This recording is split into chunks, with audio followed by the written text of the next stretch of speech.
Video games are one of the most powerful mediums ever created. This merger of imagination and technology has introduced a fundamental evolution in human interaction. And now represents a culture of 2.4 billion gamers connected worldwide. Yes! But just 20 years ago, the console that kicked off the era of online gaming in the living room almost didn't exist. Do you ever want to make hardware? No, that's one thing that we decided not to do. The idea that Microsoft could ever create a game console was seen as a bit of a joke. Microsoft? They wear khakis, and they're boring, and they're Office, and they're Windows. Might as well call it Nerd Box, right? I can't imagine how it could be better. A new console was seen as a risky bet There it is. at a company not accustomed to losing. You're proposing taking money away from Windows in order to fund some game system? That is an insane business to get into. It was fear, uncertainty, and doubt. We're gonna make it, aren't we, sir? This is the story of how a passionate group of gamers forever changed the course of a corporate titan. They saw the future. Broadband internet to the television set. Like, you can do that? And then Bill says, we should do this. We should let these guys do this. And the journey to get that controller into our hands. This thing is going to be the most badass thing you can imagine. Fire at will! Think about the way you could tell stories with that. No matter where you are in the world, we can all be part of one bigger community. We need this. This is like the hotline for us. You take it for granted now, but back then, this was like science fiction. We weren't sure how we were going to do it. Xbox, watch TV. Oh, God. Oh, hell no, Microsoft. Gamers are not going to be tolerant of any level of bull at all. The risk here was enormous. You're always just one catastrophic bug away from not making it. I remember thinking, hey, maybe we're in over our heads.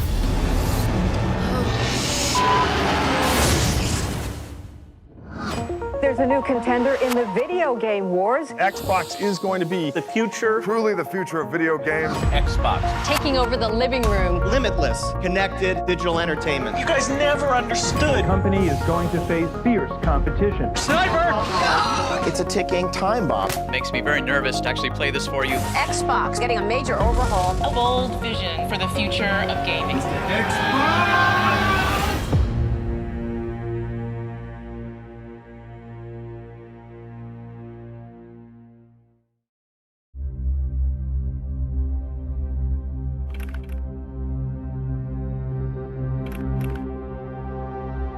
Hello, I'm Bill Gates, chairman of Microsoft.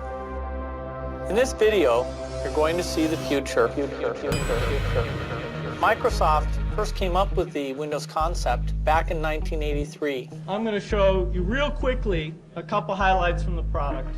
The graphics interface is an integral part of this new generation that take PCs much further than they've gone before. When I came to Microsoft in 1987, the average age was 27, and I was 27. We were an amazing young company with an amazing young founder in Bill Gates. He knew business better than anybody out there, and he also knew technology. He was able to synthesize things that nobody else in the industry could. It was incredibly fast-moving. It was the kind of place where people didn't hold back. For someone who just wanted to really let loose and grow and learn, it was an amazing place. Bill Gates and the team back then were the disruptors, which was exciting and palpable.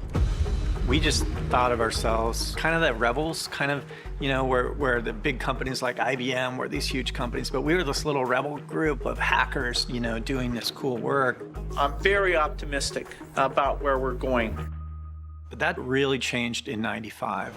Windows 95 has taken over computer stores. They were online in the middle of the night. Personal computer users packed into stores dying to get their hands on one.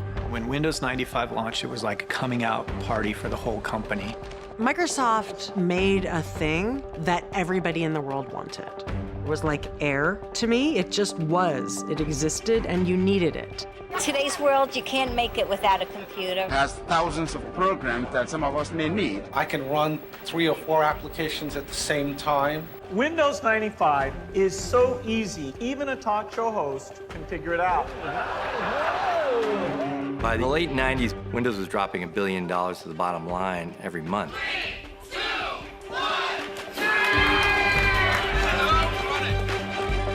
It was the most profitable business in the history of the human race. I don't think there's ever been anything remotely like it unless you count the Spaniards going to the New World and like literally hollowing out a mountain made of silver. Microsoft, which has a business relationship with NBC, is the most powerful engine in the new age of computers, a giant cash machine, and it strongly disagrees with the government.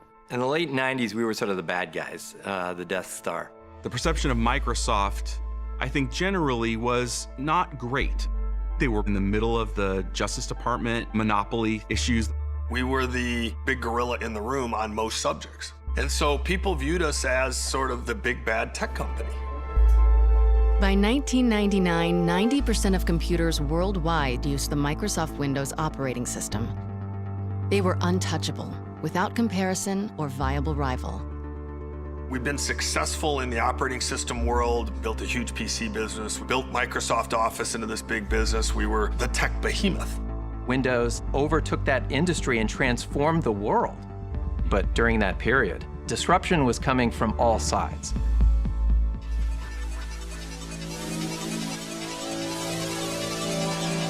For decades, Sony had been a Japanese electronics giant with a history of producing personal and home entertainment hardware. And then, in 1994, Sony struck gold with the PlayStation, a gaming console with unparalleled success. The launch of PlayStation really thrust gaming into popular culture in a big way.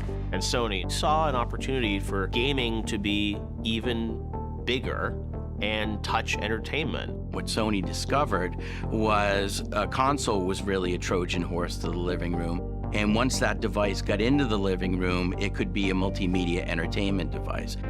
Sony was putting different things into the home. They're putting a hard disk here in like a DVR. They're putting memory here. They're putting a processor here. And if they could connect all those things together, it would be a computer, a potentially existential threat to Microsoft.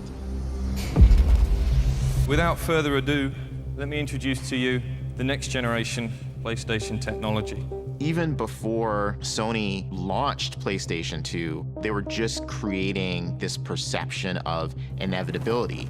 PlayStation 2 was the next big thing, and anything in its way was going to get crushed. They said our new PlayStation is so powerful that it's going to replace the PC. Sony was showing a slide at trade shows and to our customers of a future home that was full of PlayStations and didn't have any PCs in it. Which was like shooting cannonballs over Microsoft headquarters. It was an incredibly arrogant thing for them to do, but it was pointed too. I mean, that was a very serious threat. In the 90s, Microsoft was a paranoid place. And when somebody said Sony's going to put a PC in the living room, that got everybody's attention. And if Sony was at the point of locking down the living room, what was Microsoft going to do? One possible answer was brewing not from the top executive ranks, but from deep within the Microsoft corporate structure. 4 renegades on the DirectX software team who were working on tech to help developers create games for Windows, and who were united by a fervent belief that games were the future. I was leading the DirectX development team with one of my colleagues on the marketing side of DirectX, Ted Hasse. You know, the question that we were starting to ask is, where was all this graphics technology headed? Windows had won the desktop operating system wars. So we're starting to ask where there could be threats or opportunities in the future. We quickly narrowed down to games and an all-encompassing entertainment platform for the living room as being an opportunity for us. Otto had carefully built a career at Microsoft, and he had already taken a risk because Otto could have been an important programmer in a legitimate Microsoft group like Windows or Office. Instead, he chose to be in this DirectX group because he was passionate about graphics. Ted and I both had folks on our teams we felt could bring some additional brain power to the conversation, including Seamus Blackley. How do you describe Seamus? He's just a piece of work. One of the most brilliant people I've ever met. Besides being a physicist and a really amazing mathematician, Shane has really embodied the heart of what it meant to be a game developer. When I saw arcade games when I was little, when I saw computer space, my first idea was not, I want to play this game for hours. My idea was, how can I make my own thing? One of Ted's employees was Kevin Bacchus, who had a financial and market analysis background. Kevin's like a Vulcan in the best possible way. His interface to the world is entirely intellectual. That is correct. We had day jobs for DirectX, but a lot of our thinking was how we could build brand new technology that was single-mindedly focused on making the very best games. The four of us, we played games, and we loved games, and we wanted to make them. That really meant something for us. They were working on DirectX, a set of software tools that standardized game development across PC hardware, and which was readily embraced by PC game developers. But the team saw a way to push DirectX further, with an idea that could revolutionize the foundation of console game development.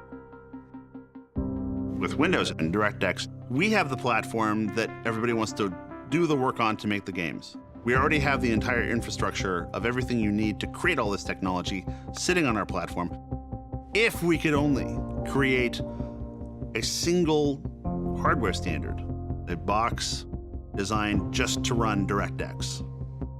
It gave us the idea that we could produce better games than Sony and Nintendo and Sega. At that time, Japanese game consoles had very proprietary chipsets, and they just didn't work very well for, Western developers. The instructions on how to use it would be in Japanese. What the DirectX group was proposing was, there's a better way to do this. We're going to use PC architecture that you're familiar with, which is just going to work out of the gate, so they could spend more time crafting and building their games. They had an incredibly developer-friendly story. You already know how to write these games. If you've written them for PC, you can write them for console as well. That message is pretty powerful. For us, this was about advancing the gamer's interests and the game developer's interest, which would advance Microsoft's interests.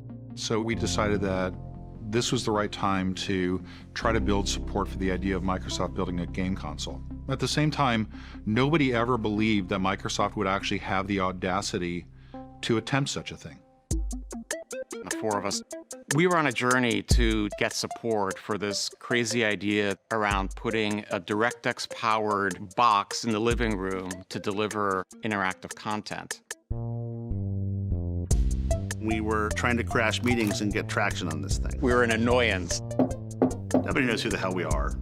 And we were constantly discovering super important people who were roadblocks or who wouldn't get it and who didn't think games were important. You're proposing taking money away from office development in order to fund some game system? These people dreaded having meetings with us.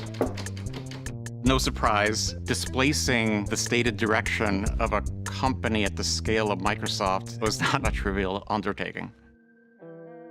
Realizing that who you knew inside of Microsoft was at least as important as what you knew, we brought in the guy who could try to build support for the idea of Microsoft building our game console, Nat Brown. I had a lot of time spent talking with different teams and working with kind of long-term strategic planning. Nat had an incredible network of connections. He opened up a lot of doors for us. Nat was sort of like our Obi-Wan Kenobi, this wizard figure who would show up and go, oh, I know who you need to call. You need to talk to the guys in this division or that division. He knew the structure to Microsoft. It's been nothing but a fight to figure out how the place works. One of the first things Nat said was we needed a proper code name. Something that would plant in people's head and take on a life of its own. Nat said, well, isn't it really a DirectX box in the living room? I'm like, yeah, it's like a DirectX box. That's what it's about. And we just put up on the board, let's call it the DirectX box.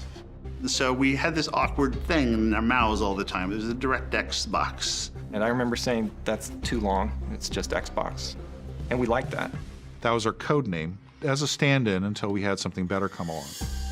We built a business case that showed how big this business could be. To get buy-in on that, you have to distribute it, you have to go socialize it. My trick was getting our stuff in front of executives to make them say, I want to understand this business. The team set their sights on a logical choice. A senior executive who spoke their language, literally. Yeah, I'll play real quick. Ed Fries was a Microsoft lifer. He joined as an intern. Ed had been critical in the development of Office, one of the biggest franchises, even at that time, that Microsoft ever had. He had this passion for games. He loved games. He programmed a game at a very early age. When most high schoolers were getting their first minimum wage jobs, Fries was already cashing royalty checks from his first game. So let's take a look at this high-quality product. A clone of the hit arcade game Frogger, aptly named Froggy. Highly original, as you can see. Yeah. When I left Office to go run the games group, people told me I was committing career suicide. Thank you, that's it. Good night. They said, why would you leave Office, one of the most important parts of the company, to go work on something no one cares about? And when I got there, running the games group, I found out they were right. No one cared about what I was doing, and that was awesome. In '95, the games group was really small. It was like 20 people. In a lot of these tech companies, there's not as much respect given for those other disciplines. Microsoft at the time didn't care very much about games. I think we were just more of a hobby. We were gamers working in like the bowels of some Microsoft corporate building. Our goal at the time was to push Windows as a gaming platform. I always felt like I was doing underdog stuff, and that's actually what I really enjoyed. I enjoyed trying to bring Microsoft from behind in PC games. After Windows 95 launched, we had to wear these t-shirts that said, Microsoft knows games. You know, it was obvious we didn't really know games, otherwise we wouldn't have had to put it on our shirt, you know what I mean? Choose your favorite form of world domination in Age of Empires. But after a couple of years, we launched Age of Empires. It was kind of crazy what a fascination that game became. And it was one of the signature PC strategy games for years. That was actually a huge success for us, and we started to do some acquisitions, and we were growing our publishing business. As we started to ship more quality games, we finally got to the point where we were respected in Microsoft, and people were like, okay, Microsoft actually does know what it's doing when it comes to games. Ed took a broken games business and fixed it and made it profitable and found a way to do it at Microsoft.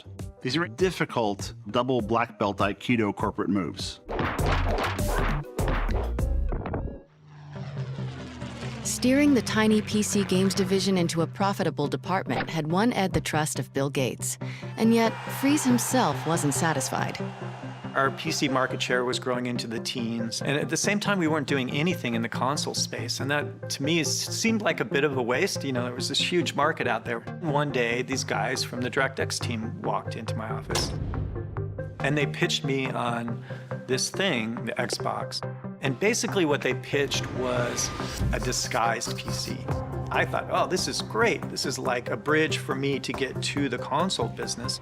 This box that will run a native version of DirectX, which is the part of Windows that's really focused on the game developer, was revolutionary. It's going to be easy to port to this machine, easy to take my games and make them run. Unlike running on PlayStation at that time or a Nintendo machine that were just very alien hardware compared to a PC. Ed understood all this game development is happening on the PC. We wanted to make a console that was specifically designed to be easy and fun to make games on. And if the most creative people did their best work on your platform, that's really good business. That's a good idea. Basically, I said, you know, I'm in. I like this idea. I want to help you guys. The DirectX team, these were troublemakers, upstarts. They didn't have these reputations that Ed had as sort of born and bred to work at Microsoft. They didn't really have any political clout within the company. It was, I think, a big win for them to get me on their side, from my point of view. This unlikely alliance would bring the Xbox team closer to the biggest test of all, pitching Bill Gates. And that opportunity would come sooner than anyone expected. When Sony unveiled the PlayStation 2, they started talking about how they were going to be the death of the PC. A new concept that we'd like to introduce going into the next century, our EE, the emotion engine. It was like, what a great name. Holy crap, you know, an emotion engine. Our new CPU architecture significantly outperforms even the fastest Pentium 3 architecture that's in the market today. They showed beautiful fighters, models twirling around. They showed 1,000 delicate rose petals falling from the sky to show just how many polygons, just the raw math that this behemoth of a device could process. And guess what? It's got the power of 1,000 suns behind it. For Microsoft, that really crystallized what the stakes were. And Bill asked the DirectX team to do an analysis of these claims that Sony had made. As you can imagine, getting on Bill's calendar was next to impossible. I felt a huge sense of pressure to make things happen and make them happen quickly. Otto and Seamus provided a fantastic breakdown, very technical, what the emotion engine did and did not do, which claims were true, which claims were exaggerated. And at the end, they very audaciously slipped in a little mention of the fact that, you know, we could build a console too. And we put together what we thought at the time was a pretty compelling argument. Gates had been curious about the viability of a Microsoft console, but it wasn't until mid-March of 1999, just 1 week after the formal announcement of the PS2, that the possibility was finally starting to percolate amongst the company's elite at its annual leadership retreat. Semiamu was Bill Gates' annual Think Week to think about strategically what sort of projects did they want to greenlight. One of the programs that you do at this 3-day offsite is a idea generating effort. We all sat in a room, and people could propose a topic for a breakout. We would write down a question, and we'd stand there with our question in front of us. People moved around, and everybody voted what topic they wanted to work on. And the question I wrote that year was, what if the cable companies like AOL and Sony all got together and they all pooled all the subsidies that they were paying to acquire customers? They could put out a box for free because it would be so ubiquitous and so highly wanted. That's all I said. If they could get it into the home as a game console, it would be like the comet that hit the Earth and wiped out the dinosaurs, meaning the Windows PC. I got a big line of people behind me on that one, including Bill, and off we went to start talking about it for a couple hours. And so we had a sort of a 2-hour thrash on pros and cons of video game console. What was the state of play with Sony? And coming out of there, Gates just called it. He wanted me to look into what we should do about it. Thompson's big question resonated with Gates, and a call went out to the entire company looking for anyone who could answer. It was sort of an all-points bulletin to senior managers all over the company saying, anybody working on any of this kind of stuff? And so in March of '99, the DirectX team and every other group in the company that touched games in any way was brought together for a meeting to talk about whether we should have a comprehensive game strategy for the entire company. We took that opportunity to say, listen, not only do we have a perspective on this, we actually have a presentation, a PowerPoint deck that we'd like to share with everybody that says what we, the DirectX team, think the company should do. And obviously that created a great stir at the meeting. Nobody was expecting that. But it was a great surprise to us to find out there were other parts of the company that had aspirations of doing the same thing. I was running a team in what was known as the Windows CE group. Windows CE was an operating system designed to run devices like handheld computers or even game consoles via a partnership we struck with Sega around their last game console, which was the Dreamcast. We had a pretty capable hardware team. Some of the guys in that group had worked at 3DO. Have you experienced the awesome power of the Panasonic Real 3DO system? And that was a legitimate game console, albeit one that was not a success in the marketplace, but it was a legitimate console play. Together, we had the hardware expertise, and we had a proposal for what Microsoft should do next in the console space.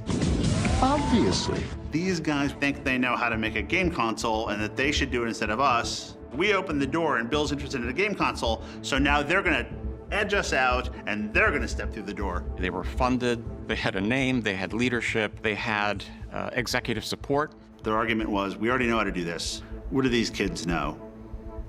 go with us. The DirectX team was young and hungry, full of tech know-how and vision. But Windows CE was well known within the company and had experience on their side. Suddenly, it was a race to try to get the most legitimacy inside of Microsoft,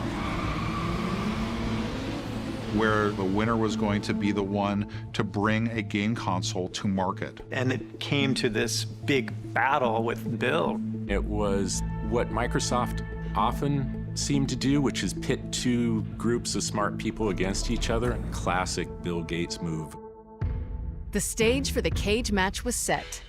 The DirectX and Windows CE teams would battle for the right to make a Microsoft game console in front of founder Bill Gates. To the victors belonged the spoils. Having Bill in the meeting was always a fantastic thing, as well as increasing the tension at the same time. Somebody's confused. Somebody's just not thinking. He was legendary. If you went in and you're full of shit, you get shut down. No, you don't understand. You guys never understood. You never understood the first thing about this. So, we tried really hard not to be full of He is brilliant, but it was a very aggressive, male-dominated culture. Lots of expletives, super, super smart. But man, if you said something stupid, Well, I'm done.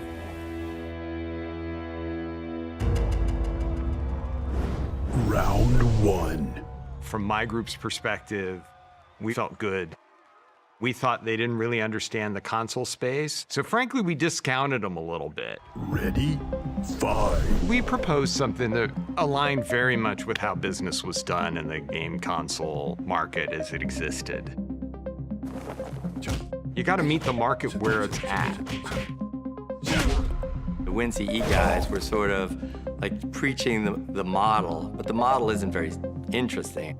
In their pitch to Bill, as we're sitting there horrified, they're basically talking about recreating the 3D or making a game console similar to everything else that's on the market. And we're like, you don't enter a market and copy what the competition does exactly. You enter a market to disrupt it, to do stuff they can't do.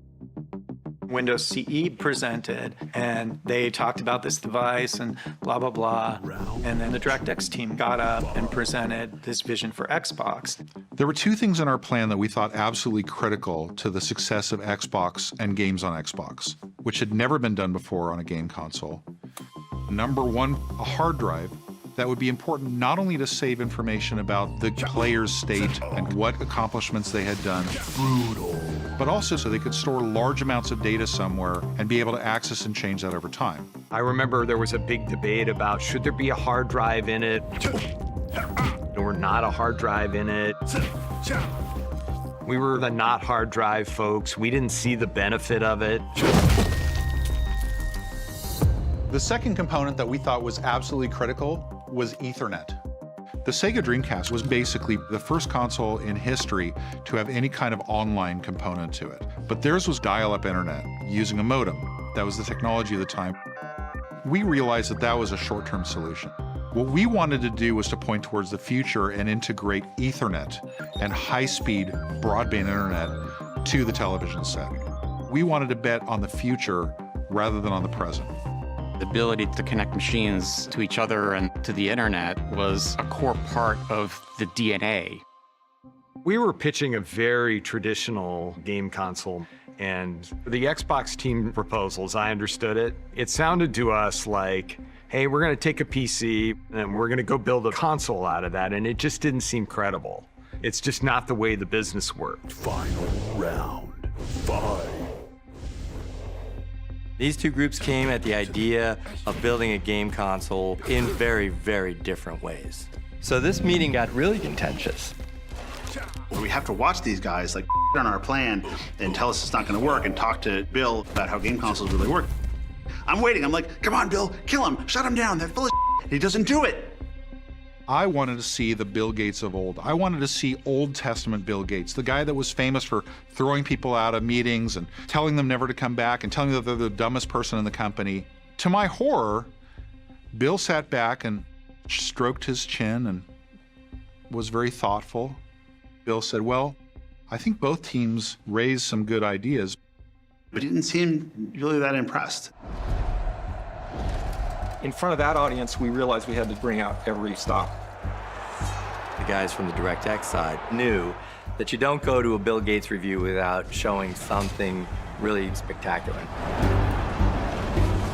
And so leading into this meeting, none of us had slept for like a week.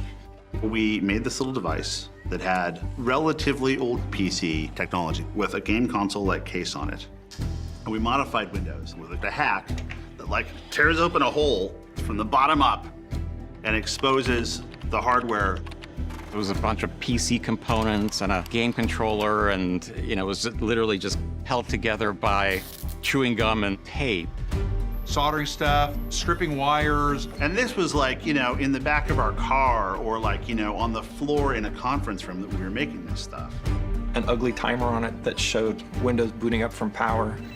Booting a PC 20 years ago would take like 3 minutes. It could take longer. It could take 5, 6 minutes. These guys played with a PC, pulled stuff out that wasn't necessary, changed the BIOS. And I turned it on, and so it booted in like 3 or 4 seconds. Bill Gates almost jumped across the table. He was so excited when he saw that. Bill immediately looked at us. Why the doesn't Windows boot like that all the time? Yeah. Bill wanted to see it multiple times. He's like, turn it off and do it again.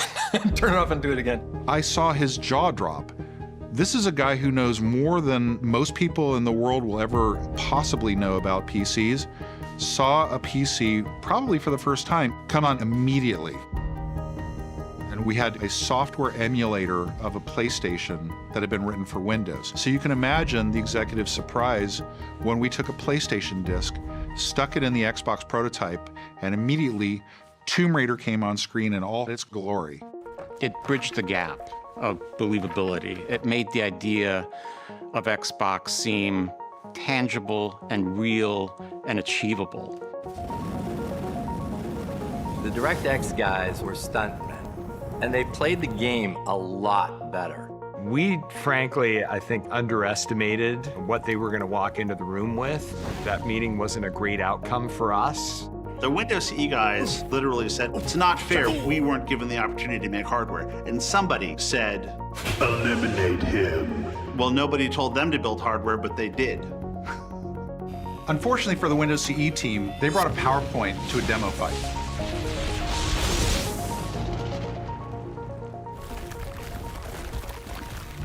Looking back on it now, I really do think that Bill looked at us and saw some aspect of himself or the early days of Microsoft, and that's what he thought was going to work.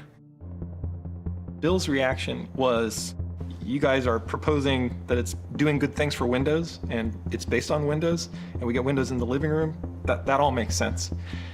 You're proposing that we spend $500 million on it. You need to make this presentation to Steve. How much do you think this advanced operating environment is worth? Wait just 1 minute before you answer. Watch as Steve is one of the most enthusiastic and energetic people I have ever met in my life. That energy and enthusiasm that you see on stage is 100% authentic. At the time, if the biggest fan of Xbox was Bill Gates, the biggest opponent was Steve Ballmer. Steve, as a good businessman, liked to make money. He liked, big, bold bets, but he liked big, bold bets that would pay off. This was right at the time when Bill was transitioning the CEO role to Steve. And they had already agreed for a couple of years that if Bill came up with some crazy idea that cost a lot of money, that Steve should get a chance to say yes or no on it first. And that led into this final meeting where we really had quite a large group of executives across the company. The room was packed. There were a lot of different constituencies there, all the way from the field sales force to the most technical side of the company. You had a lot of people very, very interested. Steve's a big guy. Bill's in there. And you're in there with these two super famous guys who hold your destiny. And Steve is really upset that we wanted to take this risk. Ballmer understood very well where Microsoft's bread was buttered and where the money came from. We were a company known for productivity software. He didn't want some video game, or even the fact that we made video games, to threaten the very lifeblood of the company. Steve looked at the Xbox idea and saw insanity. He went to his whiteboard, he said, okay, what's this gonna cost? What's the hard drive gonna cost? What's the Ethernet port gonna cost? What's the graphics chip gonna cost? And he totaled it all up and said, there's no way you guys, what's your reserve for returns? Reserve for returns, what does that mean? Well, we freely admitted that we didn't understand the first thing about hardware, but we were gamers and we were game developers. Our entire careers have been built around games. We knew that 3D gaming was taking off and online gaming was just around the corner. And the best and brightest in the game development world, they were moving all their thinking from the PC to consoles. We had the opportunity to go create something that was going to take all of the equity, all the goodwill, all the technology, and all of the programming tools that had ever been created to make Windows applications and carry it forward to the living room. And that was the product that we were proposing, Xbox. Looking back at that moment, what Steve and Bill were seeing was the future passing Microsoft by. You know, Microsoft was thought of as this dominant company of the era, but success or even survival was anything but preordained. If Microsoft didn't grab this opportunity, that Microsoft would be on the wrong side of the future of tech. It made everybody step back for a second and think. The console business was something that we needed to seize. I think that that was where Bill and Steve realized that they needed to move forward with Xbox. An incredibly electrifying moment. We'd finally convinced Steve. Bill was convinced. They've done an outstanding job so far, haven't they? I think Bill did have a view that software running on hardware in a family room could really bring some unique experiences into the home. We could start with video games, but it could go many directions from there. It was really an opportunity to recapture the soul that Microsoft had at the beginning, to create that revolution, to create that new platform. We were going to do something no one else had done. We were going to launch a console from a software company. Microsoft had done nothing like that before. And then it became clear that there was just some really big challenges for us. At the beginning, it was about credibility. We had a task ahead of us to ensure that we were taken seriously in the game industry. This equation of power, performance, and price. You have to come correct on every single part of that, you know, to be successful. There were so many tasks that had to be done on both the hardware and software side. We realized that we needed to have a leader. It was clear to all of us that that person was Rick Thompson. He had asked the best questions, the most insightful questions. We wanted him to be part of the answers. So Rick was brought in as the seasoned senior executive who had experience in hardware with peripherals, mice and keyboards. And he had to construct a plan and a go-forward strategy. My comment at the time was, I'm not big enough for this job. But a couple days later, Steve Ballmer calls me into his office and says, let's get this straight between the two of us. This is your job now. You're making a big splash. You say you're getting into this consumer market. You know, if that doesn't work out well, it could really give the company a huge black eye, and that would be very difficult to recover from. The risk here is enormous, the amount of money we could lose on this project. And for me, it was fear, uncertainty, and doubt, because you got a business guy who's gonna try to figure out a business model with my little team of people who helped me with the hardware business. You got 4 people coming over from DirectX. None of us actually knew the rules of the game that we're playing. And we basically just stood there and looked at each other and said, oh, like, now what do we do?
The idea that Microsoft could ever compete with Sony or Nintendo.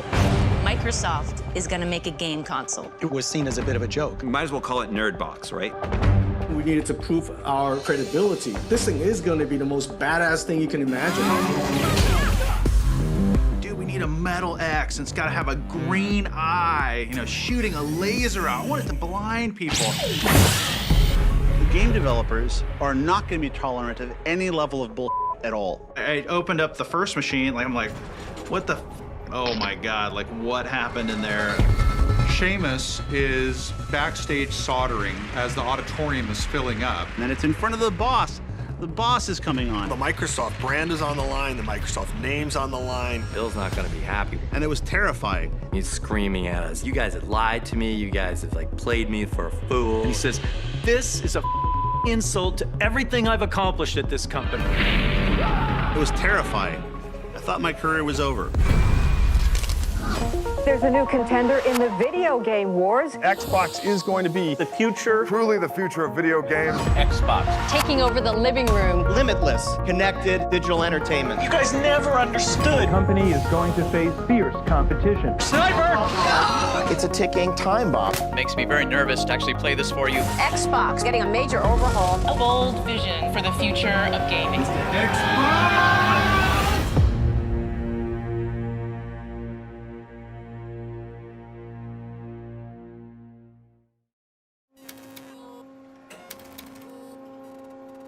Meet the Microsoft mouse line. There's a mouse for everyone, whether you're an expert or first-time buyer. Let's start with the basics. I joined the hardware group back in 1987. I ran it for 13 years, hired 300 people into the group, and by 1999, we were doing $600 million worth of business a year. Rick was working for me running our hardware business. Think mice, keyboards, we had some speakers, we had this thing called Interactive Barney. That's super duper. At some point, Steve Ballmer shows up and says, Rick's gonna go do this business exploration. I want you to help sort of supervise and support him.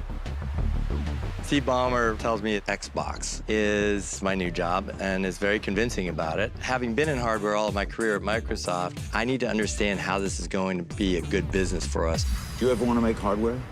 If you want to be a great software company, you have to be only a software company. You can't dabble in other things. The idea of building a game console from scratch, the risk here was enormous. We really understand what it is to be gamers, but we're panicking like we have to figure out how to build the hardware. Okay, we had no idea what we were doing. None. Like, couldn't have been less qualified to build a console. Everything about making a console is hard, including taking an upfront loss on the hardware. Sony, Sega, Nintendo, they design their own hardware, they manufacture it themselves, and they sell it at a loss and make a profit on games. That's how the business model works. So for Microsoft, that is an insane business to get into. Our P&L said we were going to lose $2 billion for the privilege of maybe later on, somewhere way down the road, we'll make money. And once you started it, with all the commitments that you make trying to convince the game developers to make Xbox games, you can't really stop it. What have you done? What madness has claimed you? We made it the point to Steve Ballmer to say, if you guys start this thing, don't come back 6 months from now and say it hurts too much. Any new console hoping to have even a chance of success needed to win over a group of notoriously tough critics, game developers.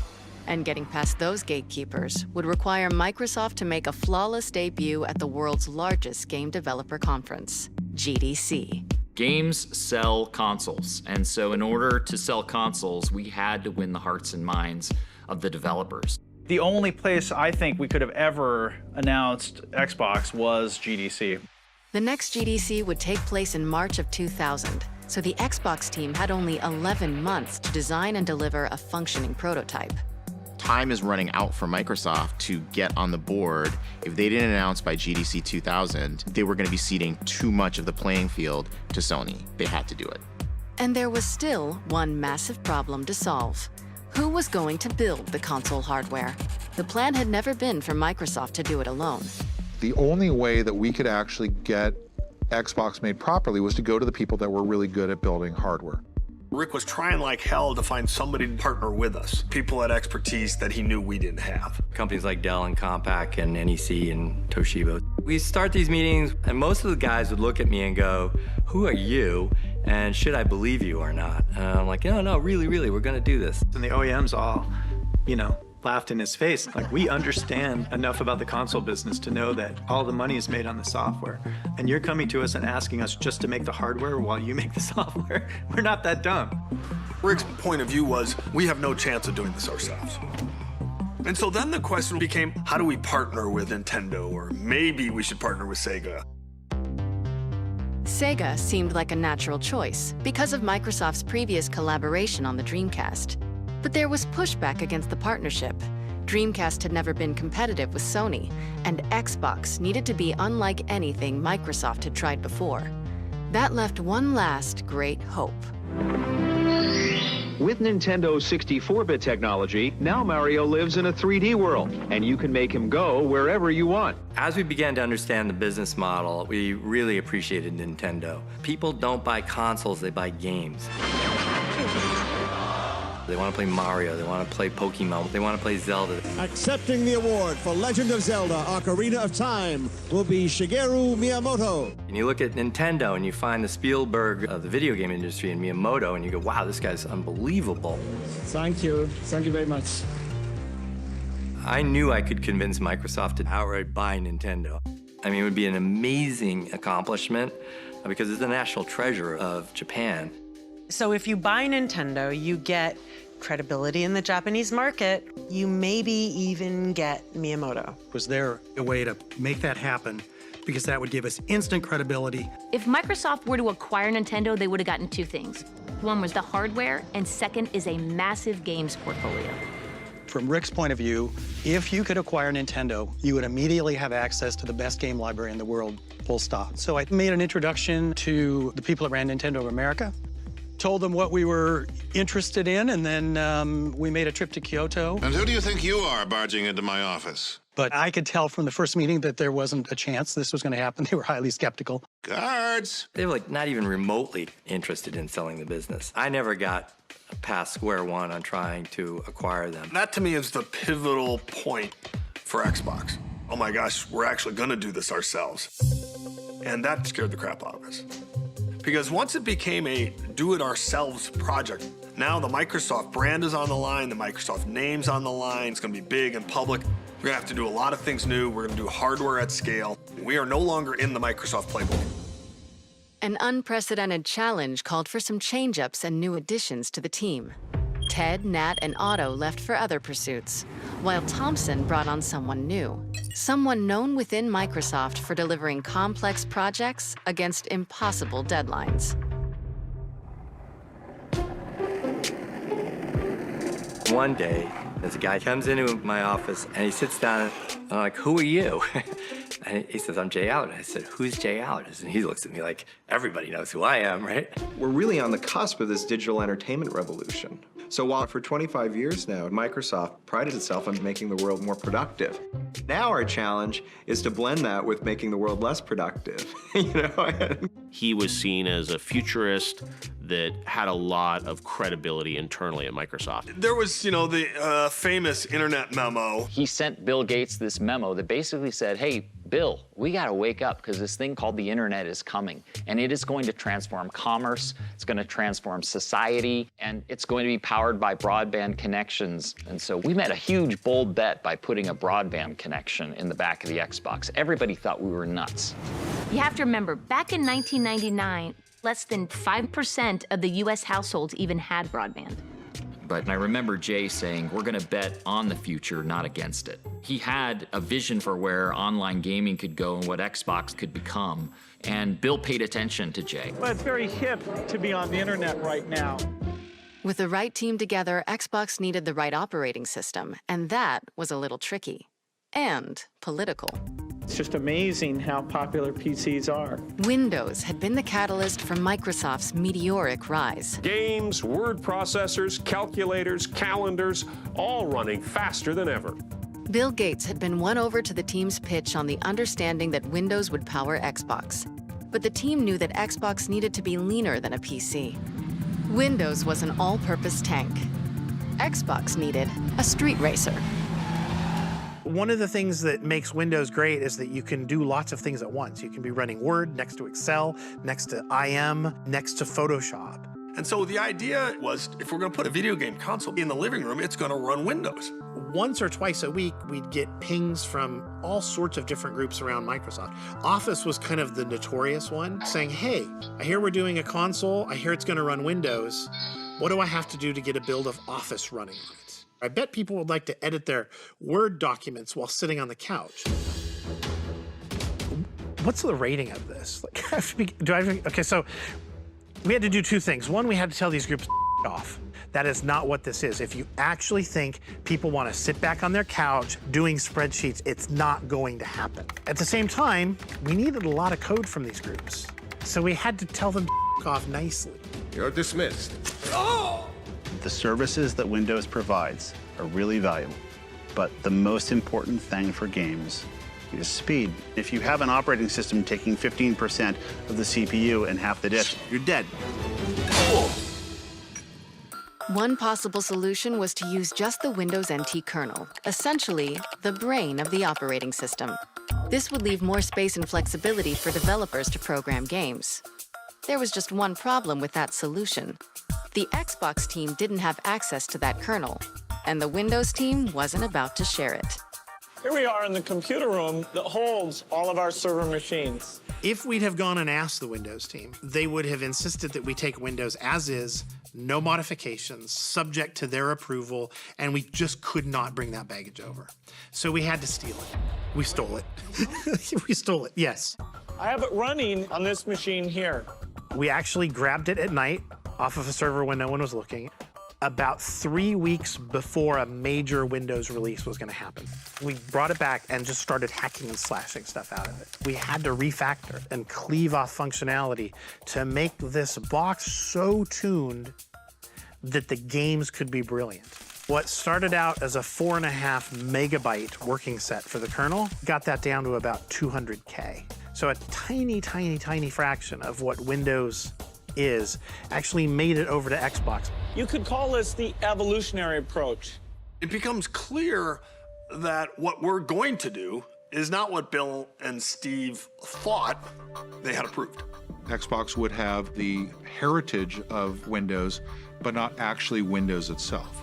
The new operating system was streamlined, but nothing like the Windows-powered version the team had pitched to win the technology bake-off against Windows CE. With GDC 2000 just 1 month away, for Thompson and the team, it was the moment of truth. Time to call one final meeting. A do-or-die presentation to Bill Gates on Valentine's Day to ask if he could open his heart to a Windows Lite version of Xbox. We had to go to Bill and tell him that what he wanted most out of this, he was not going to get. This wasn't going to run Windows. I can't imagine how it could be better. Oh, Bill's not going to be happy. This was the final meeting to either approve the Xbox or cancel it. One of the highest stakes meetings I was at my whole time at Microsoft. Which is the Valentine's Day Massacre.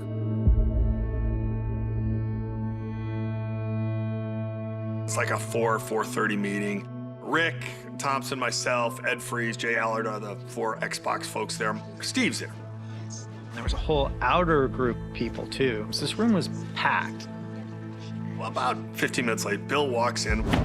He's holding the PowerPoint presentation, and he walks up to the table and he throws it down on the table and he says, "This is a insult to everything I've accomplished at this company." Leans across at me and says, "Why are you trying to kill Windows?" You guys have lied to me. You guys have like played me for a fool. I start to try to argue for this, why we can't have the normal version of Windows. Bill doesn't want any of it. He doesn't want to hear it. He yells at me, shuts me down. You got a lot of alphas in the room and all alpha males, and so there's a lot of pounding the table and you're wrong, I'm right. By then Jay is up, he's ready to fight, and so then Jay goes in, then Robbie tries to talk to Bill, and Bill yells at Robbie. If I'd had glasses on, I would have needed windshield wipers on him because he was spitting at us so hard and so fast. Bill would yell at us for a while about these different things, and then Ballmer would take over on the business case, and the business case looked terrible. By now, and the reason it's called the Valentine's Day Massacre is because all Valentine's Day activities are now off. The candles at home, they're melting, and we're all missing dinner.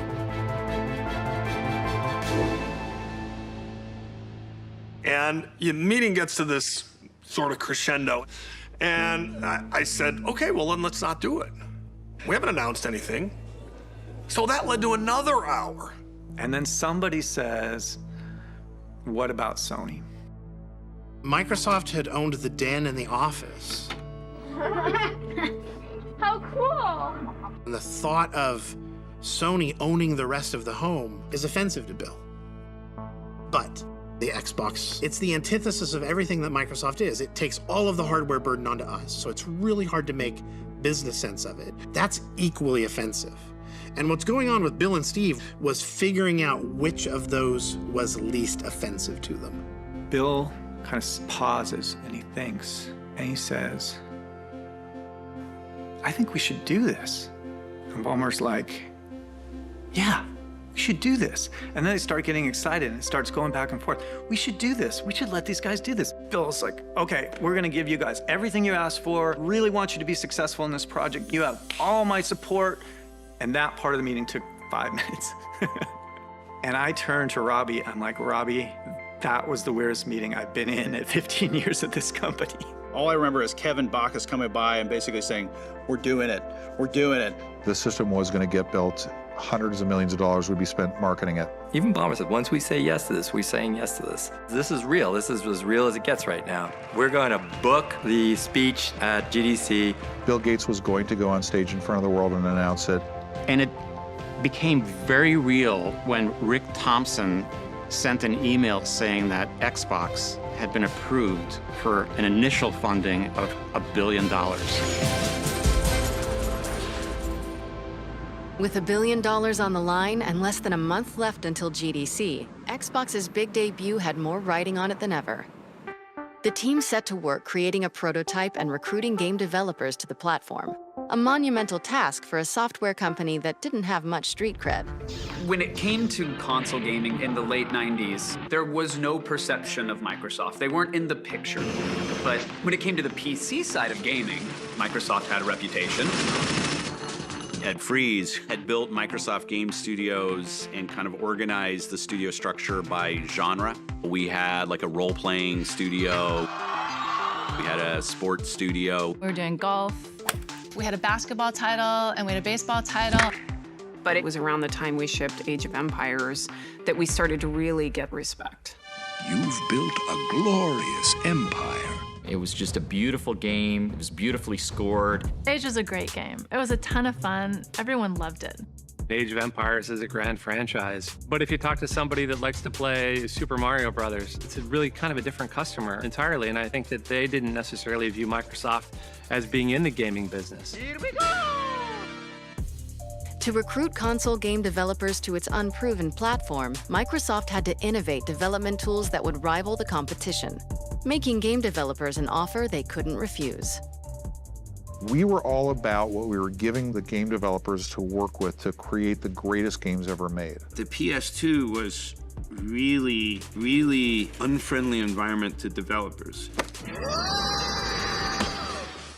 Seamus Blackley and Kevin Bacchus and Ed Freeze, they were saying, we're gonna fix this. So more of the money is going on the screen, not just trying to figure out the convoluted hardware. And that was like, really? I mean, it was like oxygen. This was going to do things that the PlayStation can't, which meant to me, we could tell more stories, create characters that people care about, and create worlds that would be very difficult to do on the PlayStation. It's time. We know at this point we're heading toward Xbox announcement at GDC. Game developers have to be excited so that they could talk to their other friends in the games industry and tell them, you know what? Xbox is legit. The innovations offered in the Xbox created a promising future for console game developers. But to deliver that future, Microsoft still needed to complete a working prototype to debut on stage at the Game Developers Conference. When Microsoft first started talking about doing a game console, everybody's willing to listen, but you need to see it. We had to create a prototype game console that was obviously not going to be the final design of the hardware because we didn't know what Xbox was ultimately going to look like, but at the same time, looked nothing like a PC. I had started working with the Hardware Guys Rapid Prototyping Group, which was literally in the parking garage. And they had like built a temporary structure and a bunch of parking spaces and like made it like a little office. So I went to this area where the artists were, and they were having a remote control car race in the office. Around the desks, going right around. And that's how I met Horace Luke. In a lot of ways, I work very scattermind. I don't really work on a linear path. Most of my days spent with markers and paper and just doodling. I remember the guys coming in about 6 or 7 in the evening when everybody was leaving the office with this big motherboard from the 90s. This gigantic board that had all these PCI slots on it, and said, put this into something that is presentable on stage. And I still remember staring at it going, what do I do with this thing? The traditional Microsoft product was very ergonomic-centric. The mouse, the keyboard. But with the Xbox, it was very different.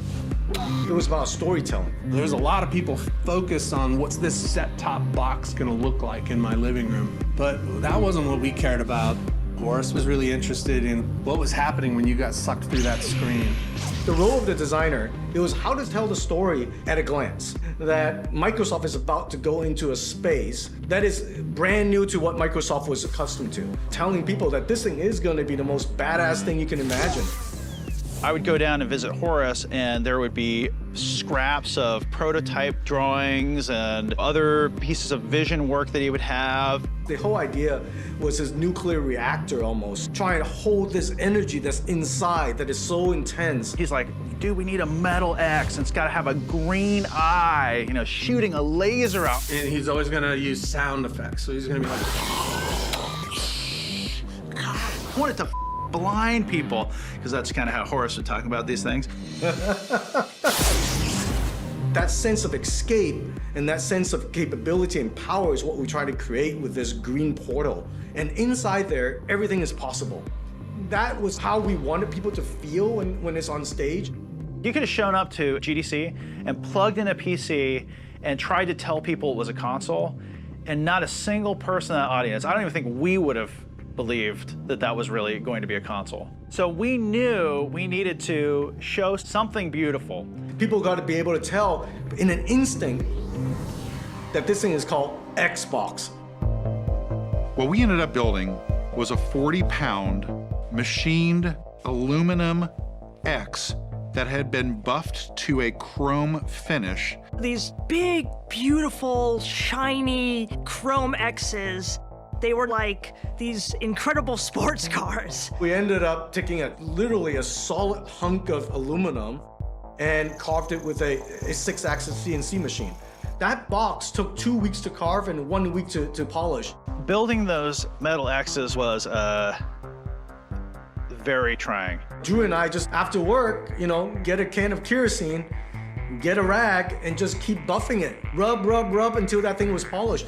Somebody brought it out into a meeting and took a towel off of it and showed it to us, and I was like, that can't be in people's living rooms. And everyone's like, calm down, it's a concept. And I'm like, okay, awesome about the green eye. How am I gonna fit the components in there? And what we ended up doing is, if you look at a PC, there's like this main motherboard, so we stuck the motherboard at this, you know, on like one angle. We had to shave off the edge of the motherboard because it just didn't fit. We soldered the hardware together ourselves and borrowed space in the lab. You know, I'm sure people looked at that and they're like, whoa, it's like this polished X, it's got this, you know, amazing green eye. But it was the world's messiest PC build. Like, it was components like just jammed in there. And you're like, is it gonna work? Oh, well, you know, work this time. I guess that's the one we'll take with us to GDC. It's sometimes possible to forget about the people who actually make the games. And so we're here in San Jose, California for the Game Developers Conference to remind ourselves that without these people, we'd still be playing checkers. Announcing Xbox at the Game Developers Conference was like every Christmas morning rolled up together. Video game developers are upping the ante on creating realistic games. Microsoft ups the competitive ante, announcing a new concept codenamed Xbox. At GDC, The idea was that Seamus would go on and basically be the demo guy, talk about Xbox, show the demos. But this was the first time that Seamus had stood in front of an audience of game developers and gamers since the launch of Trespasser. Before he came to Microsoft, we knew Seamus from his stint at DreamWorks on Trespasser. It was a personal passion of Spielberg. He was very involved in it. I'm in Steven Spielberg's office, and we're going to do a game that could be a spiritual successor to Jurassic Park that takes all of the principles of game design that I thought were important. Seamus really hit on this idea of trying to use physics to simulate a world populated by dinosaurs. I wrote a big physics system in order to make an island that was completely physically simulated. And they say every leaf and every branch that you walk into in the woods is gonna move. And that was kind of a dream that we're like, yeah, that sounds good, but how are you gonna do that? How are you gonna make that perform? Well, the end of the story was we're not. And I made every mistake in the book. You can read about this online, all the stupid things that I'd managed in that project. And we shipped it before it was done. We shipped this broken game right into the jaws of the birth of internet gaming sites and the first fan sites. I personally just got destroyed online. And I had never seen anybody destroyed online. We know what that's like now. I thought my career was over. Everyone who was present in San Jose at the Game Developers Conference, they knew my failures with Trespasser. I remember sitting in my hotel room and I had to convince myself to just go show my face at this thing. And it was terrifying. The day of the unveil of Xbox, I took 3 Xboxes with me, like these metal X's, 1 for the stage and then 2 for as like, you know, what happens if this fails. We hand carry these things down in transit because these things are fragile. The idea was showing live demos, proving that we actually had nothing up our sleeves. The game developers are not going to be tolerant of any level of bull at all. All the things on the screen were specifically to show game developers that this Xbox was far and away better than any of the other consoles that they'd ever seen before. And they have to be done in such a way where it's clearly interactive, clearly real, clearly running on the hardware as advertised. We hand carry them down, we set them up, we turn them on. The first one doesn't work. I opened up the first machine, I'm like, what the is going on here? Like something jiggling around that wasn't quite right, and you're like, oh my God, like what happened in there? So then we set up the second one, it doesn't work either. And the third one, none of them work. Seamus is backstage soldering, trying to get everything ready as the auditorium is filling up. He was looking on the verge of green. He just looked sick. You know, I was like, well, maybe this is stage nerves, but then I realized, you know, well, maybe it's also because all of our demo machines were completely deconstructed. We're panicked out of our minds because Seamus went on stage to talk to the most cynical audience in the entire world. If you took a photo from the stage of GDC, you would see, you know, gamers and game developers, and they'd all look very excited. But underneath that layer are, you know, the most critical people you've ever met, waiting to hate that thing that you created.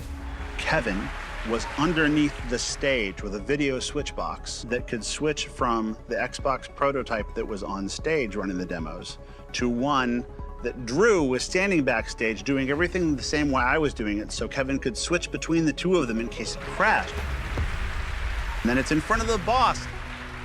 The boss is coming on. I'd like to ask Seamus Blackley to come on out and give us a look. And then somebody decided we're gonna make him put on a special leather jacket that doesn't really fit him.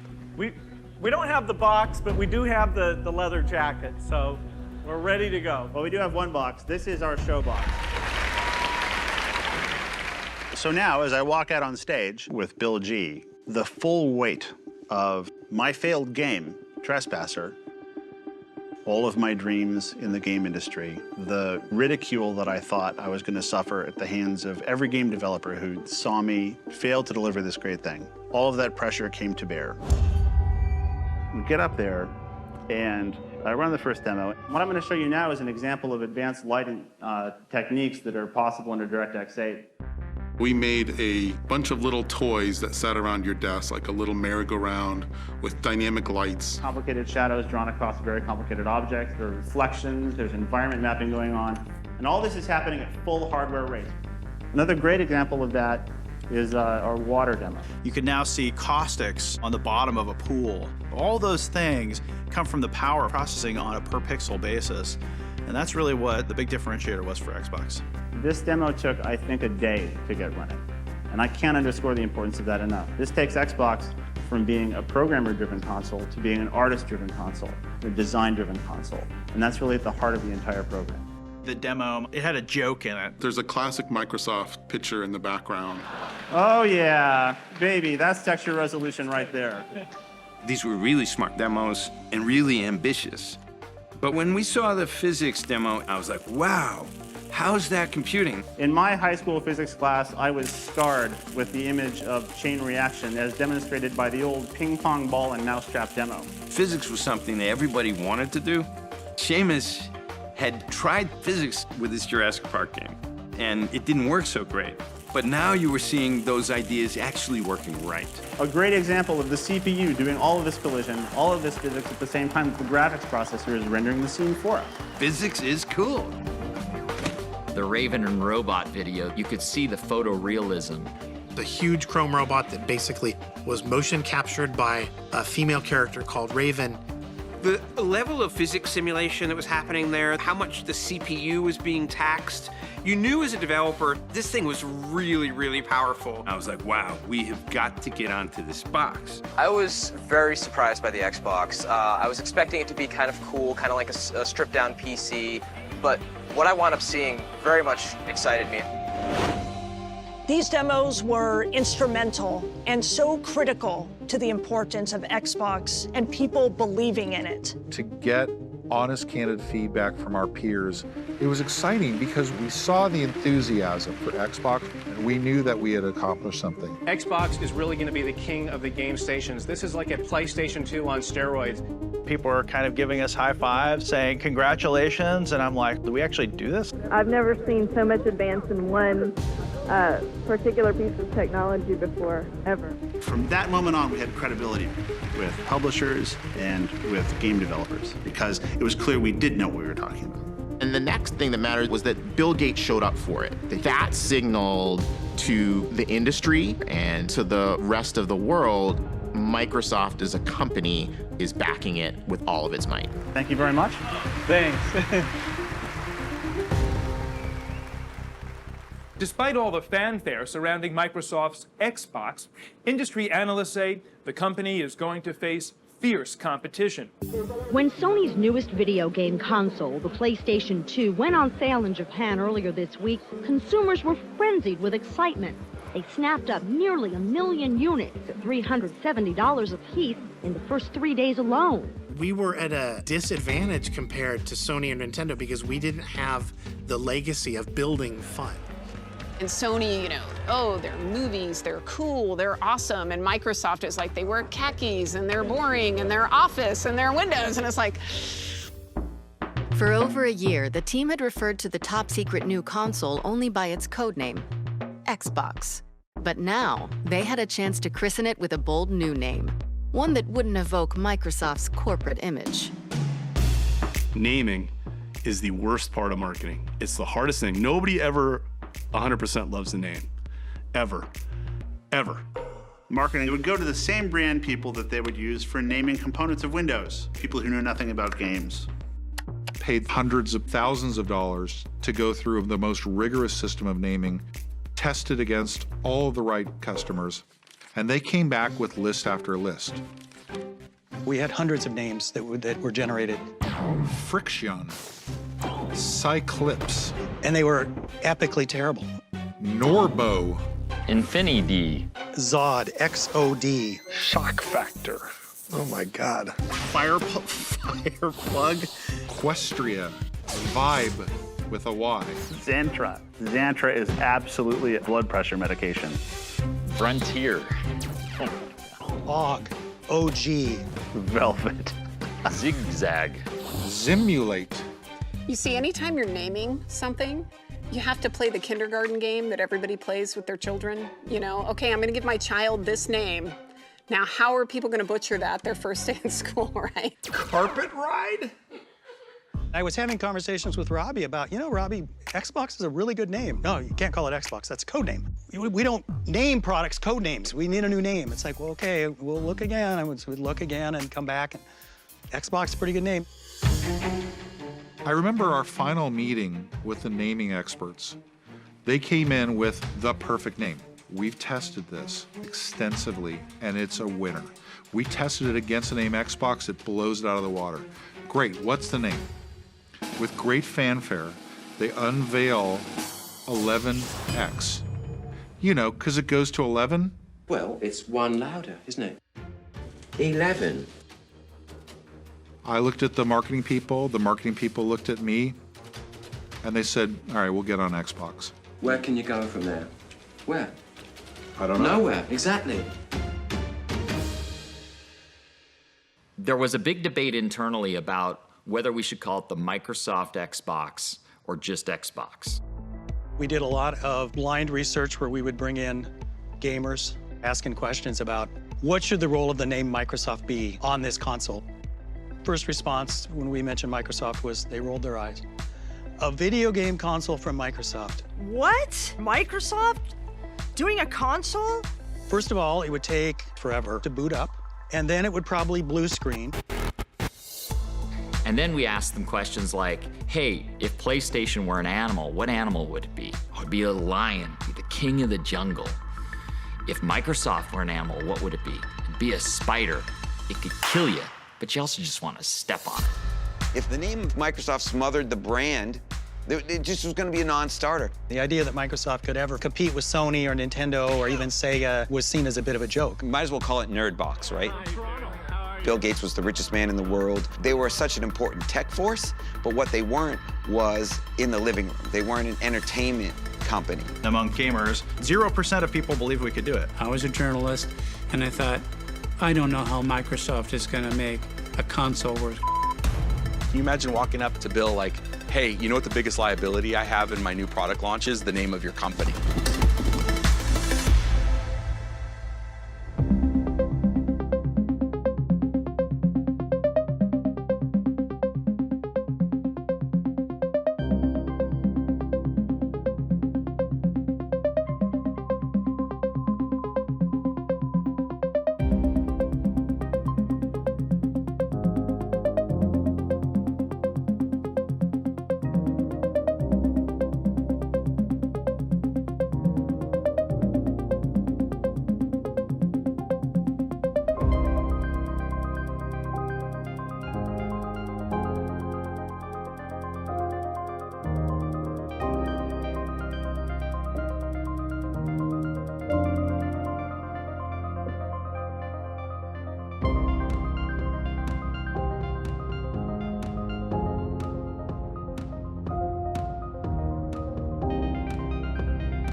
Let me find it. Let me watch it real quick.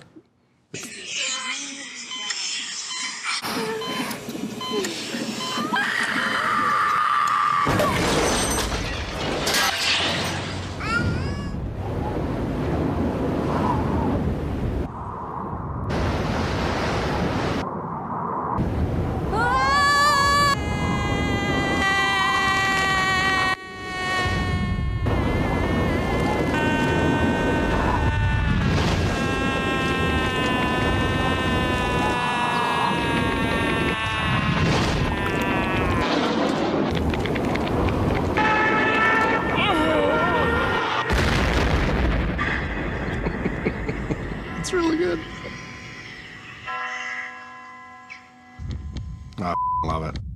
The ad was polarizing, and it did end up getting banned. Stations would not run the ad because it was, so shocking for people. There was tension for the company to be doing this gaming thing because it was really different than really the image that the company was trying to cultivate. Some of the stuff like that, commercial, I don't think senior leadership saw until it was done. We don't talk about Microsoft Xbox. We just talk about Xbox. Because Microsoft was good on the funding side, but bad on the branding side. And if they wanted to go market it like they market Windows and they market Office, it was a deal breaker. It was not going to be successful. The games industry did not speak the same language as Microsoft. But if we were going to do this really hard thing and not lose billions and billions of dollars forever, we had to get it right. People had to have the belief that they were working with the Xbox team. And if that meant there was something slightly unconventional that had to be done, the Microsoft bureaucracy wasn't going to get in the way. There's a new contender in the video game wars. Xbox is going to be the future. Truly the future of video games. Xbox. Taking over the living room. Limitless, connected digital entertainment. You guys never understood. The company is going to face fierce competition. Sniper! It's a ticking time bomb. Makes me very nervous to actually play this for you. Xbox getting a major overhaul. A bold vision for the future of gaming.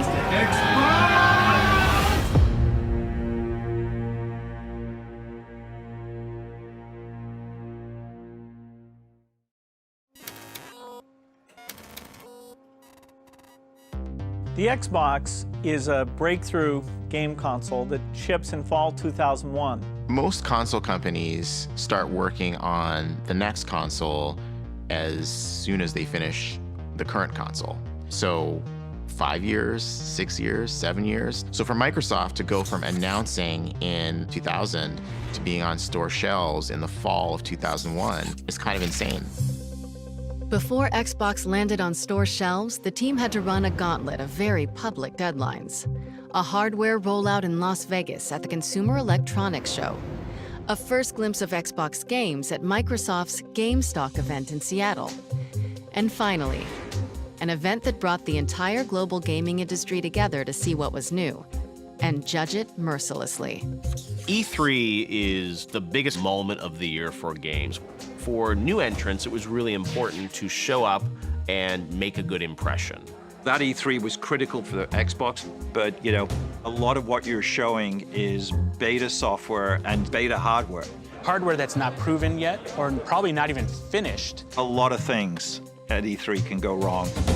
Adding pressure, the lead executive on Xbox development, Rick Thompson, had just left Microsoft, which meant Microsoft's mission to quickly deliver an industry-changing game console needed a new leader. The idea of finding somebody else externally didn't make sense. We had a schedule that is crazy to begin with. The project just didn't have the time for that. Nor did we think that somebody externally could sort of fit into Microsoft and make this happen. And so I concluded that it was something I needed to do. A new challenger enters. Sort of a fateful decision because it led to the worst 18 months of my professional career. It's a hard project. I mean, what we were doing is something that is intensely difficult. Robbie was the grown-up. What's Robbie's role? We were a young group of kind of ragtag kids. Let's go ahead and take the cars, give them 3... What the hell's that? I got a demo to do up here. I don't think Robbie should be seeing this. What we needed more than anything else was we needed an adult in the room. I was part of Office when it was smaller, and then as it grew big. Robbie also has a sense of propriety, and I don't think we had a sense of propriety at all. The opportunity here way outpaces that opportunity. I think is very exciting. He was the one inside of Microsoft that Bill Gates trusted with all the complexity and the cost and the risk involved in doing something like this. Robbie's a good guy. People can trust him. He doesn't break his word. However, everyone who comes into games can't be prepared for what it's like because it's an entertainment business. The software doesn't just have to work and have the right features. It has to entertain also. This is hard.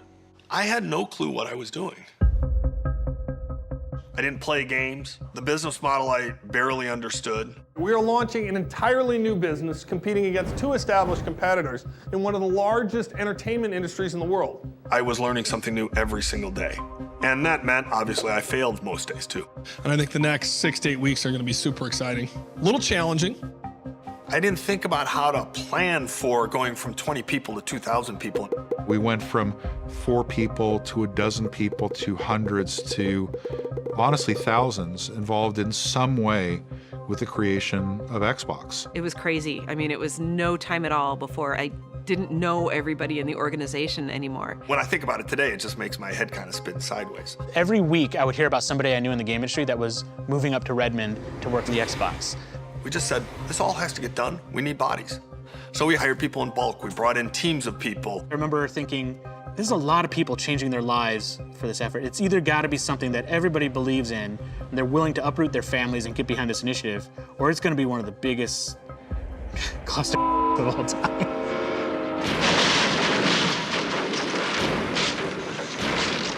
It became clear that we needed our own place because we were just going to bust at the seams. So Microsoft has this beautiful campus and all these beautiful buildings and everyone works together. We were not part of that. We went to this campus called Millennium, which was still in Redmond, but pretty far away from Microsoft. Part of that was we needed space, but part of it is like, we need a few miles away from main campus to get some breathing room to do something different. We were deliberately a renegade team. They were rebels inside of the Microsoft empire. We were kids in our early 20s who loved video games and could not believe that Microsoft had given us jobs to go create them, and we were all kind of growing up together. The thing about games is it's Hollywood for nerds. You have your star directors, you have your Ferrari driving rendering engineers. Congratulations. And after a full day of working on making games, we would get together and play games. And there was a little bit of a weird culture of not leaving, which I think was maybe not the healthiest. Maybe like a college dorm room kind of vibe. Your social circle was Xbox, your family was kind of Xbox. But we all had a common purpose, a passion around games. Being able to do something very different and revolutionary was where we were getting our energy from. Because we were still young, we had moments where we were like, wait a minute, like, am I the best person to be doing this? It was definitely a whole bunch of kids making decisions above their pay grade. You had a bunch of passionate people who weren't necessarily 100% the most qualified people to be doing the jobs, running as fast as they can to make this thing happen. We were young and we were naive. You know, I always call it the best funded startup ever. Me, in my 20s, you know, I had millions of dollars of budget, and there wasn't really any oversight. It was a little bit of the Wild West. You know, I had to negotiate all the components that went in, hard drives, power supplies, the circuit board. Here I am, this kid, negotiating these deals that are hundreds of millions of dollars. There were definitely some terrible decisions being made. But on the other hand, that level of freedom, you know, made Xbox happen. What resulted was sort of a weird combination of craziness and genius. My recollection of that time was being so fascinated by watching this big company around us try to wrap its brain around what it meant to be an entertainment brand. We didn't have a lot of interdependencies with the rest of the company. It was Robbie, right, that had to go over to main campus and deal with Microsoft people. One day, some executives came to visit the studio, and one of those people who came was Bill Gates. I showed him my cinematic tools and how I wrote scripts and how I laid down cameras in the engine. Bill spent time with Marty O'Donnell, our audio director. Chief, whatever you're gonna do, make it quick. Raining aliens! Oh, Jesus, why you do this to me? The hopes of all the Covenant rest on your shoulders, Chieftain. He spent time actually watching Marty play some of the themes from Halo. Dietat. Diepat.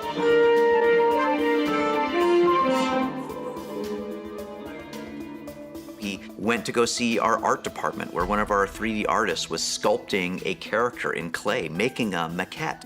And at the end of the Bill visit, we got in a conference room, the leads of the studio, and there was a pause. And you can see the magnificent machine that is his brain calculating down the Microsoft org chart from him at the top all the way down to the crazy artists in this studio in a gravel pit, literally. And Bill leaned forward and he said, "So there are artists who work here?" It really was a cultural change for the company. Xbox was already forcing people within Microsoft to think differently, but what really mattered was changing public perception. Behind the scenes, software engineers were hard at work building Xbox's capabilities. Now, the hardware team had a chance to win over the doubters on a big stage at the Consumer Electronics Show in Las Vegas. CES was a trade show where companies from around the world would come to unveil the latest in technologies. A lot of buying decisions and retailers got made at that show for the holiday season, and so we had a lot of proving to do. The press was skeptical, gamers were skeptical. You don't know how to do this stuff, you've never done this before, good luck. The gaming industry is not a believer. While Microsoft works on the insides of the new Xbox, it focuses an equal amount of attention on the outside. I was the creative director of Xbox. Horace Luke is the man.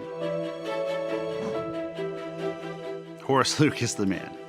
What Horace had to do was take the thing that we had produced in hardware and then figure out some wrapping around it. First time we ever showed him, like, hey, you're gonna need to put this board that we're about to manufacture for, you know, millions of consoles into something that looks good. He's like, what the f? My office was where everybody brought their ideas, from the technology team to the design team to the management team. At the time that we were building the original Xbox, there were no other consoles with a hard drive or an Ethernet port. So how do we put something around this that vents heat, that survives a drop test, and looks cool? You have to fit all of this, of course, into a box that's not gonna be giant sitting in your living room. It was a constant battle between the different groups. I went through thousands of different sketches, trying to jam it and shrink it in every way possible into a box. I remember him saying, like, well, maybe we just gotta slim it down, like, you know, we'll just dress it in black. Everything was very aggressive looking. The console itself was large. It was bulging on the top. It looked like the engine cowling on a Dodge Hemi. It was the physical embodiment of power, like no other console has ever been designed like this. It was quite a miracle to fit everything in that box. Looking back today, you say the thing is huge, but in comparison to the PC of the 90s, it was tiny. It is a small miracle that we actually were able to pull this off. And it looked awesome. The 2001 Consumer Electronics Show is packed with every new gadget and gizmo about to hit stores.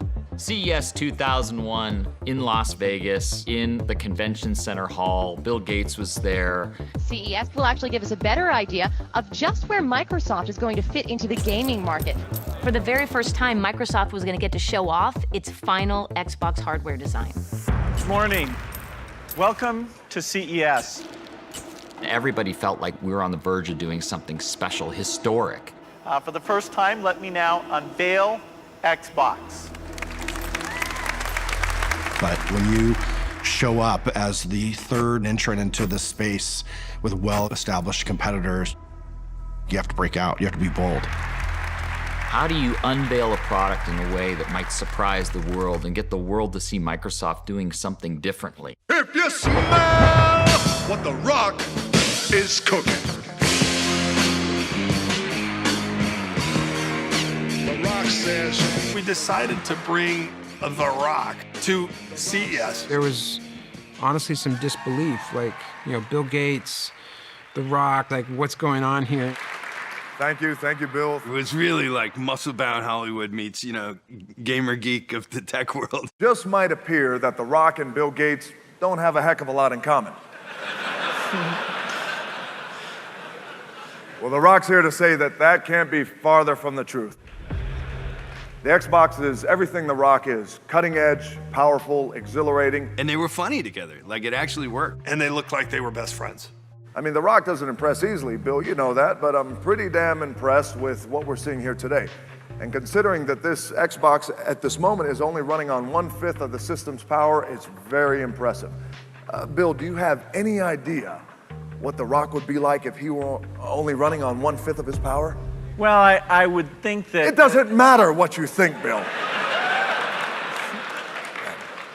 I'm sorry, Bill. It's just a force of habit. Rock apologizes. It went well. We showed nothing, technically, but it started to build the excitement. We gave it 5 out of 5 stars. We really like the Xbox a lot. You throw in an 8GB hard drive, a 10100 Ethernet adapter, and you basically have the most powerful system on the block. The Xbox is really slick. With excitement building around the console, Microsoft was under tremendous pressure to build a portfolio of hit games before the Xbox launch. By the time they had announced that they wanted to do Xbox to the time when we needed to launch was an incredibly short period of time. We didn't really have the luxury of saying, start building a game from ground up. That was almost impossible. What we were looking for were games that were partially in development, ports already in development. We went out and started to look for developers all over the world. A barnstorming tour across North America, Europe, and ultimately Japan to create some sort of excitement around the console and convince game developers in particular that we could be successful. All right, boys, let's roll.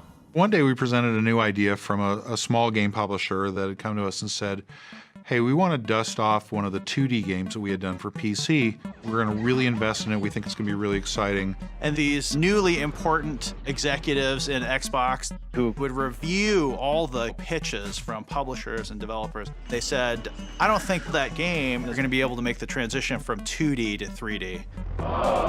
They felt that it was complicated. They didn't really understand the user interface. They thought that it was based on a game that hadn't been all that successful. To my surprise, it was rejected. And that game was called Grand Theft Auto 3. It ended up selling 14.5 million units. It was the top-selling game of 2001 and would have been the top-selling game of 2002 if it wasn't beaten by its own sequel. It was the pass heard around the industry. Despite seeing Grand Theft Auto 3 go to PlayStation, Microsoft was still well-positioned to attract other developers to its platform. We needed a vibrant and strong third-party lineup of games that customers would love, and we wanted the industry to look at us as something that was going to be worthy of development. We wanted to have the very best games. On March 13, 2001, Microsoft put their commitment to developers on public display at their GameStock event in Seattle. Thanks and welcome to GameStock 2001. What you're seeing is a sneak peek at what's to come on Xbox. We're going to start off with a game whose vision was really just too big to fit in the PS2, so we brought it over to the Xbox.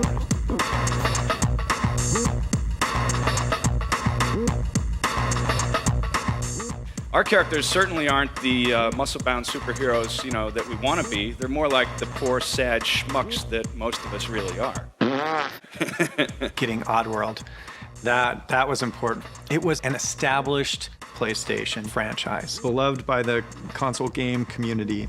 That's the last damn Gabbit there is! We had a chance to work with an amazing creator in Lorne Lanning. He did all the voice acting for his own game. So Munch had these things we called fuzzles, and they were like, me, me, me, me, me, me, and Munch would be like, you got to come over and do this for me. You know, so, and then Abe's like, come on, guys, let's go. Here we go. And they were really vulnerable characters living in extremely dangerous worlds that you're trying to keep them alive, but when they get whacked, it's hilarious. Next, we're really happy to announce our new relationship with one of the premier racing developer teams in the world, Bizarre Creations. Project Gotham is a new product for Xbox. Now check out the reflections on this car. The whole environment is completely mapped to the entire surface of this vehicle.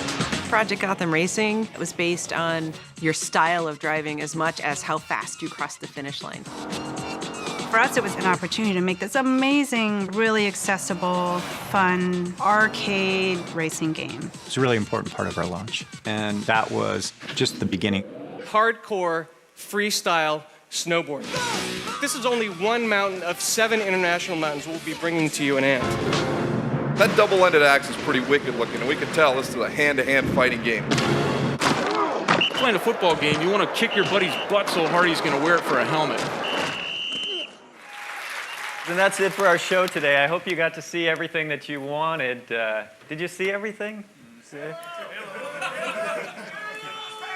Oh, I feel like I am forgetting something. What was it? Oh, Halo. Hey, how could I forget Halo? Hey everybody, so I'm Jason. I'm one of the co-founders of Bungie and the lead on Halo. Bungie was a Mac-first developer. That's where they started, that's where they'd had their success with Marathon and Myth 2.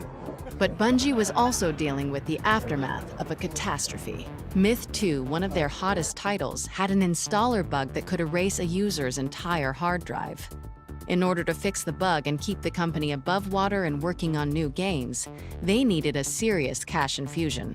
Apparently they had this thing called Halo. I hadn't seen it yet. Some of my guys had. They had multiple games into development, but all I wanted was this new thing that they were working on. So we did a deal and bought out the company, and they started to work on Halo. That's really when true development began on what the game would be. When we were purchased, Halo was not a game. There was no real story. There was no real sense of what the gameplay tempo would be like. We knew it was powerful to control a space marine who moved fast and could jump into a sophisticated vehicle and, haul ass around this alien world. And that was it. What do you think, Jason? Got something for you, man. See it? People knew about Halo. They knew that we'd been acquired by Microsoft. They knew about Xbox. They knew we were still working on the game. That period of getting Halo from a series of prototypes to on a disc playable by an Xbox was just a mad rush to get this game done. But there was this excitement that we had something special. It makes me very nervous to actually play this for you. Welcome to Halo on the Xbox.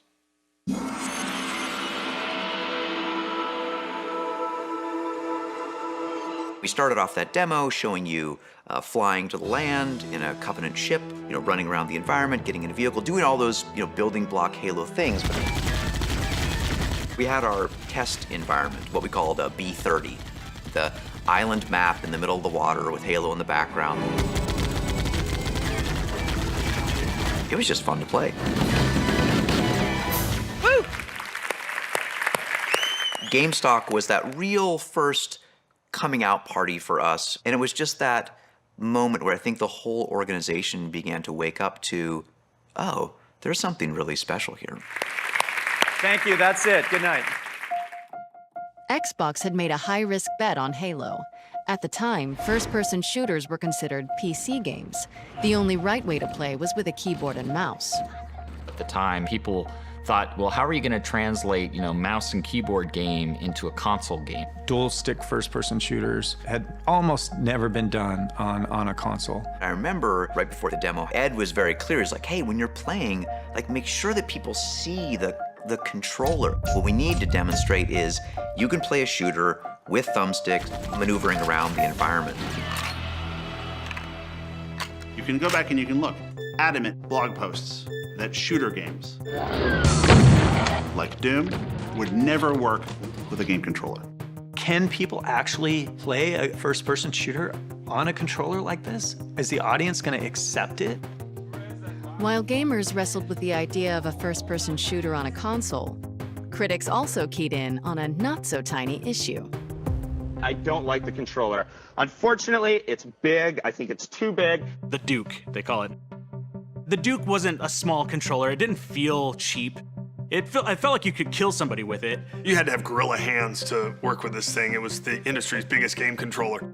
The Duke controller was like a newborn baby. I mean, the thing is like 9 pounds, 3 ounces. You had to kind of hug it. As an adult with big hands, you can hold it farther back and it's really comfortable and cool. It was done bass-ackward, as most things were on the original Xbox. To get to that design, we kind of used the human factors ergonomic approach. For those of us with smaller hands, we all thought, oh my God, did all these guys just sit in a room and go, oh yeah, this is gonna be great. It was like, oh, yeah, this is totally not gonna work for us. And it was like, okay, this is a problem. Perhaps we didn't take into account a full range of hand sizes. There's no way we could ship Duke in Japan. People couldn't use it there. There was almost a plea, Carlson, you've got to find a way to make this smaller, please. We knew it wasn't the right thing, but we didn't have enough time. E3 was coming up, and so we had to go with what we had. On May 17, 2001, global gaming's biggest event, E3, kicked off in Los Angeles. The E3 is clearly the Super Bowl, the Olympics, the World Cup all rolled into one for the video game industry. For Team Xbox, it was the most important public test for their new console before a looming November launch date. We're trying to make an impression at E3, and we don't know what hardware we're going to be able to show. And are we going to try to show a lot or a little? Should we show games at all? We were heads down, focused on having all of our games prepped for E3, and it nearly killed us. It's Broadway, it's opening night. You're going to read the reviews the next morning, and you're either hot or you're a flop. I was pretty eager to get to E3 and get hands-on with the Xbox. But your first time making hardware is painful. And what you demo and what ends up on the store shelves are often very different things. And so I was really skeptical that this Xbox is going to be ready. It's a pleasure for me to be the first to welcome you to Los Angeles for what I'm sure is going to be quite an exciting week. So it's 8 a.m. in the morning. The hardware team is like literally using duct tape to get the box done. Sony had their event the night before and a party afterwards. This was going to be our coming out party, and we now have a hungover media group at 8 o'clock in the morning coming to see Xbox. That is not where you want to be. We've made Xbox a reality. And you can see here, if I slide this down, Xbox itself. Now live and ready to go. I walk out on stage and I do my first line. And in fact, if I press this little button here on the front, and then I hit the magic button that's supposed to start the Xbox, you'll see Xbox will actually start up. We can bring that video up. We can bring that video up. And nothing happens. Nothing happened. Well, if we could bring the video up, Xbox would be live and starting and running. I didn't know what to do, so I just went on. So it's with great confidence that on November the 8th, in the North American market, you'll be able to go into retail stores. In less than a year's time, you're gonna release this thing into the wild and people are gonna be able to play it and you're gonna love it. And it doesn't turn on. It was a devastating moment. As the hardware planner, my heart just sank. And you'll be able to get a box just like this with Xbox in it. It was a disaster. A legendary sort of press conference snafu. We had to convince the press very quickly that we had a box that worked, and we needed to get their hands on these games as quickly as we possibly could so we could wash away that moment that we had on stage. We're very excited about that. But the disasters kept rolling. The Xbox wasn't done yet. The graphics hardware that they were running on was running about half the speed of what we expected the final product to be at. Basically, I'm making excuses for it was slow.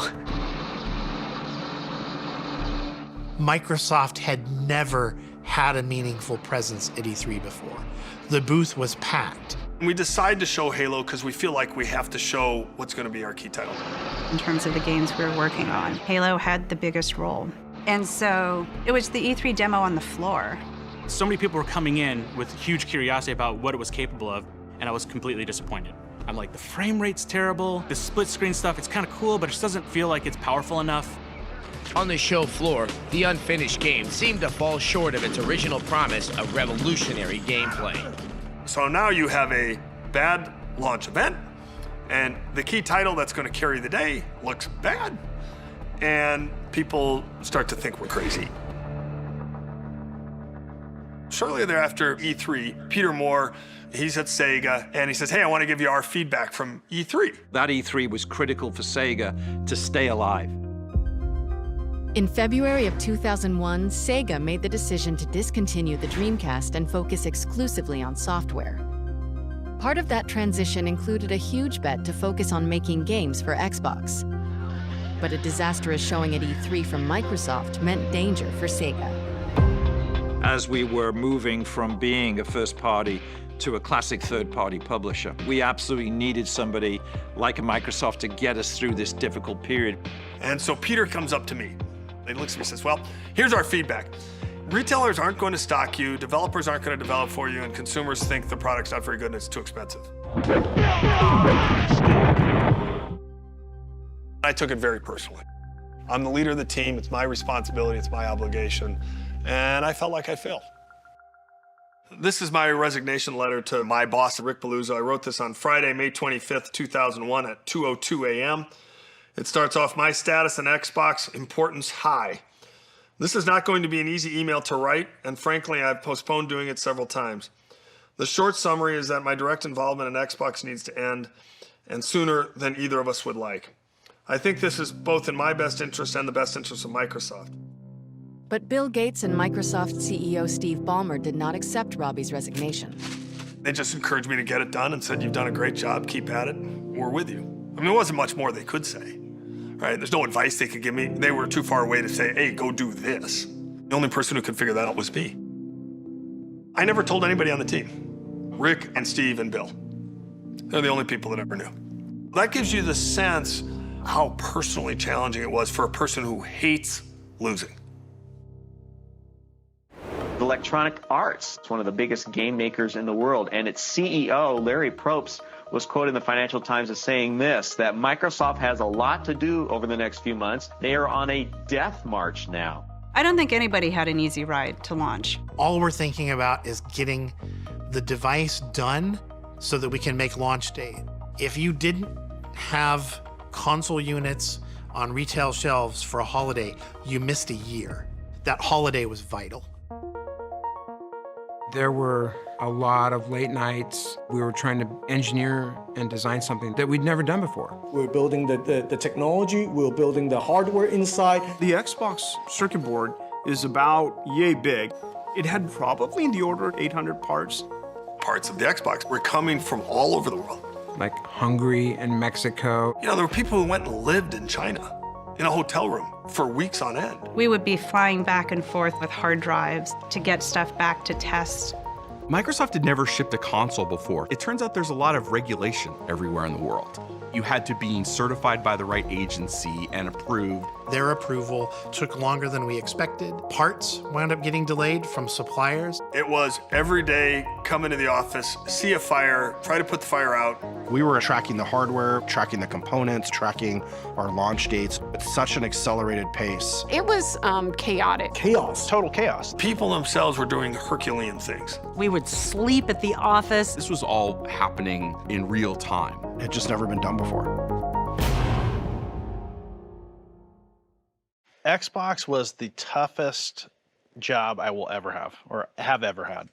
I will never do it again. Every day was a challenge, both sort of technically and professionally, but also personally. You know, you were lucky if you had a personal relationship that survived launch. Mine did not. It's kind of like you're on this horse that's bucking and you're thinking, okay, is this ever gonna stop or will this be the end of me? 8 to 12 weeks before launch. We're coming in way hotter than anyone expected to. We doubted whether the hardware was going to be done in time. We're not sure any of the games are going to be done in time.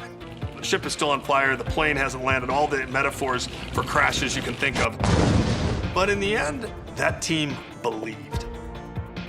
There's no second try at the Xbox. So this was a Hail Mary culture. And if we were able to succeed, it was going to be absolutely epic. It's a touchdown. November 15th, 2001. Xbox was released in Times Square.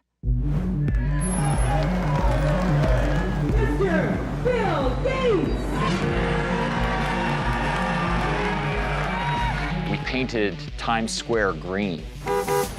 Everywhere you looked, you saw the Xbox green logo. Xbox was up on all these big billboards. One of those moments in your life you're never going to forget. Here we are, a huge line of gamers down the street waiting to buy this Xbox. 20 years old, first time going to the city alone. I get on a bus and I show up in Times Square. I go straight to the new Toys R Us and I'm looking for the line. I'm prepared to stay there all day. We worked with the city to open up the WWF restaurant across the street from Toys R Us Times Square. And that's where all the gamers came first. They have Xbox consoles set up everywhere. They pretty much just allowed all the gamers to hang out and play and test out all these games. Bill wanted to be on site. He wanted to help hand over the first console Bill Gates is down at a gaming system, shook my hand and said, "You ready to play?" And then we were playing Fusion Frenzy.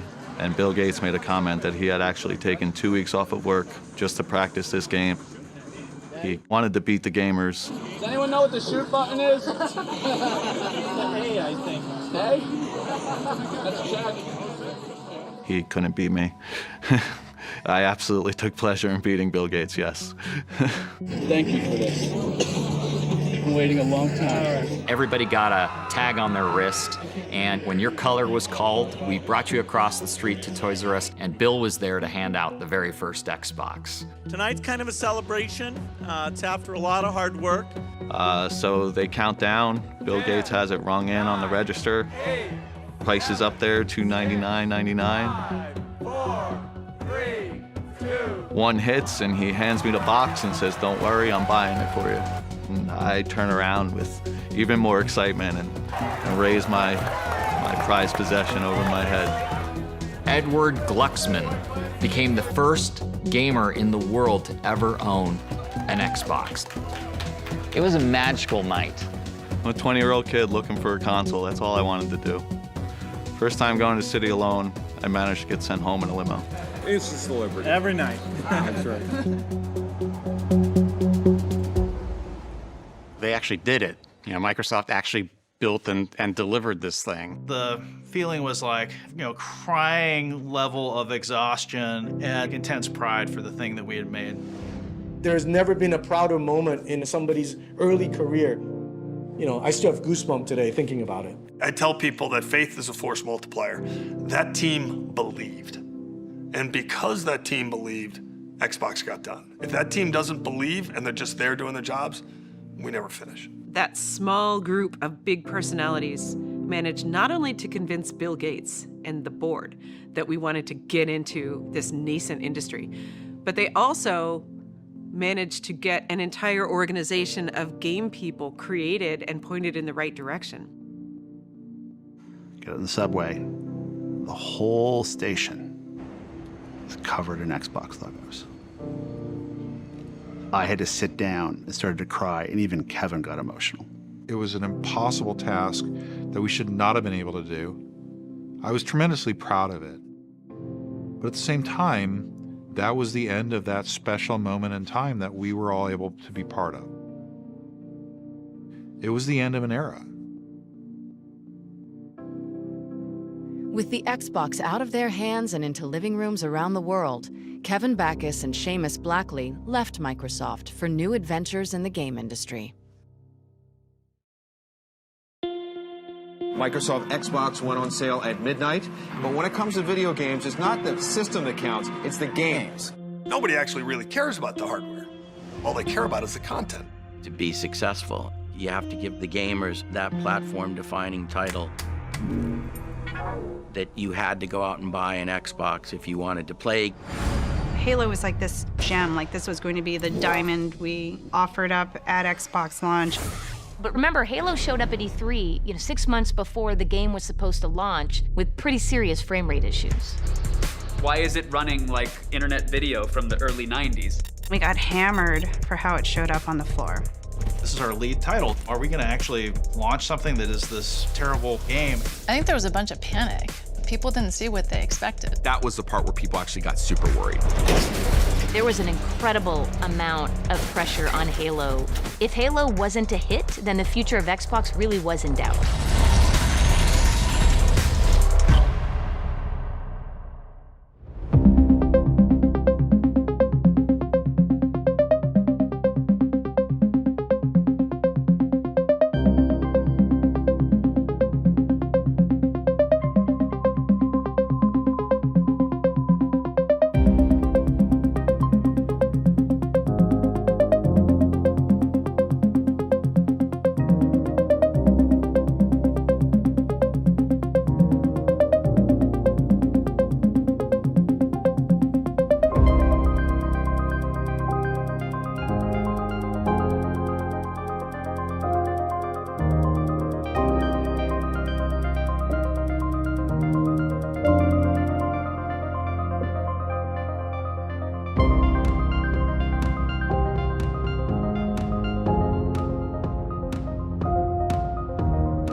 E3 2001, when we saw Halo, my friends and I, we were like, ooh. It's crashing, it's buggy, sounds terrible.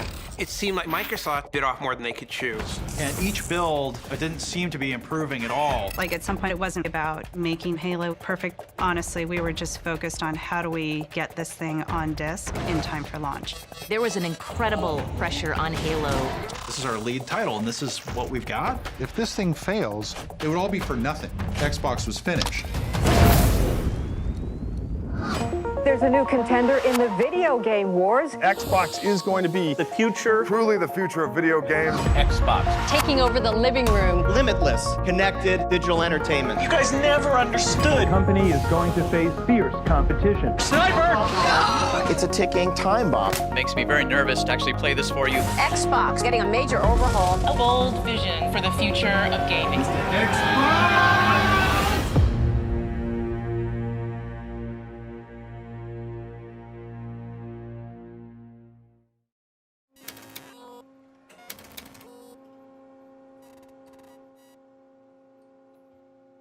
Soon, you will be food.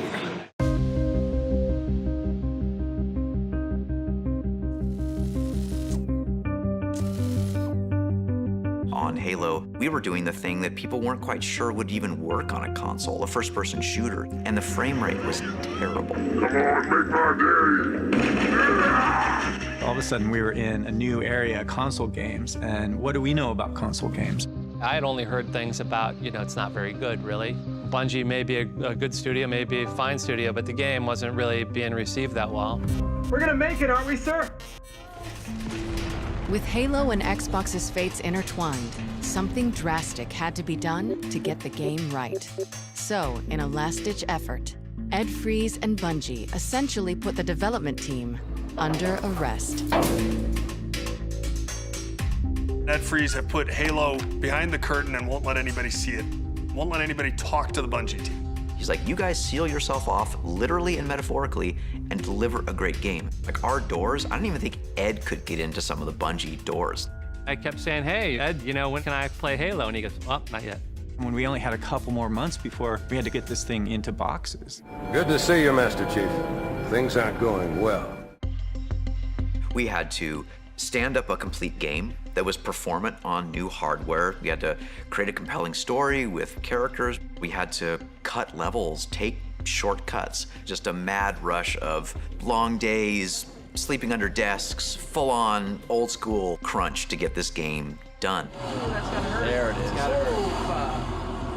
The one positive thing that comes out of crunch is ideation and invention and polish. Ultimately, that was one of the things that Bungie took very, very seriously, was polish. For us at Bungie, this was a passionate effort to make the best game possible.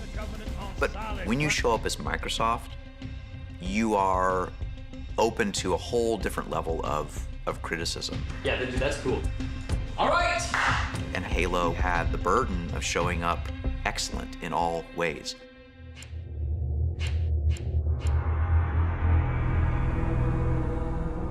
We had no idea Halo was going to be a hit. We hoped people would like it. Here we go. Hold it up! But the rubber hits the road when you meet the gamer for real.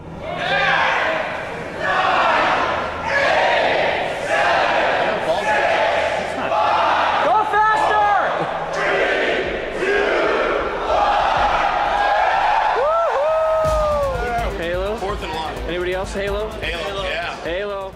I remember very vividly going to local launch events.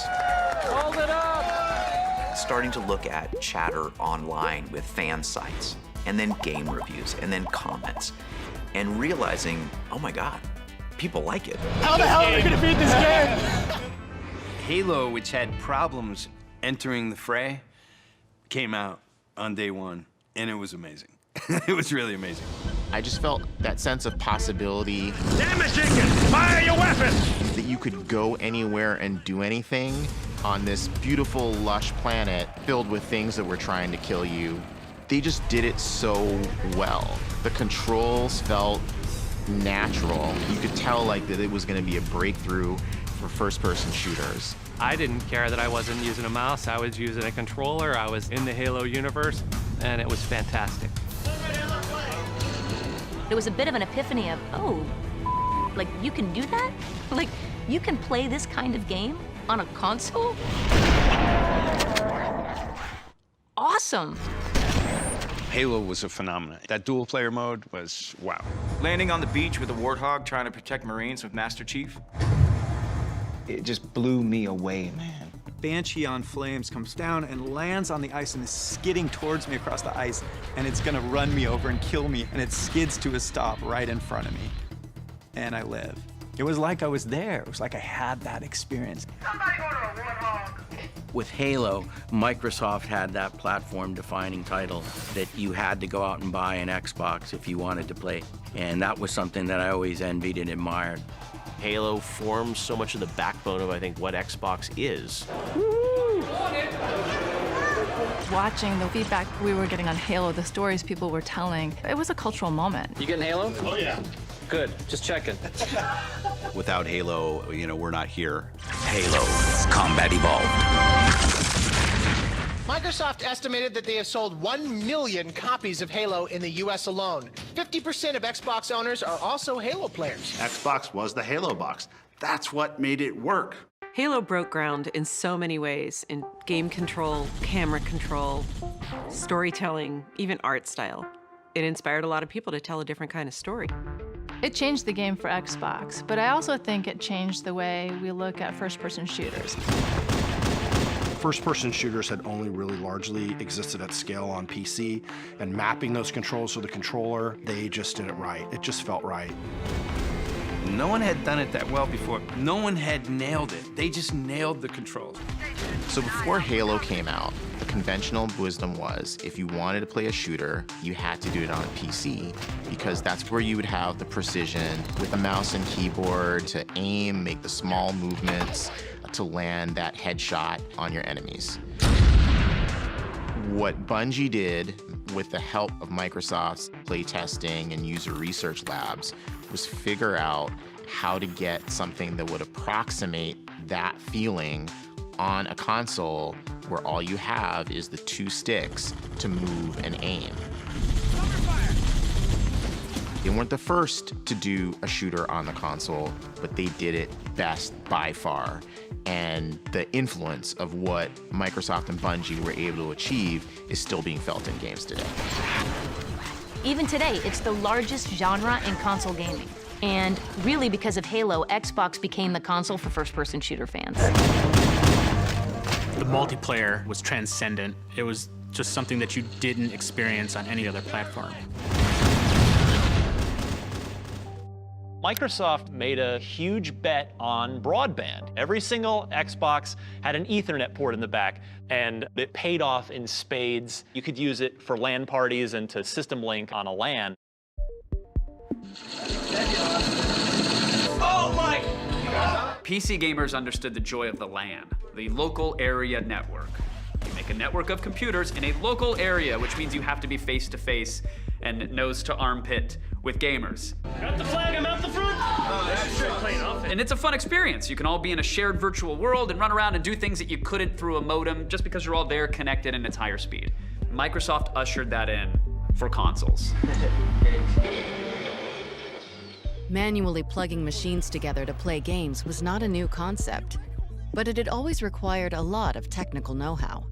Now, the communal gaming experience wasn't just for computer geeks. It was for everyone. Right now, we have this game going here, which is 16. Downstairs, I was just down there. They probably by now have at least a 16 game going on. They keep on bringing in more stuff, and it seems to be expanding. It was a communal party, multiplayer atmosphere that you could have with a massive group of people and have multiple consoles all connected. We'd get together at like 8 a.m. and play 16-player Halo all the way till 8 a.m. the next day. I remember running an Ethernet cable up the stairs so I could have a friend bring his over and play. I'd go to my buddy's house, and we're on 2 different floors. We're in 4 different rooms, because screen looking's a thing. Man, the fights were legendary. You looked at my screen. No, I didn't. Yes, you did. I can't. I can't see your screen. make a little flyer at work, like Halo LAN party this Saturday, bring an Xbox, bring a controller, bring a TV. That changed everything about my social life for probably 10 years. And these, by the way, weren't small TVs. These were the big cathode ray TVs that you had to find a way to be able to use. I had a heavy-ass TV. Flat screens weren't around back then. You got it? Yep. So I bought a PT Cruiser just so I could get my TV around and my Xbox. That was a fashion statement to have an Xbox in the car back in the days with that big screen. Give me a second, give me a second. Your foot, your foot. I know that's my foot. Ouch.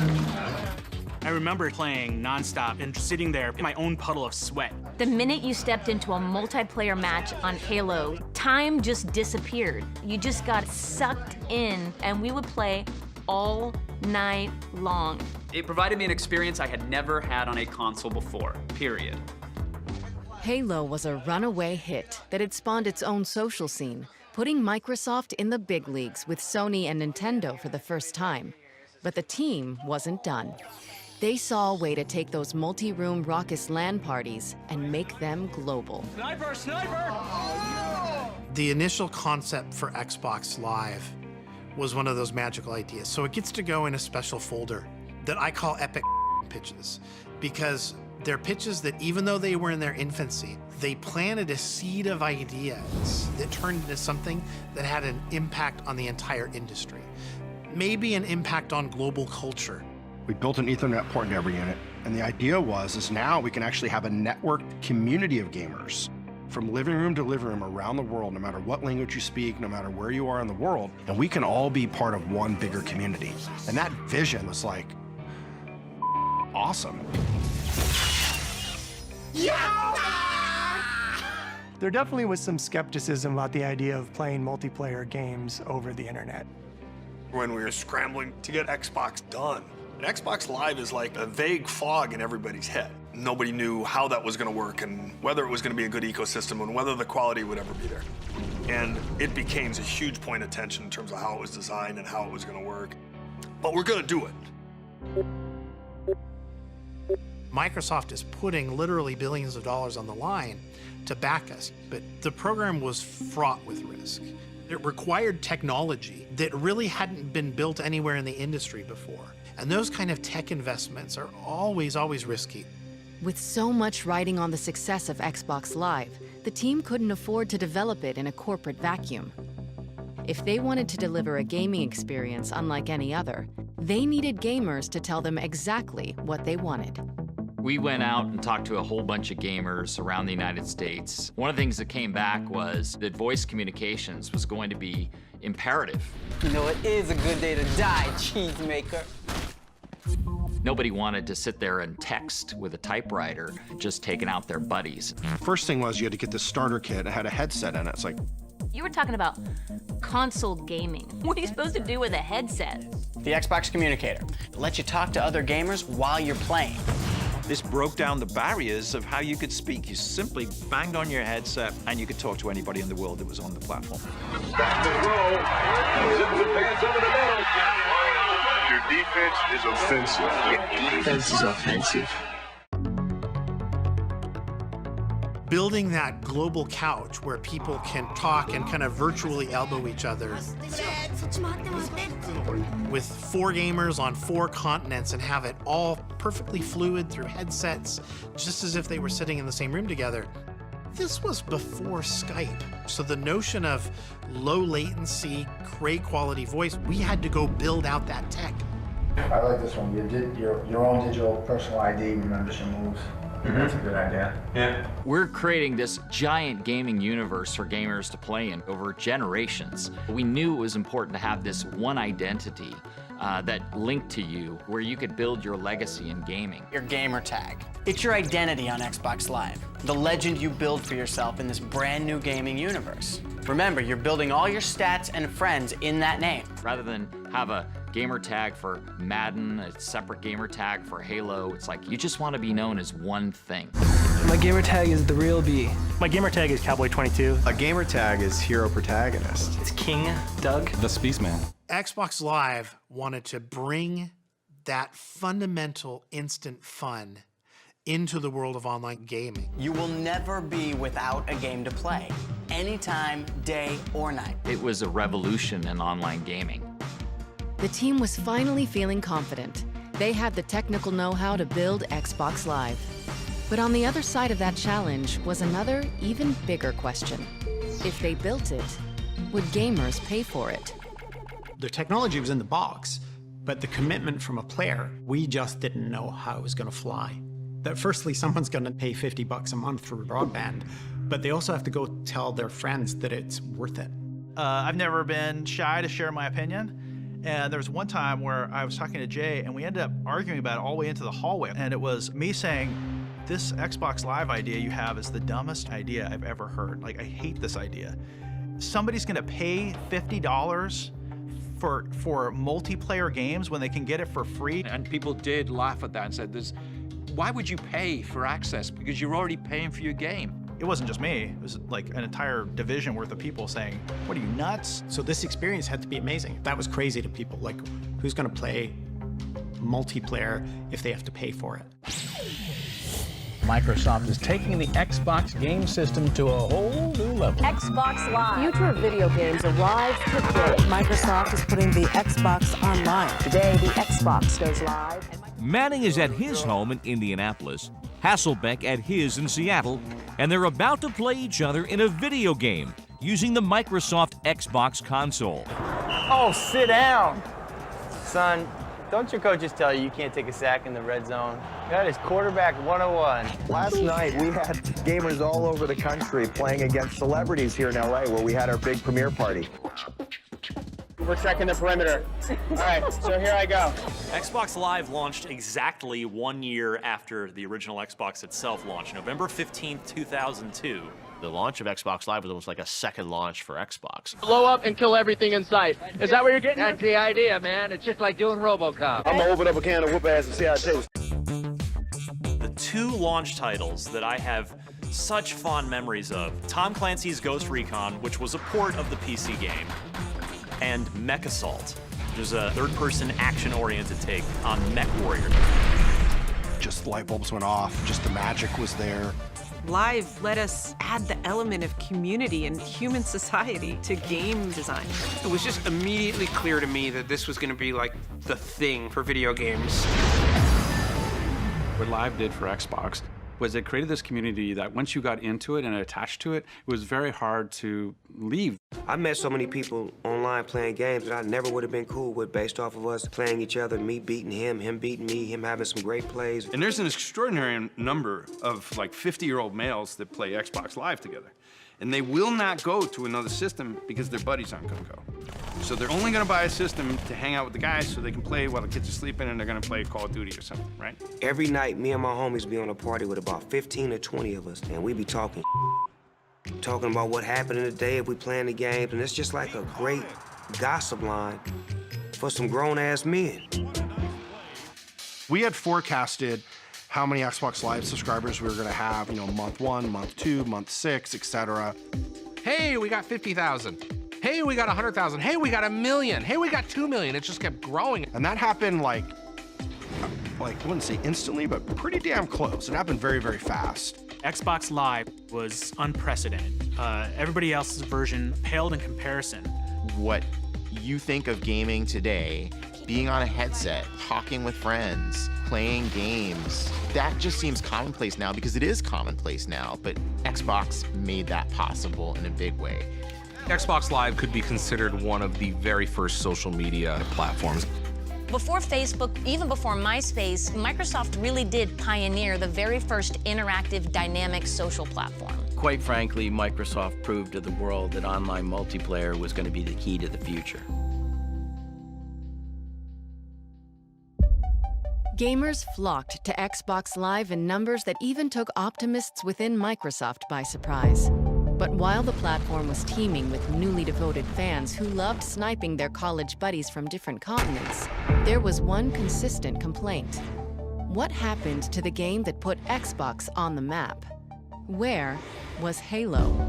When we started working on the second Halo game, the weight of expectation came crashing down on us. Halo 2 had to be a blockbuster movie, and that was always a danger, is what if we just push to do this big AAA spectacle and miss the heart of what made Halo a success in the first place? God damn, we have a lot of work to do between now and E3. Everybody on the team had a different idea about what being more excellent would be.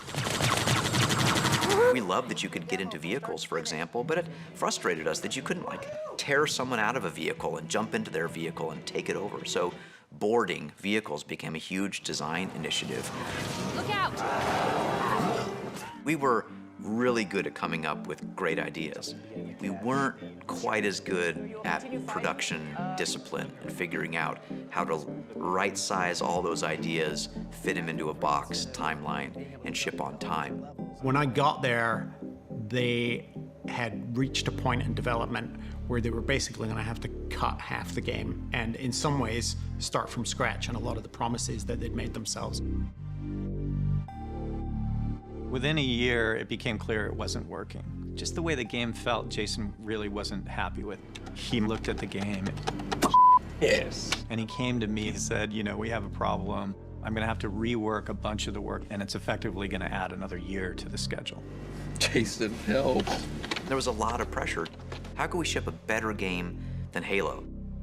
And from Microsoft's point of view, Xbox's point of view, how can you ship that game as quickly as possible? This is now, by far, the most valuable franchise that we have. You know, this is Halo. We can't screw this up. Jason's saying he needs a new year. Time for me to step up and do my job as a boss. I do know that Ed went to bat for us. Ed was very much a purist. He was about creating great games and giving the dev teams the time they need. And that is at conflict sometimes with actually making a profit. So to me, it was a no-brainer. But Robbie wanted to put it in front of the other leads on the team because Halo was so important. It's going to affect, you know, the Xbox Live team and what they do. It would affect the continued marketing of the platform and things like that. Microsoft back then was a technology company. Software shipping on time at quality was a big part of the rhythm of the business. So we go in and we have the meeting, and Robbie basically goes around the room and takes a vote. And it went around the room and everybody voted to keep it on the original schedule. I walked out of the room and basically I just threatened to quit immediately. Robbie gave in, calmed me down, and he agreed, and he gave us the extra year for Halo 2. Ed got the Bungie team the time they needed to finish the game, but the delayed launch had a ripple effect throughout Microsoft. Really, that Bungie meeting was the beginning of the end for me. When I walked out of there, it wasn't just that I was mad, it was the first time I could imagine leaving the company. I mean, I'd been there since I was in college. I had a lot of stuff going on in my life. About to turn 40, I had been at the company a long time and made plenty of money, so I didn't need to be there. Within the next 6 months, I quit. In January 2004, Ed Fries resigned from Microsoft, while Bungie set out to finish what they'd started, creating a sequel to one of the most popular titles in console history. The extra year Fries bought them turned out to make all the difference. Not only did it elevate the game, it built fan excitement to a whole new level. The lead up to Halo 2, I had never experienced anything like that in my life.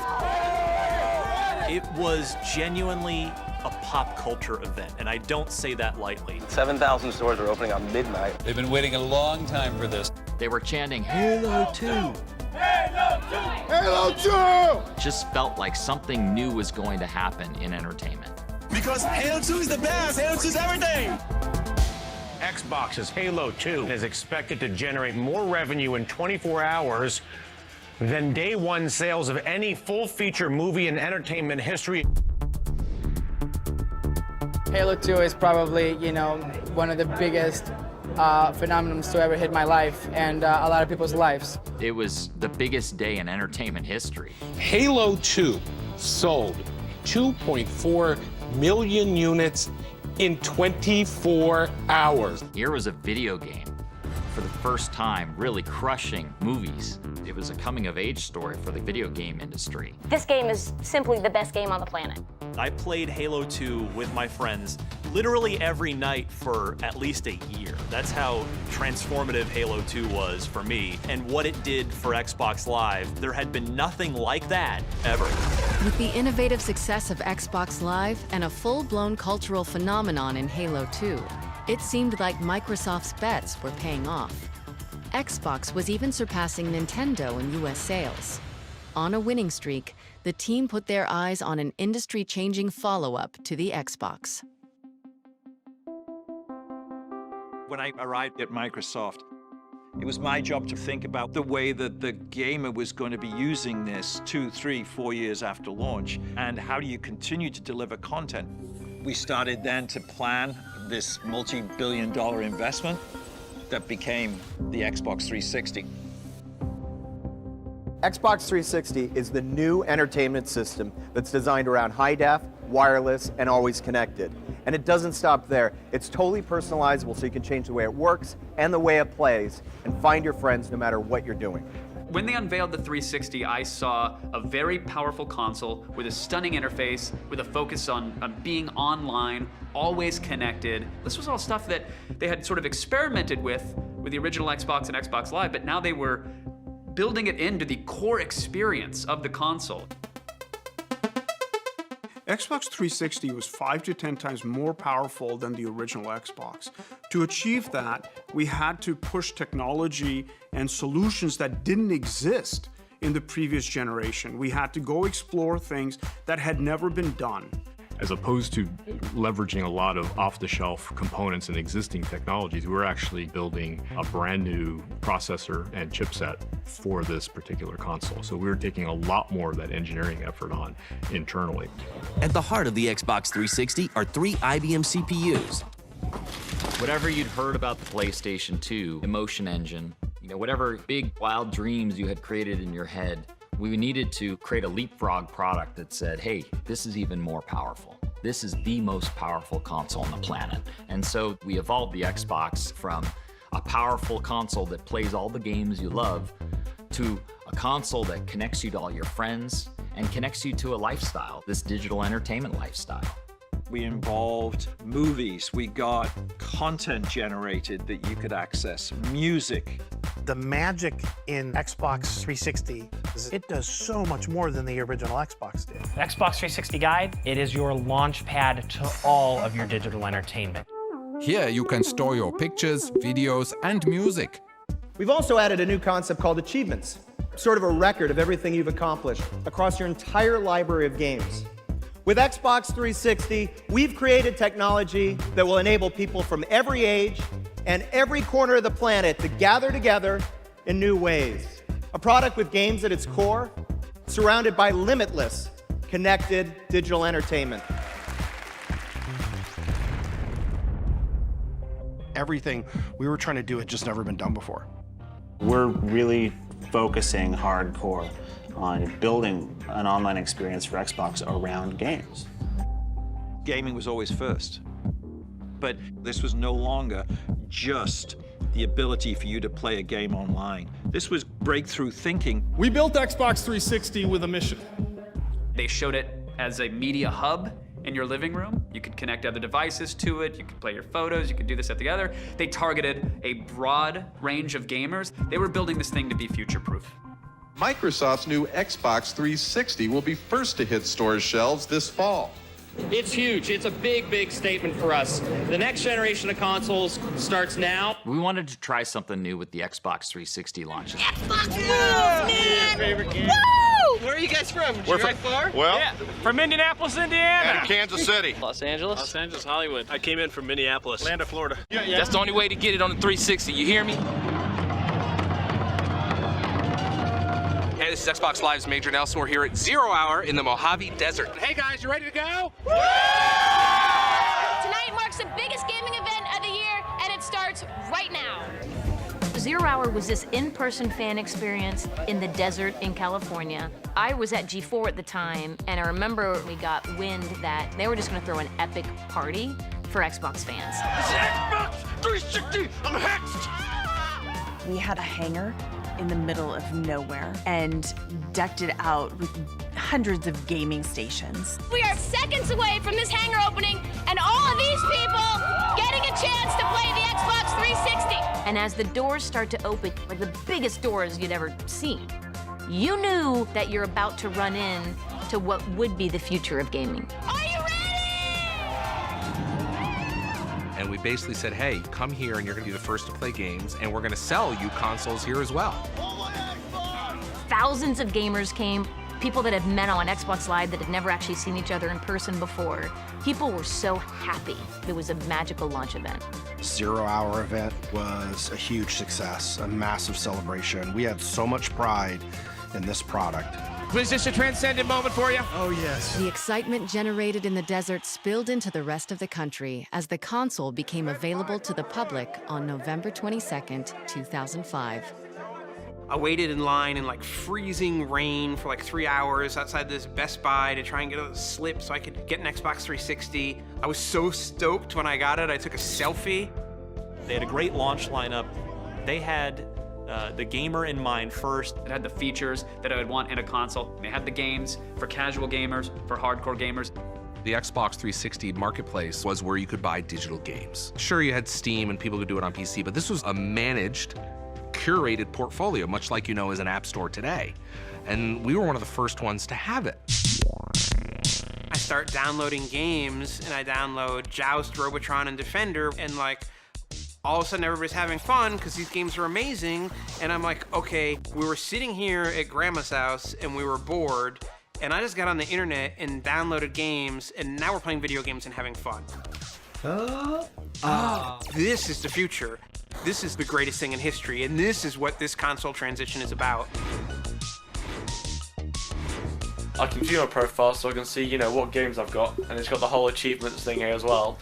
It was the first console with achievements. We take that for granted now, but all the little bonus points and your gamer score and your rating. You achieved something in the game, and that something is whatever the developer decided. Hey, did you scale this mountain? Did you open this door? Did you find this thing? Somebody can play through the game, but if you wanted to really complete it, you had to get every achievement. Let's kick some ass. I've got 148,000 gamer score. People are like, what is that? Why do you care? Because it's something that reminds me of all the time that I've had, all the games that I've played, all I feel like I've accomplished something.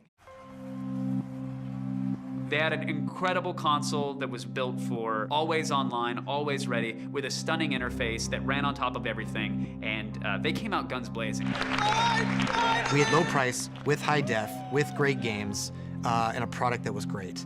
And so we felt we had a chance that generation. Yeah, we were riding high, we were celebrating, morale was extremely high. They had arrived. They had to gain the trust of developers, they had to make a statement with the gamers, they had to show that they belonged at this party, and the 360 was a beautiful iteration of all the lessons that they had learned with the original Xbox. I think 360 was finally that moment that Jay and Seamus and everyone, dreamed of. Gamers were looking to see whether we would get it right this time, and we thought that we did. We needed to be seen as the start of the next generation, and this all needed to come together flawlessly.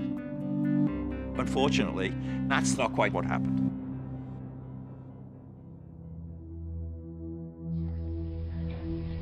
This is called an E74 error. Contact Xbox customer support. It was in the forums, and I started to notice that something wasn't right. I think there's something going on here.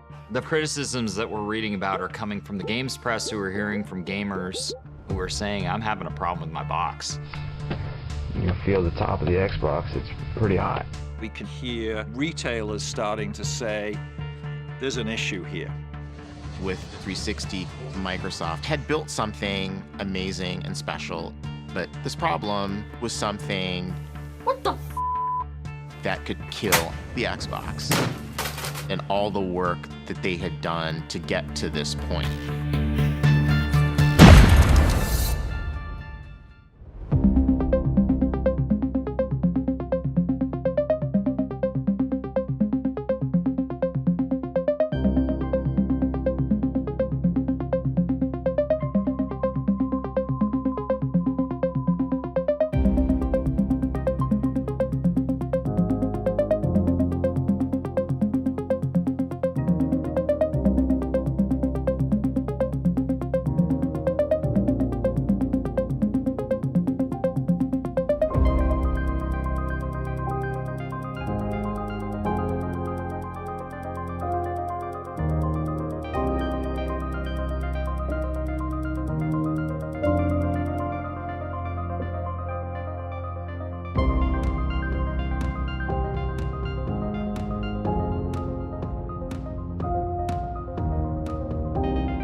CNBC's Jane Wells live in Los Angeles with how the 360's problems are heating up, literally. This all came together in this horrific perfect storm. Some faulty Xbox 360s are literally melting down while running certain games. It was a slow rolling thing, like really understanding how big the problem was. It started to really be concerning, and the numbers started to grow. I had a sick feeling in my stomach. Microsoft hasn't specified the cause, but users say the console's cooling system just can't take the heat of a lot of play. We were just having failure after failure. The problem was huge. Mine just crashed this holiday season. Get one back, turn it on, didn't even work. No! Again! People spent a lot of money on a console, and we're getting 2 and 3 of them back. Whether they were friends, whether they were family, whether they were people on the street, it didn't matter. It was all over the place. I was mad as Then it became the media saying, this is a piece of hardware that has been rushed to market, and as a result, we're seeing unprecedented failure rates.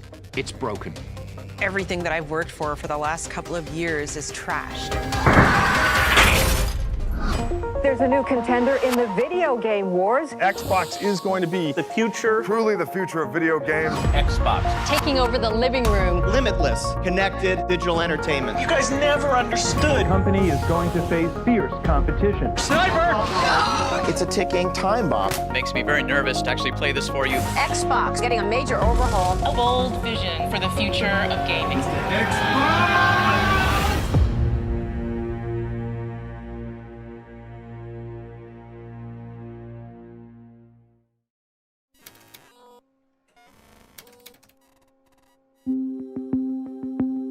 Without a doubt, the most Herculean feat of the original Xbox was that it survived.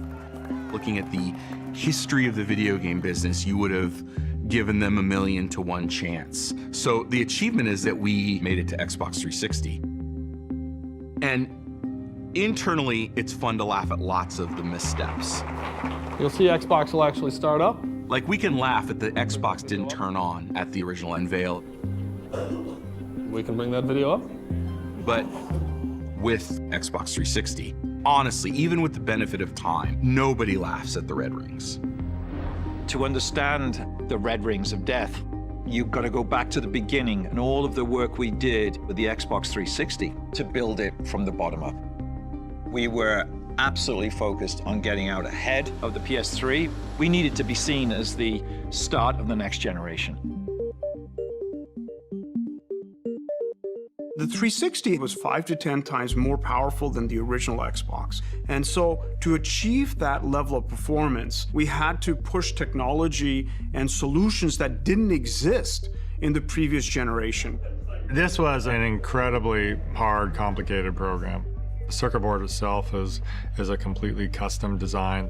And we were building these chips, which was a new process at the time. We did our own internal design instead of buying off-the-shelf silicon. We're bringing up new hardware with software that isn't quite done yet on new test systems that we're developing in real time. And that had a domino effect on the whole product. The design was coming together kind of late. We were launching in November of 2005, and we did not see our first silicon from the CPU until February of 2005. It's just ridiculous. That's 9 months before launch. That is an absurdly short time frame. The normal time frame would probably be like 2 years. And so we're faced with finishing the design and wrapping our production lines at the same time. We wanted to launch it worldwide so everybody had it at the same time.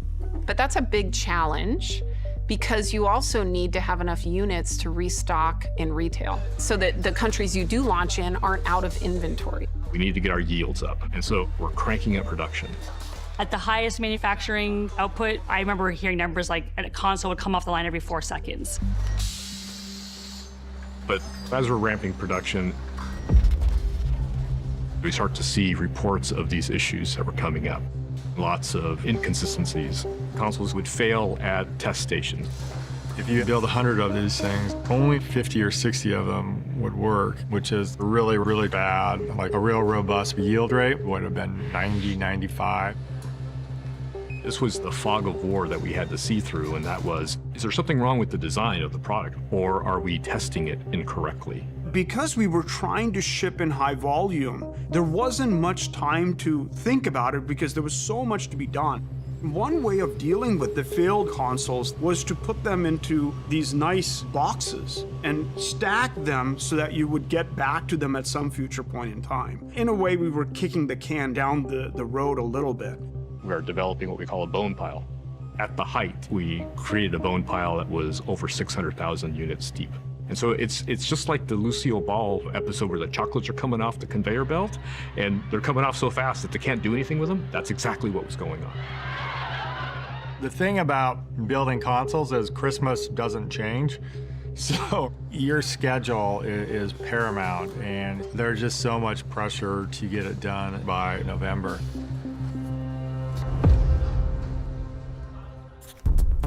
After a hectic lead-up to production and months of intense troubleshooting, engineers finally managed to solve the technical issues that had plagued the 360. As consoles started to pass QC, the team was finally able to chip away at the bone pile in an effort to meet the demand, which, at the time of launch, was ravenous.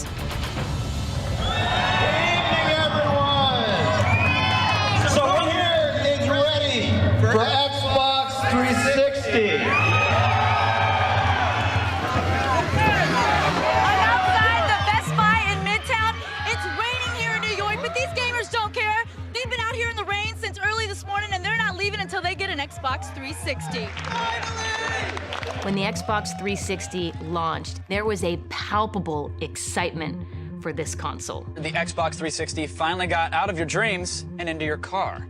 Microsoft had their fingers firmly on the pulse of what gamers were expecting, and they clearly had a vision of what gaming would be for the future. We got in with something that was unique and revolutionary, a gorgeous design, the concave elements of the 360. It really felt, in some ways, that Xbox had actually just arrived. This new world of online, this new world of social engagement, this new world of building communities. We at Microsoft had absolutely nailed that experience. The demand was really, really high. We were selling every single unit we could ship into the market. Now, I know there are a lot of fans out there that want a 360. There's a shortage out there. You know, is that a marketing strategy, or can you not produce enough? What's the real story on that? We are making as many as we can, 24 hours a day, 7 days a week. We're flying them in. Ultimately, we got through our challenges of production, and we just need to be able to catch up. By hitting the market a full year before PlayStation 3, Xbox 360 had a head start on the competition. But Sony was still the undisputed industry giant, and they had every intention of keeping it that way.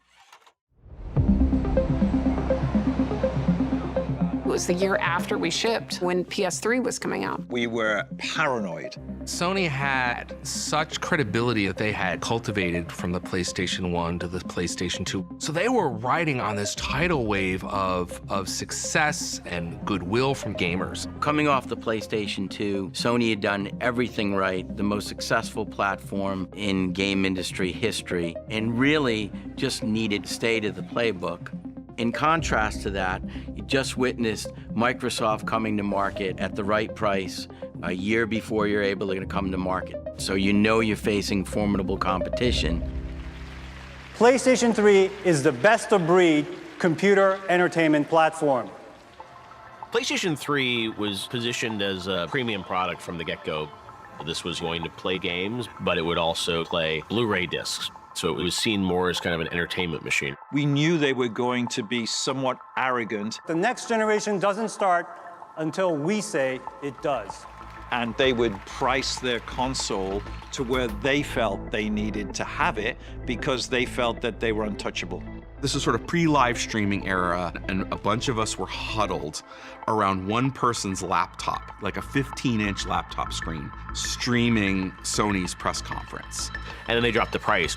In North America, the PlayStation 3 will be available at retail for $599 US, $659 Canadian. Wait a minute, did $599? $599. Nobody was prepared for that. Back then, consoles didn't launch at those kind of price points. It was like, holy cow, we just got handed this generation. We were high-fiving each other, people were crying. There were just all these ways that Sony had put their own foot in their mouth. Sony said it would be a privilege for people to work extra hours to afford their overly priced console. You have an over-engineered machine that's going to be incredibly expensive to manufacture. And that opened a window for Microsoft to be able to sort of say, hey, like, we have a great system that's going to play all the games you want to play. We've got better online for cheaper. Thank you very much, and have a great show. Becoming CEO right after the launch of PlayStation 3 was like being made captain of the Titanic right after it hit the iceberg.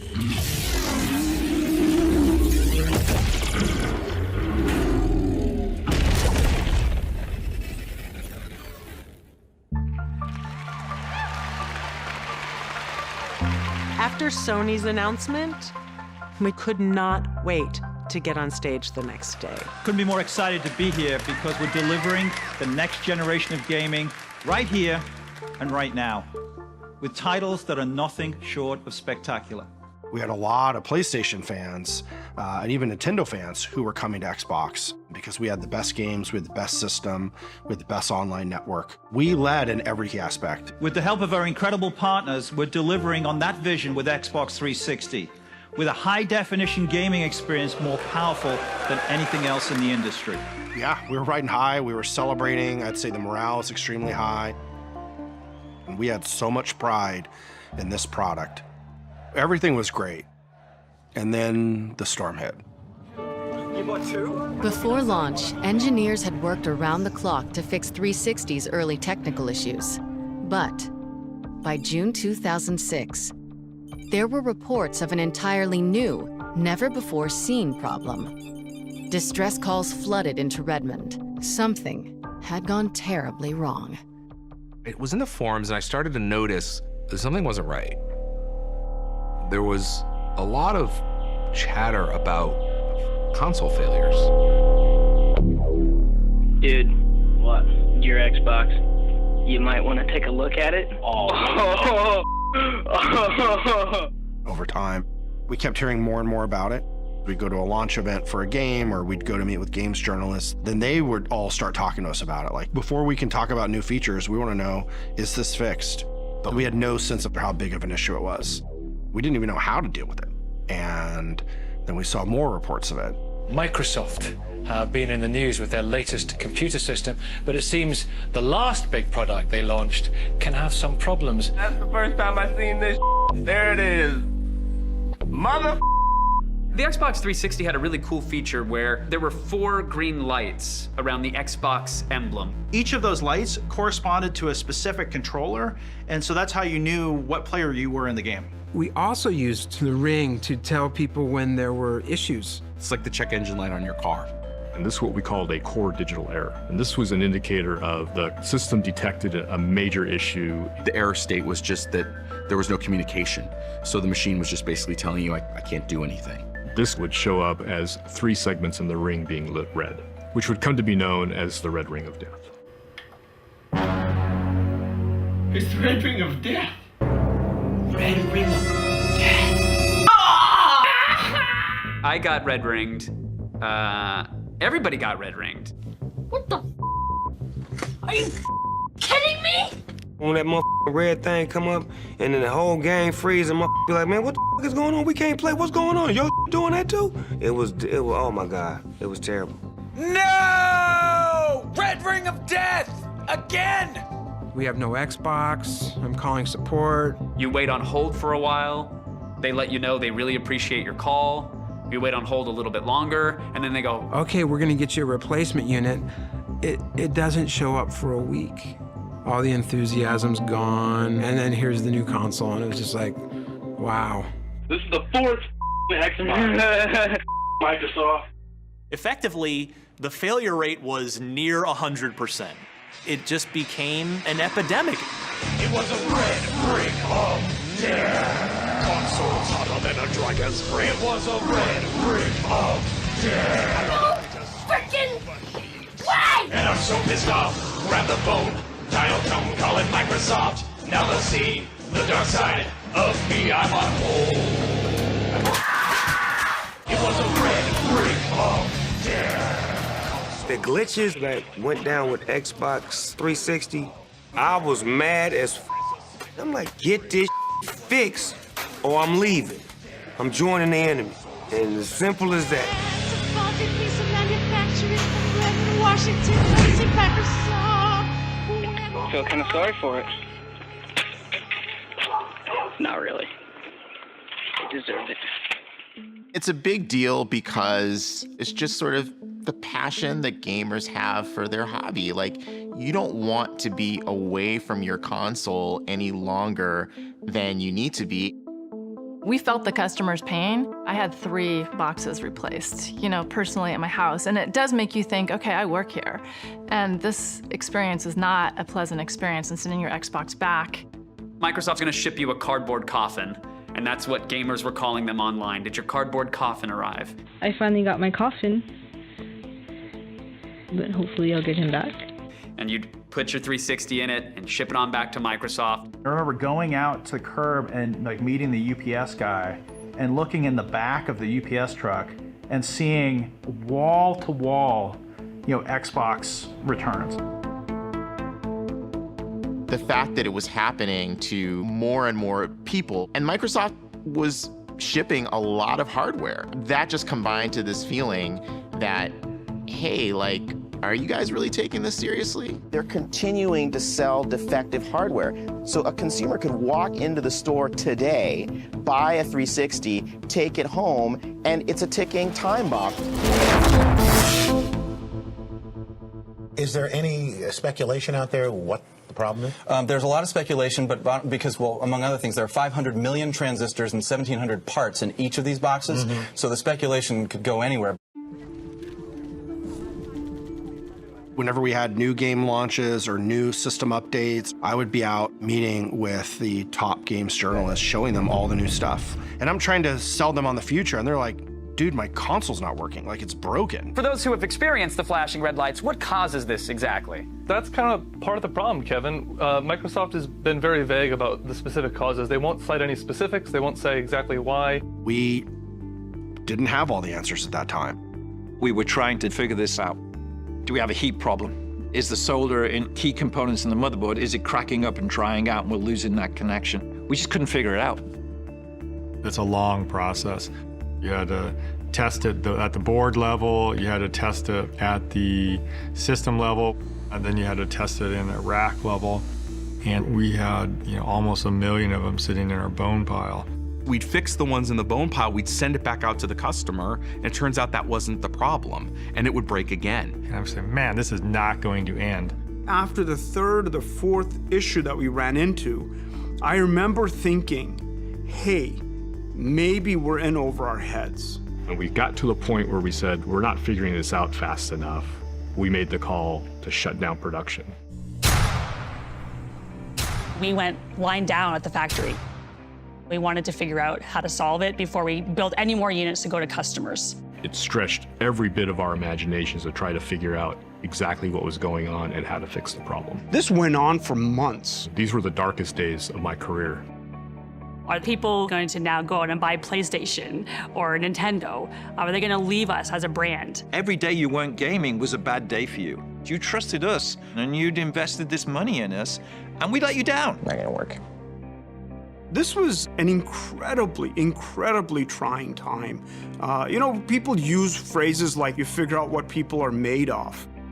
Having gone through it, I can actually say that happens. It's a thing, it isn't just a phrase.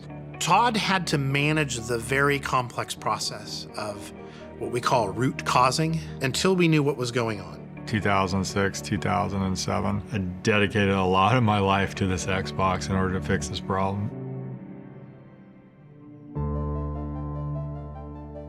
Breakthrough came when we understood that the connections that were being broken were not located on the motherboard, but they were actually located inside the components. The problem was a connection was breaking. The reason it was breaking was thermal, but it wasn't because of the peak temperature. It was because when the unit would get hot and then cold, hot and then cold, every time it did that, it would stress the connection. All these people love playing video games, and so they would turn this thing on and off, and when it would turn on and off, you get all sorts of stresses. And just like when you bend something too many times till it finally breaks, that's what was happening. Once we figured it out, how in the heck are we going to fix this? Peter Moore and the executive team faced a big decision about trying to fix this with all these boxes that were out there in the wild. This was something that could tarnish the brand. They needed to do not just something, they needed to do the right thing. If we're going to save this brand, we need first-class consumer service reaction to this. The credibility of the whole platform really, I think, hung in the balance. There was only one way to do this, and that is you have to fix every console for every customer at no cost, no questions asked. I think we're off to a good start. I remember sitting on a whiteboard writing out some simple math on repair rates times $1 times a customer times an amount equals a number. And that number became pretty big.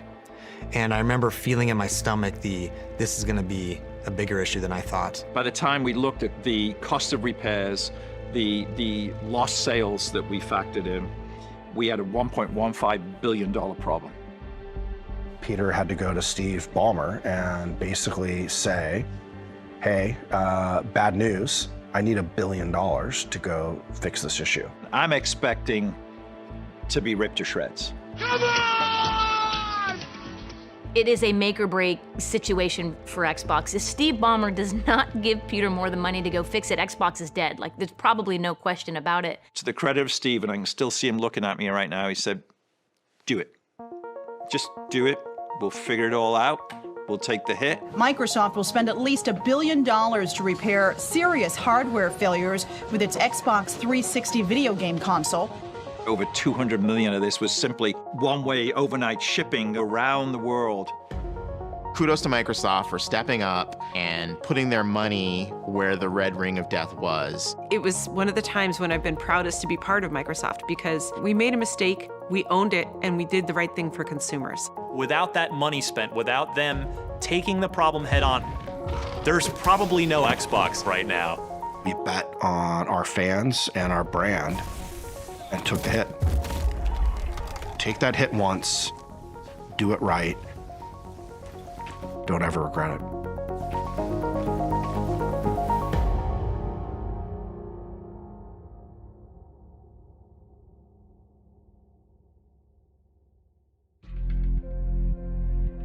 When the 360 died on me, I was pissed that it died, but I wasn't pissed at Microsoft. I just really wanted to get the 360 again and start playing again because it was just awesome. was frustrating, but they had hooked us.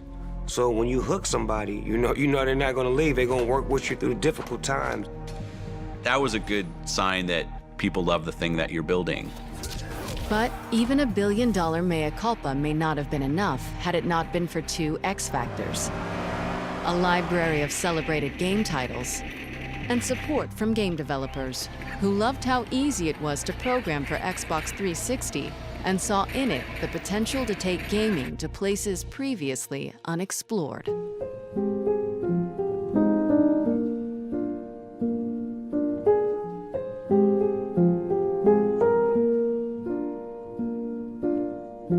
All around me are familiar faces. Gears of War at the time was the best looking game ever made, and it became this poster child for HD graphics and HD fidelity. Like, this is a game that people are going to immediately gravitate to and go, oh my god, I can't believe the 360 looks that good, especially when they compare it to PS3, because this game looks better than anything on PS3 right now. It was the fastest selling Xbox 360 game. It sold like 1 million units in the first couple of weeks, and that really propelled the 360 in a big way. Gears of War may just be the great hope to turn the 360 into a must-buy console. It was a very different type of game for Microsoft. An M-rated game with over-the-top violence. Everyone loved the signature weapon, the chain gun, the Lancer. Gears of War was about appealing to a hardcore gamer.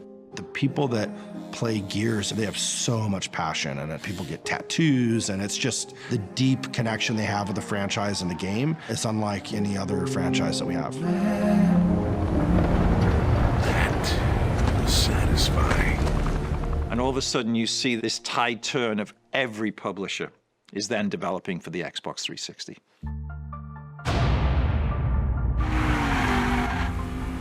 We secured a lot of big games for Xbox 360. You know, we published titles like Mass Effect. We had Splinter Cell from Ubisoft, of course. We really had this incredible portfolio of games. We were the shooter box. Call of Duty was a franchise we had bet on early. It was a PC franchise, and we really established Call of Duty on the console in a big way. Cameo and this gorgeous, colorful game. It was about frame rate, it was about smooth visuals.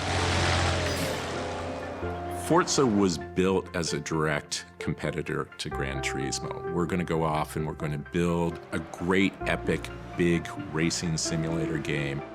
You had cars that had amazing reflections of the sky. They had reflections of other things. You had particle effects. You had a lot of things that just made it look much more real than any other game. To this day, my son can recognize cars by the engine sounds because he played so much Forza. If you look at Xbox 360, that was a moment where we got it exactly right. It was just an incredible run that I don't know that has ever been topped in the history of gaming. And then, you know, at the center of it all was Halo 3. It had been 3 years since Halo 2 smashed industry records, and Halo fans were clamoring for the next chapter of the epic space saga. I think that we were really surprised by the success, the huge success of Halo 2. And so as we were leading up to the Halo 3 campaign, I think we did kind of look at it all up from our marketing team as more of a Hollywood moment. With Halo 3, we wanted to get out in front and make people aware that video games are not something that are just for the boys. Video games have come of age. An exciting day for video game fans and for Microsoft. Master Chief is back in the most anticipated video game ever, Halo 3. Thousands lined up to get the final installment of the trilogy when it went on sale at midnight. I got here 6 p.m. yesterday. Been waiting here ever since. Halo 3, what a massive launch event that was for us. They have 1 million pre-orders, which is pretty much unprecedented. Halo is projected to sell 4 million copies its first 60 days. More than twice as many as the 9 runners-up combined. It's only the biggest game ever. We were no longer some tech company trying to be in video games. We were launching one of the biggest entertainment properties of all time. Halo 3 embodies our vision for the future of entertainment. The franchise spawning everything from clothing to action figures and rumors of a Halo movie. Halo 3 really started to make gaming a mainstream cultural phenomenon. Its first day sales could outdo not only the final Harry Potter book, but the debut of Spider-Man 3. When everything was tallied, we had generated over $170 million in revenue in the first 24 hours, setting a new record for the biggest day in entertainment history. It was just an amazing moment. It was one thing after another. We had games, we had Time Magazine. Everything started clicking and it felt like something's happening. We delivered the right content, the right hardware, the right games, at the right price, and we were showing massive momentum. The ship had sailed and sailed magnificently and kept sailing full steam ahead. Only a week ago, Peter Moore took the stage in Santa Monica, California for Microsoft's E3 press event. A mere 7 days later, the man in charge of the 360 and the Games for Windows division has decided to move on to EA Sports. I left Xbox because I felt like I had done what I needed to do. Ironically, he'll be replaced by Don Matrick, the former president of EA, but one has to wonder, with the face of the Xbox gone, how will this affect the 360 standing in the console wars? Don Matrick was a really accomplished game developer. As a kid, he wrote these amazing games, and he was just like super smart. Don's really an innovator. He's a business leader. He's really into the tech. He really wanted the Xbox to be a product that could reach a broader and broader market. When I joined Microsoft, Steve Ballmer said Xbox needs to have more than a true product lifecycle.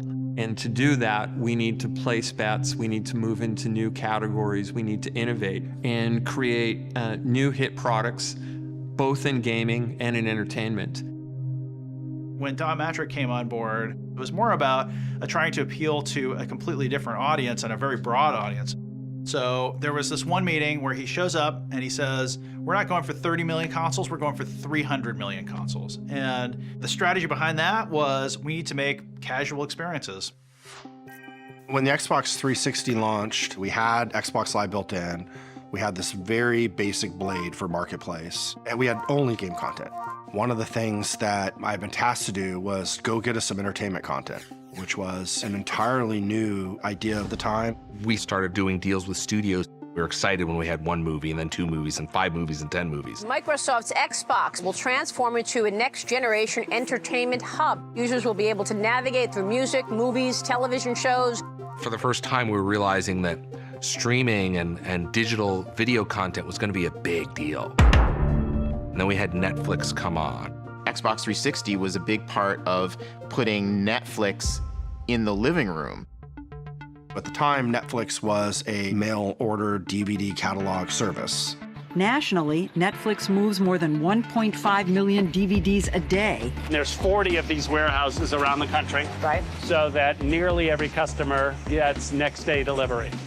Netflix hadn't done anything with digital streaming. We thought, why don't we call them up, see if they would be interested in distributing their content through Xbox 360. We definitely accelerated their growth because we introduced them to tens of millions of devices that were connected to a TV overnight. It's a great opportunity for Xbox members to never leave the sofa. You know, watch movies from Netflix, play great games. It's a great platform. And it's like, what should we do next? Well, we brought HBO, we brought Twitter, we brought Facebook. Today, that may not seem that revolutionary, but at the time, the idea to be able to do that all in one box had just never been done before. Our Xbox Live community, the digital streaming services, the gamer tags, the achievements, the experiences, they were things that we would hear consumers say they loved and competitors say they were envious of. Xbox Live really proved that people wanted digital content. I think that created this sort of ripple effect that affected Nintendo. They knew that they probably needed to shift on how they did some things. They weren't just going to give you another console, they were going to give you a console that did something different. This is Mike. By day, he's Mike the businessman. But when he picks up the new Wii remote from Nintendo, he's Mike the warrior superstar athlete man. Holiday of 2006, Nintendo released the Wii and turned the world upside down. We're confident because for pick up and play games, there's nothing like it. For baseball, for tennis, games like that, it's fantastic. But with the nunchuck, what you're able to do in a first-person type of game is a huge step forward in control. Nintendo came out of left field with a device that wasn't based on technology. It was based on a simple entertainment experience of being able to play a game without being a button masher on a controller. It really resonated with a mass audience, a wider audience. All of a sudden, parents are playing video games with their kids again. Suddenly, you heard people talking about video gaming as something that was good for you. We Fit is about bringing fun into fitness. Video gaming as an approachable thing that everybody could do. They went after senior citizens, they went after female gamers, they went after people who are not traditionally gamers. Clearly, they expanded the audience and they took gaming to mainstream entertainment. I remember Bill putting a lot of pressure on the Xbox leadership team. How did we miss motion gaming? What can we do to catch up? We need to compete. We need to advance our game strategy. We don't want to do a Wiimote ripoff. We want to do our own thing. Don also had this vision for controller-free gaming. What would it be like if instead of waving something, we were recording movement? We were recording state of people physically through a camera. The controller, he thought, was this impediment to more people playing games because you had to kind of learn this device. And his view was like, hey, if people could just like swat at things or move things or drive a car like this. It's kind of crazy, but it's like if you could drive a car like this, that would make more people more willing to play video games. We set out to really make the console approachable to a whole new generation of people, to a whole new set of people that wouldn't otherwise think about gaming as something that it was for them. We had already been doing some technology exploration where we could map people using depth sensing and RGB cameras and microphones and stuff, and you could have that by your television. Rather than holding something, you could still get these similar type of experiences. The idea that we were going to use IR kind of display, projection and reflection to measure movement was pretty magical. Every step of the Kinect process was an inventing step. A lot of this work, we had to figure out how to hack our way into it. We prototyped probably 30 activities.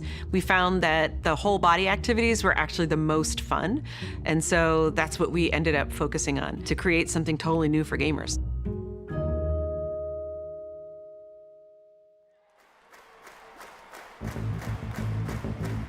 We launched Kinect and it was a game changer. I don't think anybody saw it coming. It was something completely new and unexpected. So you can see if we wave our hands, it's tracking your full body. That's and now crazy. We're playing. Okay. So if you lean left and right, jump, jump, jump. In your opinion, John, how does this compare to the Wii and the Wii Fit? Oh, completely blows it away. And this extends far past just gaming. It's crazy. It's minority report status. That's how I see it. When I saw the Kinect, I thought, oh, finally. Like, this is something we're going to use for VR eventually. It's going to be amazing to have you in the game. Because it's motion gaming, people think, oh, it's like the competitors. It is a completely different thing, and you have to play it to understand that. The games were really fun. It really unlocked a new game experience for people. Fireball! Start getting people all cheering and yelling and, you know, encouraging the person who's actually playing to try new things. The idea that, like, you would have people over for dinner and then afterwards, everybody would want to turn on the Xbox and go play ping pong or go play Kinect Sports or go play a Dance Central. That just gave Xbox 360 a whole nother sense of purpose. In the first 60 days, we sold over 8 million Kinect sensors worldwide. Kinect was a technological marvel, but it totally fell flat with core gamers. Kinect didn't work with Halo, but Kinect was an amazing tool for so many things like research and how we think about augmented reality and virtual reality experiences. It's been fun to watch innovation of computer science come not from academia or industry, but to come from gaming. And it turned out that Kinect creative community just went on to do incredible things with this device. People got into hacking the Kinect early last year. Smartly, Microsoft responded by welcoming that and encouraging more development. People were taking all the IR data and the voice data, and it was a rich source of creativity for other types of applications. What is neat is the technology that is used in video games now and how it can be applied to other things, not just gaming. And they're calling it the Kinect effect. Microsoft's Kinect could revolutionize medicine. Being used to aid the rehabilitation of stroke patients, also by people who work with autistic children. Kinect today is mostly used outside of gaming. So gaming has created this piece of technology that today drives the industry forward. With Xbox 360, we had an amazing product that had finally broken through. The ecosystem was healthy. Consumers were engaged. In North America and Europe, it was the top-selling hardware device. Xbox 360 has been the #1 selling console every month for the last 6 months. It was a pretty great second iteration for Microsoft as a company. Against all odds, the Xbox 360 basically won that second console generation. By the end of that generation, I think people had sort of felt the pendulum had swung from PlayStation dominance to Xbox dominance. There were more players than ever playing Xbox. The brand really was in a terrific place. And there was no chance. There's nothing Microsoft could do that could possibly torpedo the success they had with the Xbox 360. We're about to change entertainment forever. Again. Because we're going to take all that we learned in more than 30 years of innovation and use it to change television, TV, TV, TV, TV, TV, TV, TV, TV, TV, TV, television, television, television. Watch TV. Team Xbox is on a new mission. This is it, Xbox One. I cannot believe this press conference. We've got this vast amount of gamers that are increasingly loving Xbox, and we're building great experiences that they've never seen before. And now we're going to be the connected TV, so we're going to have the set-top box for the living room. And it turned out like nobody wanted that. Oh, hell no, Microsoft. Hell no.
The battle to control the entertainment pipe into your living room just got a bit more interesting.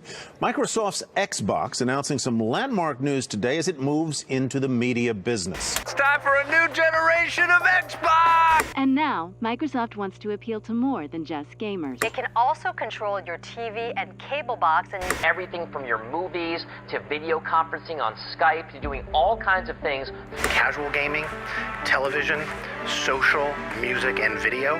The game console will transform into a next-generation entertainment hub for both gamers and non-gamers alike. What if I told you that going forward, our competition is not going to be Sony and Nintendo, but television and media? Oh, God. There's a new contender in the video game wars. Xbox is going to be the future, truly the future of video games. Xbox. Taking over the living room. Limitless, connected digital entertainment. You guys never understood. The company is going to face fierce competition. Sniper!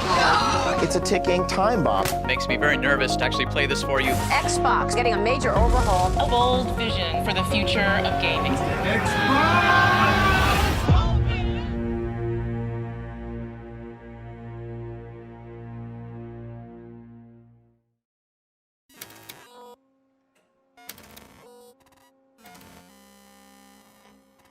On May 21st, Microsoft will unveil its latest Xbox system. Xbox has been the best-selling gaming console for 27 consecutive months. We're expecting a slew of entertainment options, including possibly taking over your cable box and also delivering web content in easy and attractive ways. It was exciting to think about what a single-purpose, dedicated entertainment console could be. So we picked that as a path with Xbox One. We wanted a broad device that touched all parts of gaming and entertainment. Go on, put your hands in. We wanted to bring new audiences into Xbox. People that were outside of what traditionally was thought of as our core gaming audience. That was really the intent at the time. Within the company, there's always a sense of do more and grow, but I think Don was looking for like, what's that next big leap after Connect? And I think there was a sense that TV could be that thing. Microsoft's gaming platform is becoming a true entertainment hub. It just announced that for the first time, people are using the Xbox more for entertainment, TV, movies, and music, than for playing video games. Having our team think not only about gaming, but television, movies, stories that lived inside our gaming community was something that I believed in. Okay, this is an interesting idea. Microsoft's going to get behind linear entertainment as well. Xbox Entertainment Studios. The idea was to take Xbox the brand from gaming to Xbox the brand as entertainment. Movies, music, television. There's going to be a number of documentaries. We all had big eyes for that. It's like, whoa, we're going to go Hollywood now. And action.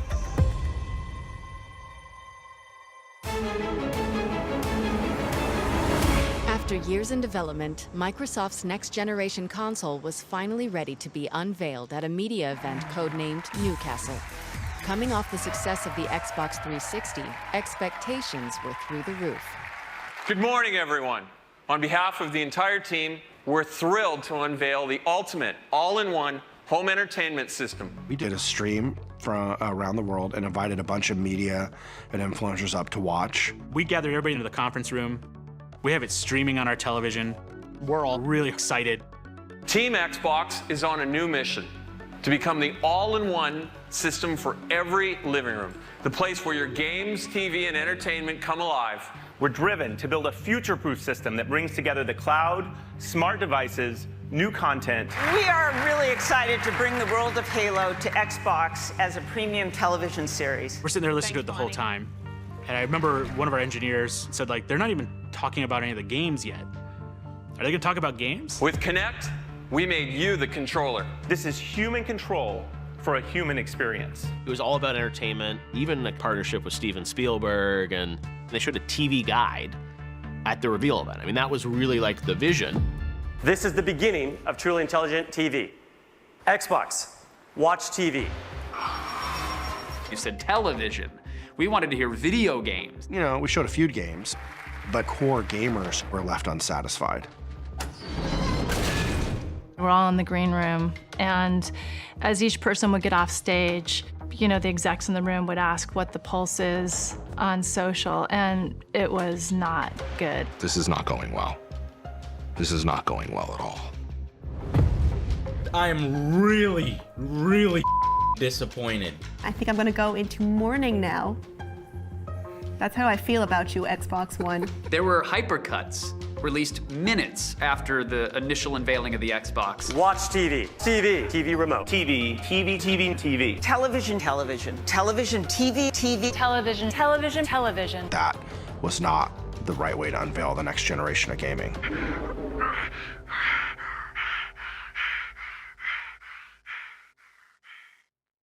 Wow. That was the worst gaming event that I've ever watched, ever. Probably could have done a better job of reassuring people that we were committed to excellence in gaming. The response was so negative, and that was when I knew our lack of focus was going to hurt us with our core audience. I can't even start. The Newcastle reveal really was about showcasing the entertainment proposition that was going to come with the Xbox One. We knew that E3 coming up in a few weeks was about games. We'll talk about all games when we get to E3. In hindsight, definitely not the right decision. You don't tell console gamers to tune into something and then not show them the games. The next evolution of gaming is a voice remote control for your television. The Xbox One reveal had obviously underwhelmed fans, but Microsoft saw an opportunity to right the ship just 3 weeks later, on the game industry's biggest stage. This is an exciting day for our teams. And as we've been promising, it's all about the games. We're excited to share with you a stunning lineup of world premiere gameplay and announcements. The ball's in Microsoft's court, and they come out and they show some games. And then right at the end of their press conference, I remember looking up at the teleprompter. Xbox One will launch this November in 21 markets around the world at $499 in the US. $499. At the time, the ideal price point was $399. Anything that over $399, you're in for a real struggle.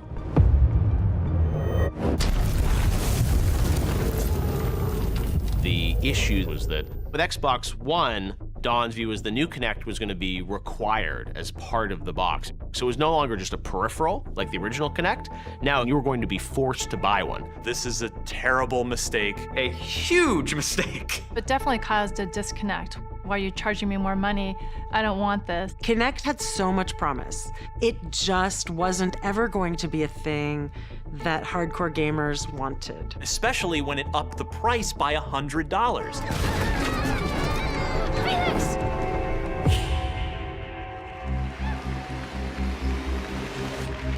And then, later that day, Sony announces the price of the PlayStation 4. I'm very proud to announce that PlayStation 4 will be available at $399. We were surprised by the $100 difference.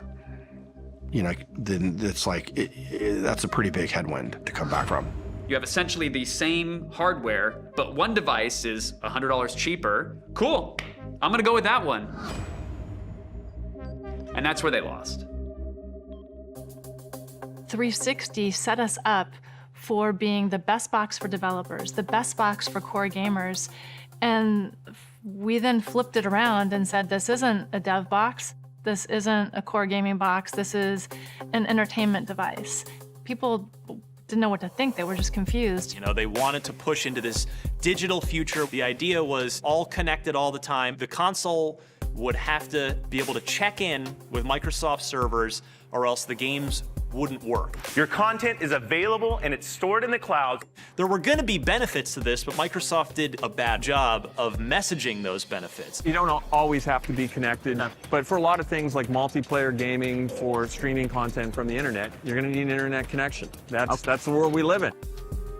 One of the biggest points of confusion was how the new, always online device complicated the selling, trading, and gamers' biggest concern, sharing of games.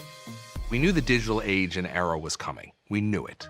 The original concept was you were gonna have to be connected to play your games. You're gonna play your games on your Xbox One, here's a disc, load it in, and you were gonna have to get a license for that disc. But you had to be online to buy the license. So it's a great way to not have people do big downloads, but here's the disc and just pass it around. That's it, simple as that. Well, that wasn't clear. Seems like every single outlet got a slightly different statement on used games. Yep. You can't share games between friends. You don't own the game you're buying. Yeah. Don't pretend like you own this thing that you just paid for. And then stuff got really ugly. Sony came out guns blazing with the immediate response to the Xbox One. This is how you share your games on PS4.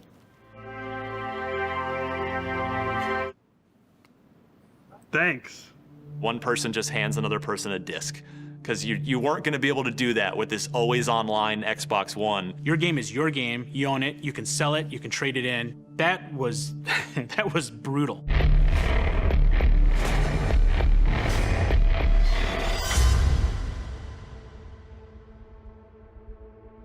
As a team, you've got to take some bets on things that you believe in and put that thing out.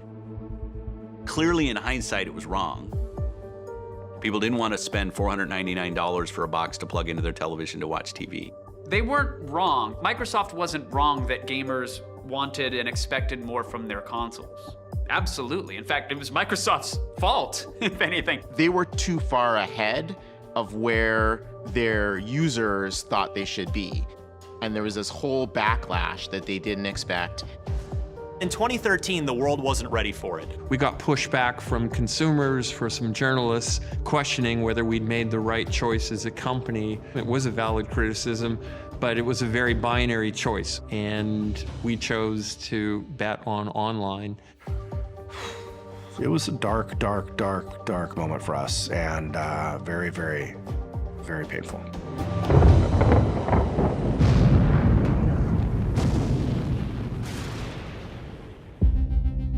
News raced around the tech blogs Monday that the man behind Microsoft's future console, the Xbox One, is leaving the company. I wish that I would have had an opportunity to stay to execute on the vision and the capabilities that the team had created. But I ended up in the summertime announcing that I was going to be leaving. I just remember getting an email from Steve Ballmer that essentially said, Don Mattrick has left. I think we all just sort of looked at each other and were like, okay, so what happens now? There was no fear, no failure. But the rules have changed.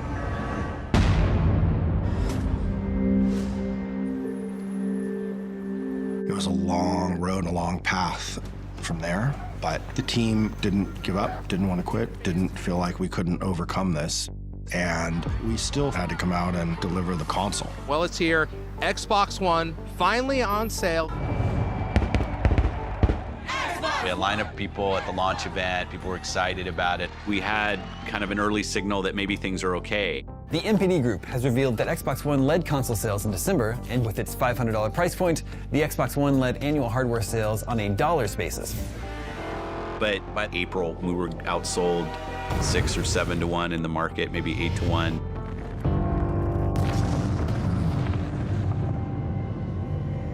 This was really bad, like catastrophic bad. The reality is, when you have moments like this, the future of the brand is at stake. You question whether or not you're gonna be here in 5 years. It's never a given that you're gonna get to make another generation of a console. Brands die every day. No one's playing on an Atari anymore. Like, nobody is playing on a Sega Genesis. We felt like our future was at stake. I think Microsoft learned the hard way. If you take your eye off the ball, and if you don't put gamers and games at the center of your ambitions, it's going to come back and bite you. Our fans had lost faith. It's collapsing. How do we re-earn the trust of customers? One thing that was very clear, more of the same was not going to work. Today, Microsoft has announced that Microsoft Studios Corporate Vice President Phil Spencer is the new head of Xbox. Let's talk about your new role. What are you going to be doing? The emergency glass was shattered, and Phil was pulled out and put in to right the Xbox ship that was sinking. He was there early days, studied under Ed Fries, so he knew exactly what made the original Xbox work. He was a gamer, but he was also a longtime Microsoft guy, so he's sort of the perfect hybrid. He is a proxy for gamers. They believe in Phil. I play lots of games with Phil on weekends and evenings, and he's always thinking about the player first. Having someone lead the platform who comes from that place. It was a big turning point for us. We needed somebody that could lead us, that we trusted, that cared about the team. I had no training in running a team of that size or the platform team or the hardware team. So I knew that it would be a challenge. One of the things that was really hard about the Xbox One launch was Phil had more than a broken business. He had a broken culture. There were people who would literally come up to me in tears. Who had killed themselves to try to get a product into market. The product did not make gamers happy. So I knew we had to get the team on board. We have to believe in why we're here. The first thing that Phil did was he went after culture. I wanted to try to continue to see Xbox be an important brand in gaming, but it's not just about me. As a leader, you realize that if we can't empower our great people to do great things, that we should give up. I knew that this effort would take the entire team, and it was going to be incredibly hard. Under Phil's leadership, and with a green light from Microsoft, the Xbox team launched a plan to pull back from the edge of console obscurity. Xbox had a lot of plates to spin. They had to gain the trust of developers, they had to make a statement with the gamers, reverse all the messaging that they made, and that's not a switch that you flip overnight. That can take years. Years. I don't think there was a question around where I wanted to focus. We know that day one customer every year has to be the gamer. You expand from that gaming audience out. With Phil being in charge, it sort of cemented putting a game face back on Xbox. Marty, big news today. Yeah, bombshell. Microsoft announced that a connectless Xbox One is coming June 9th for $399. Yeah. One of the decisions that we had made is that we were going to offer Xbox One without Kinect and lower the price by $100. This is what everyone wanted. Xbox Entertainment Studios, which is better known as the TV division, has been shut down. Shutting down Xbox Entertainment Studios was really just trade-offs we had to make. All of the investments that you're making in that entertainment, the movies, the TV shows and things, are gonna come at the expense of making the same investments in games. And we still had more games we needed to make. Microsoft has announced a new platform for independent developers looking to bring their games to Xbox One. Game content is the thing that's going to drive our success as much as anything else that we do. We needed external independent developers to be successful on our platform. Independent developers have fundamentally changed the way we play games this generation. The smartest move that Microsoft made was they took Chris Charla, who was a developer, and said, we're going to allow self-publishing, and this is the guy who's going to really help that. Players don't care if it's from a big company or a single person. They just want to play fun games. And our job as a platform holder is to make that happen. This is a guy who was a developer, a smart guy. He understands the community. He's been there himself. He was great in that role. Major League Baseball publishes a baseball game through the ID at Xbox program. Fortnite from Epic came through the ID at Xbox program. We have the ability to get, our small, cool little ideas up on the big screen. It's just an amazing experience that none of us really saw coming.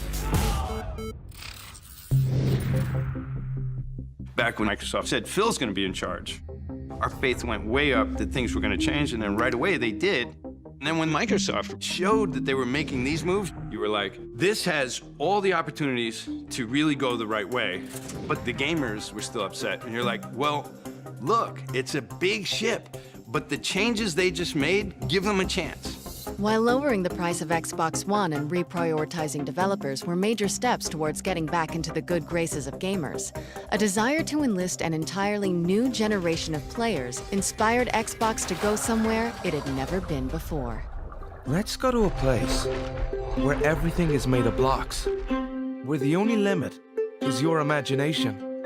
The team said how many kids have their first experience with any video game with mom or dad's cell phone in the back seat playing Minecraft. The company best known for Windows and word processors will pay $2.5 billion for Swedish game developer Mojang. That is the company behind the wildly successful, ever-popular Minecraft game. No, they're gonna mess it up. Right after the acquisition, all of the public perception when you read about it in the press was that evil Microsoft was going to come ruin Minecraft. Can Microsoft keep its hands off Minecraft and just keep that pure experience? There was an assumption, again, that old console war thinking that Microsoft would pull it off of any platforms that weren't Windows or Xbox. And there certainly could have been a decision that, look, we just paid a bunch of money for this game. We needed to go help Xbox. So from now on, the only place you're going to be able to play Minecraft is on Xbox. There's got to be something bigger going on here. But I'm grateful that Phil Spencer understood that what we had was a cultural phenomenon, and what we had acquired almost as much as a game was the community that came with it. Go, Red Star, go! Come on, Red Star! Come on! The world is changing, and the idea that limiting the places where people can experience your games is not always right. Whether you're playing on an Xbox, PlayStation, an Android, iOS device, our goal is to continue to evolve and innovate with Minecraft across all those platforms. The decision to make Minecraft accessible across all platforms surprised the industry. But Xbox had something on the horizon that would upend it. Wondering what's going on, eh? Wonderful. Let's get started. With all of the things that we're trying to go do, creating Game Pass was a decision that was going to be disruptive to the industry. Oh, hey! Game Pass was the first service where you'd have access to a library of games and you could download and play the games in their full fidelity locally. We heard from people who said buying multiple $70 games is actually just economically not possible. And people wanted to play across devices. With Game Pass, you now have a shared library with your friends, and you can just decide to say, hey, let's go jump on and play this. What we learned as part of it was kind of not necessarily something we do at the beginning, but became this part of the journey, is it also created enormous value for publishers. Developers that might not have had the front row or front seat, they're in there, and they're on the same level as Halo. When you're building a game, if you're not a known IP, it's really easy to get lost. The biggest thing about Game Pass is the amount of players.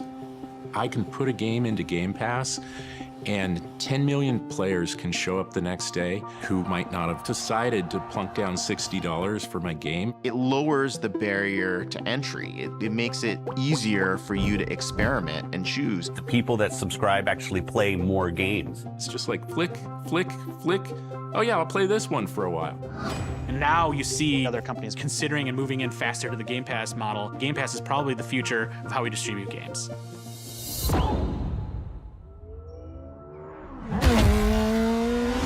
Game Pass revolutionized the landscape of video gaming.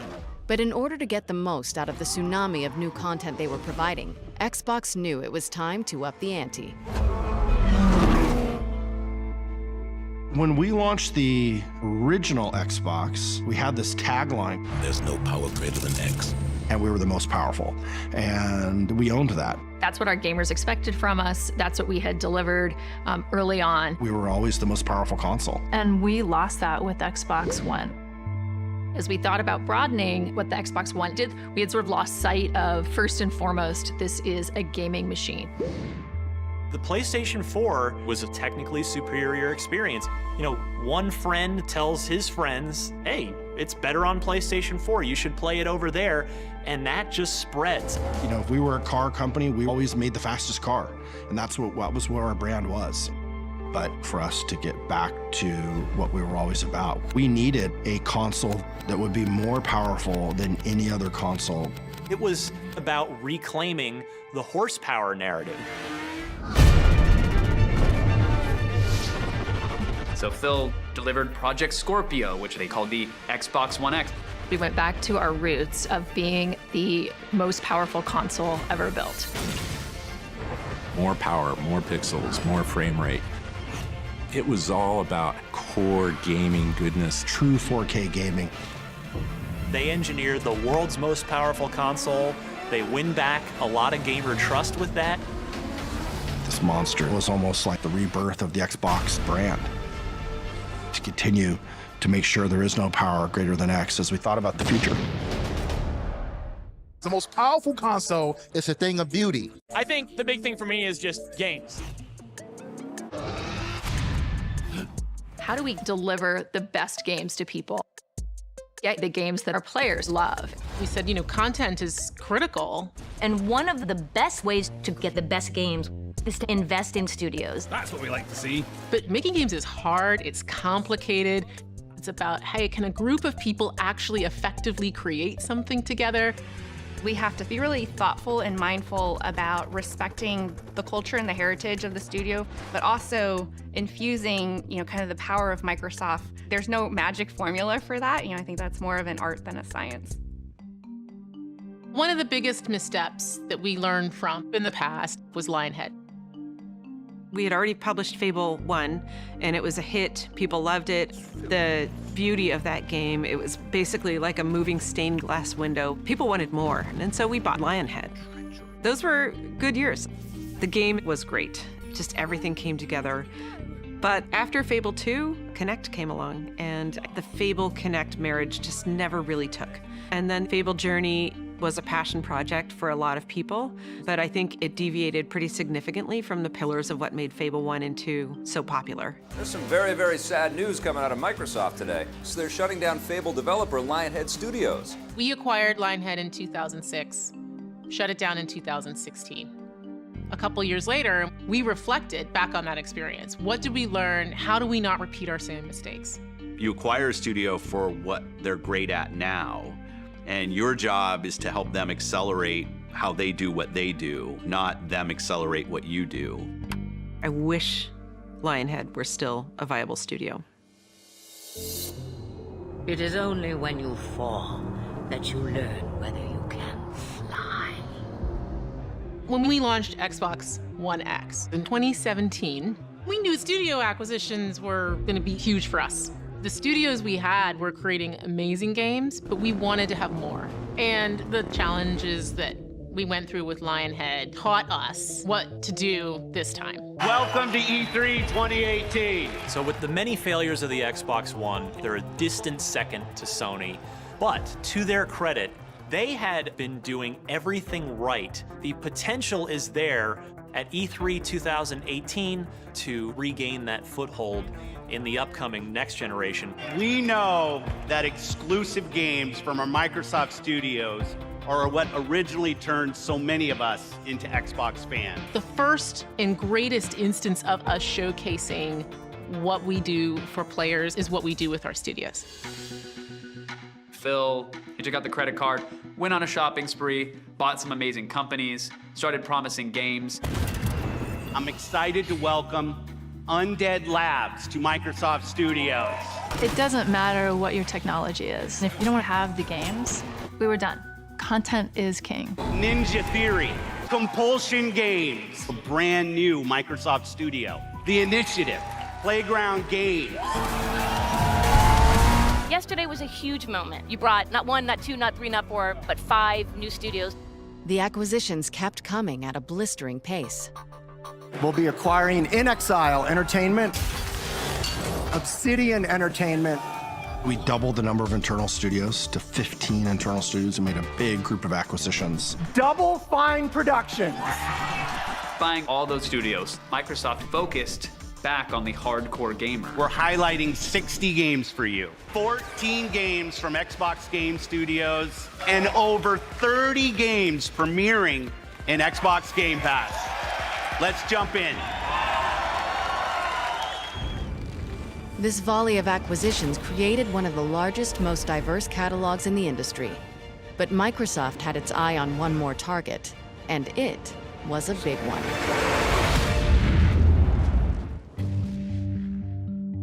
We're really delighted to reach this agreement with ZeniMax and bring Bethesda into the Microsoft family. The move adds 8 more studios to Xbox's first-party portfolio, including Bethesda Game Studios, id Software, Arcane, Machine Games, Tango Gameworks, and more. What you really see us doing is broadening the opportunity for people to participate in what is one of the world's greatest entertainment and leisure time activities. It's a game changer because it's bigger than anything else we've ever done in gaming. It's the 3rd largest acquisition in Microsoft's history, which still blows my mind. And so now more than ever, like, our commitment to games is absolute.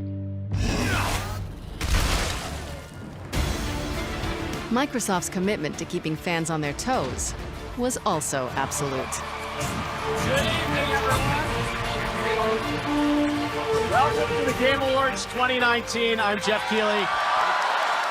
World premieres are a big part of this show, and you guys have a lot of expectations on the internet for things. There are lots of rumors, lots of leaks. It's pretty rare, I think, nowadays that any new tech doesn't leak and like nobody knows that it's coming. And then sometimes there's surprises that come out of nowhere. Enjoy this.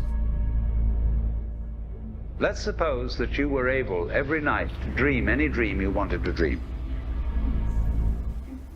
A lot of dreams. And that you could have the power. I don't think anybody saw it coming. It was something completely unexpected.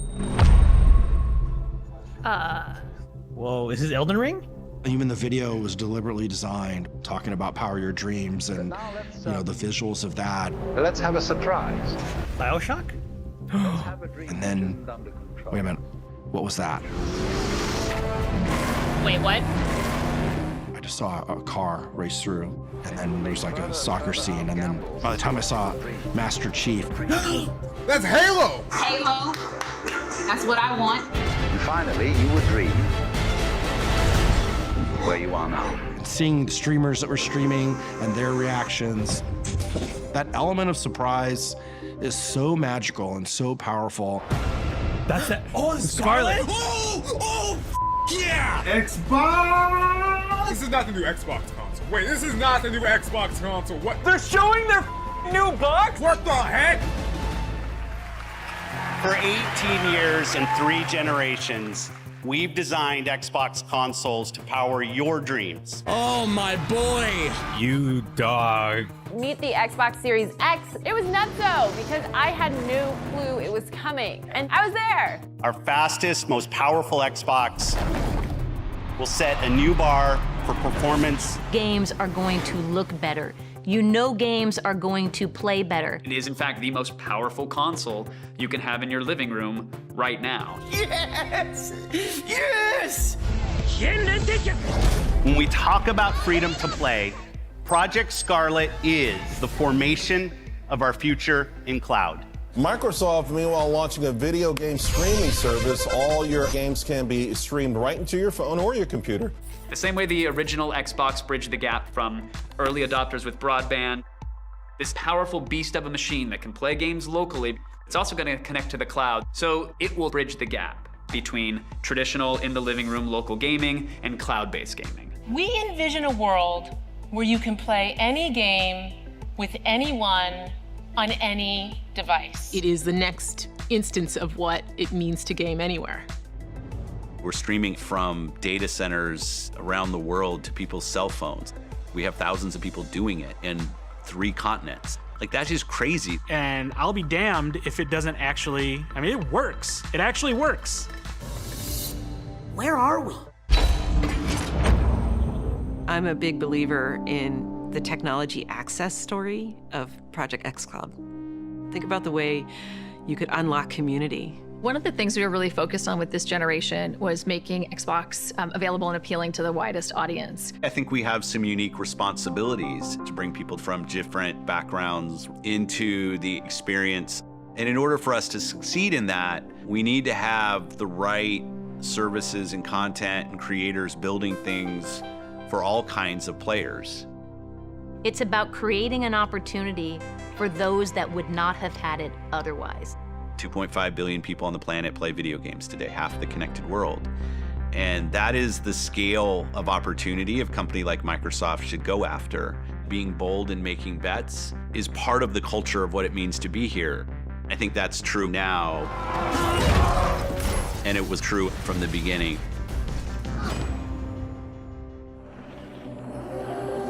Where are we going? Back to where it all began.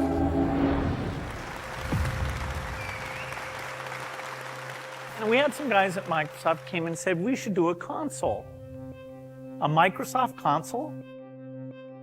It's insane to launch a game console. When you're Microsoft, you made frickin' Windows and a spreadsheet. Bill Gates took a bet on us.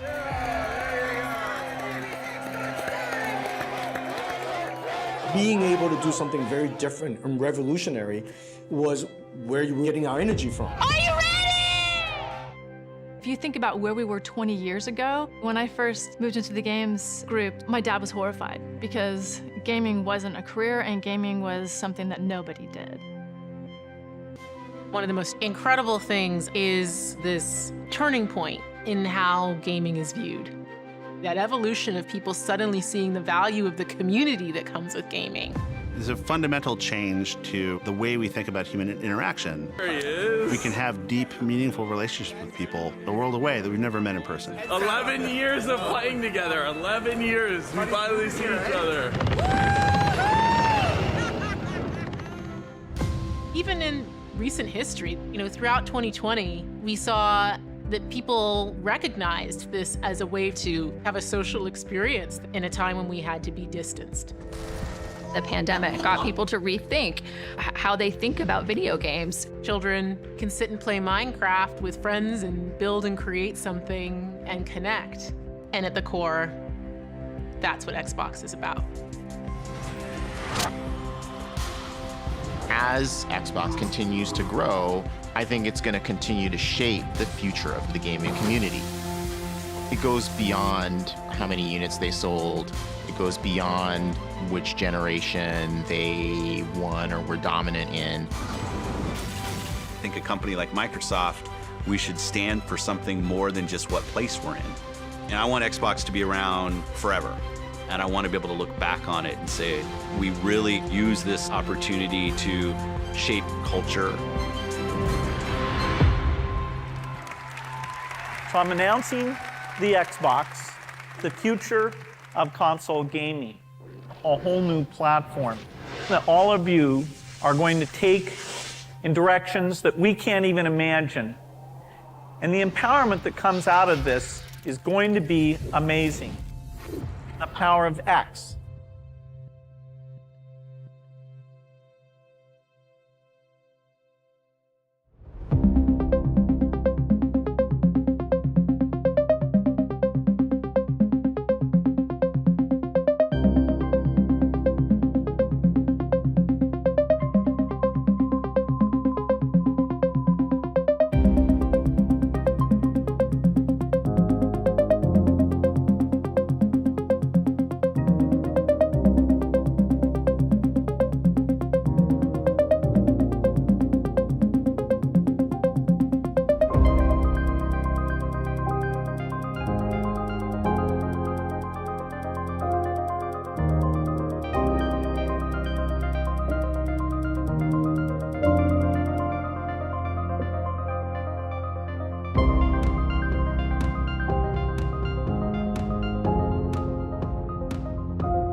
This is our showbox. Der Start von Xbox in Europa war extrem holprig. Auch die Fachwelt ist überrascht. Und in Deutschland noch etwas holpriger als im Rest von Europa. Ein Schocker nicht nur für die Fans, sondern auch für die Experten. Und dann kam es zu einer sehr unglücklichen Verkettung verschiedener Umstände. Und zwar... Das habe ich gemacht. Vielleicht auch mal hier zum Rumzeigen. Ich kann es mal ganz kurz.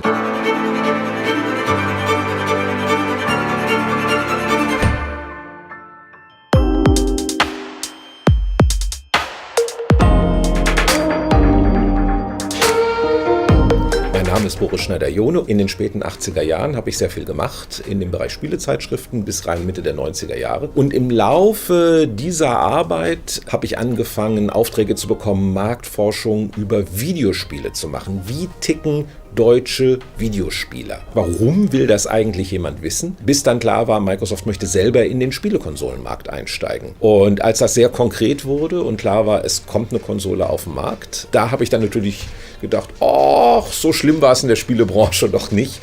Und bin dann innerhalb von Microsoft gewechselt, bei Xbox gelandet und habe dann etwas über 10 Jahre lang Xbox-Themen betreut. Die erste offizielle Vorstellung des Projekts Xbox war im März 2000 auf der Game Developers Conference in Kalifornien in den USA. Ladies and gentlemen, please welcome Dara Gray Tynefield. For your talent, for your creativity, for your imagination, Mr. Gates is here to see you. It is an honor to introduce Bill Gates. Zu dem Zeitpunkt gab es schon viele Gerüchte, Microsoft macht da was. Und allein die Tatsache, dass für einen Morgen eine Veranstaltung geplant war mit einem Gastredner namens Bill Gates, war klar, irgendwas macht Microsoft. Ich hatte ein Hotelzimmer tatsächlich gegenüber vom Veranstaltungsgelände und schon 2 Stunden vorher ging die Schlange der Leute, die diese Veranstaltung sehen wollten, einfach wissen wollte, was hat Microsoft jetzt eigentlich vor. Mehrfach um den Block. Ich hatte glücklicherweise ein VIP-Ticket und konnte dann da rein. Und diese erste Ankündigung war tatsächlich eine Ankündigung. Well, good morning. It's very exciting to be here today and have the opportunity to announce a whole new platform. Well, the best way to understand this is to see it in action. We don't have the real thing here, but we have some early work, some early prototype work that can show you how amazing this is going to be. So I'd like to ask Seamus Blackley to come on out and give us a look. We don't have the box, but we do have the leather jacket. So, well, we do have one box. This is our show box.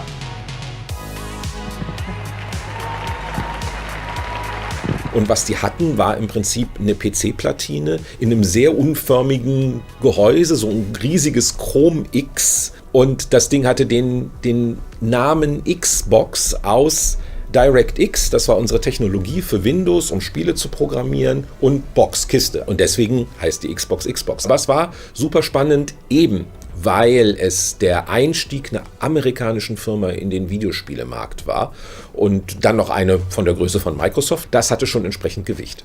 Natürlich hätte ich lieber dieses silberne X gehabt, das sah halt 1000-mal geiler aus, ne? Aber dass das schwer zu produzieren sein würde und dass es halt einfach nur ein Prototyp war, ja, geschenkt, alles gut. Es gab in der Pressearbeit eine lustige Geschichte gemeinsam mit Fabian Döhler, der damals als Zeitschriftenredakteur arbeitete und der schon deswegen Zugriff auf frühe Unterlagen hatte. Du produzierst eine sogenannte Nullnummer oder eben einen internen Prototyp. Das sind meistens 16 Seiten. Die nimmst du dann 10-mal, sind die gleichen Seiten. Dann hast du einen 160-Seiter, das ist eine schöne Heftgröße. Machst irgendwie ein Cover außenrum und dann hast du schon so ein erstes, lang bevor das Heft zum ersten Mal rauskommt, hast du so ein erstes Heft. Und dieses eine Heft lag immer bei dem Geschäftsführer im Büro in der abgeschlossenen Schublade. Hier, das wird's übrigens, da arbeitet das internationale Expertenteam von Future England, arbeitet da schon dran, durften wir uns das angucken. Und dann kam es zu einer sehr unglücklichen Verkettung verschiedener Umstände, und zwar... Wir waren mal gemeinsam in so einer Privatfernsehsendung eingeladen, um über Xbox zu reden.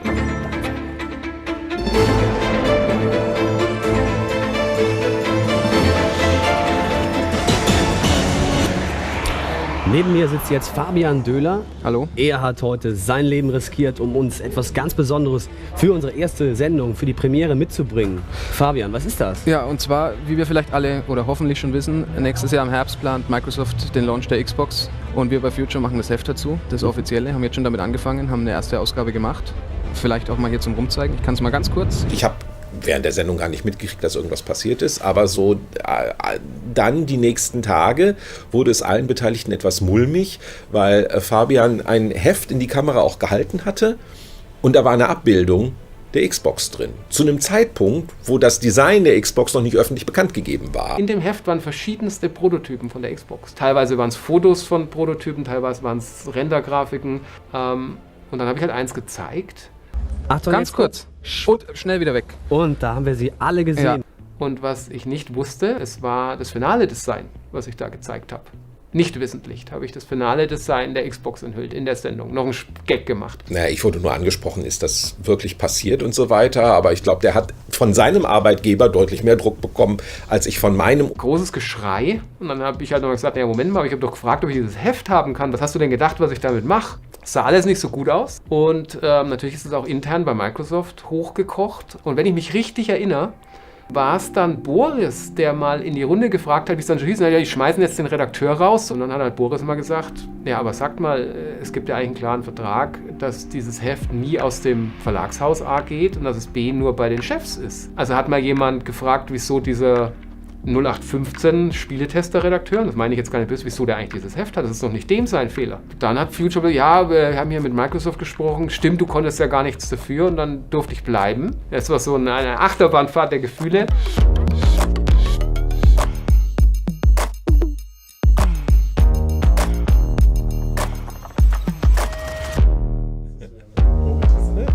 Also es ist eigentlich nicht viel passiert, es ist aber trotzdem immer noch eine lustige Geschichte. Ich meine, wer kann denn sagen, dass er mal das Design von einer Konsole enthüllt hat, noch bevor Bill Gates und The Rock?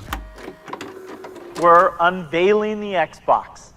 This is the product that will be out later this year. The program around this thing is really quite phenomenal.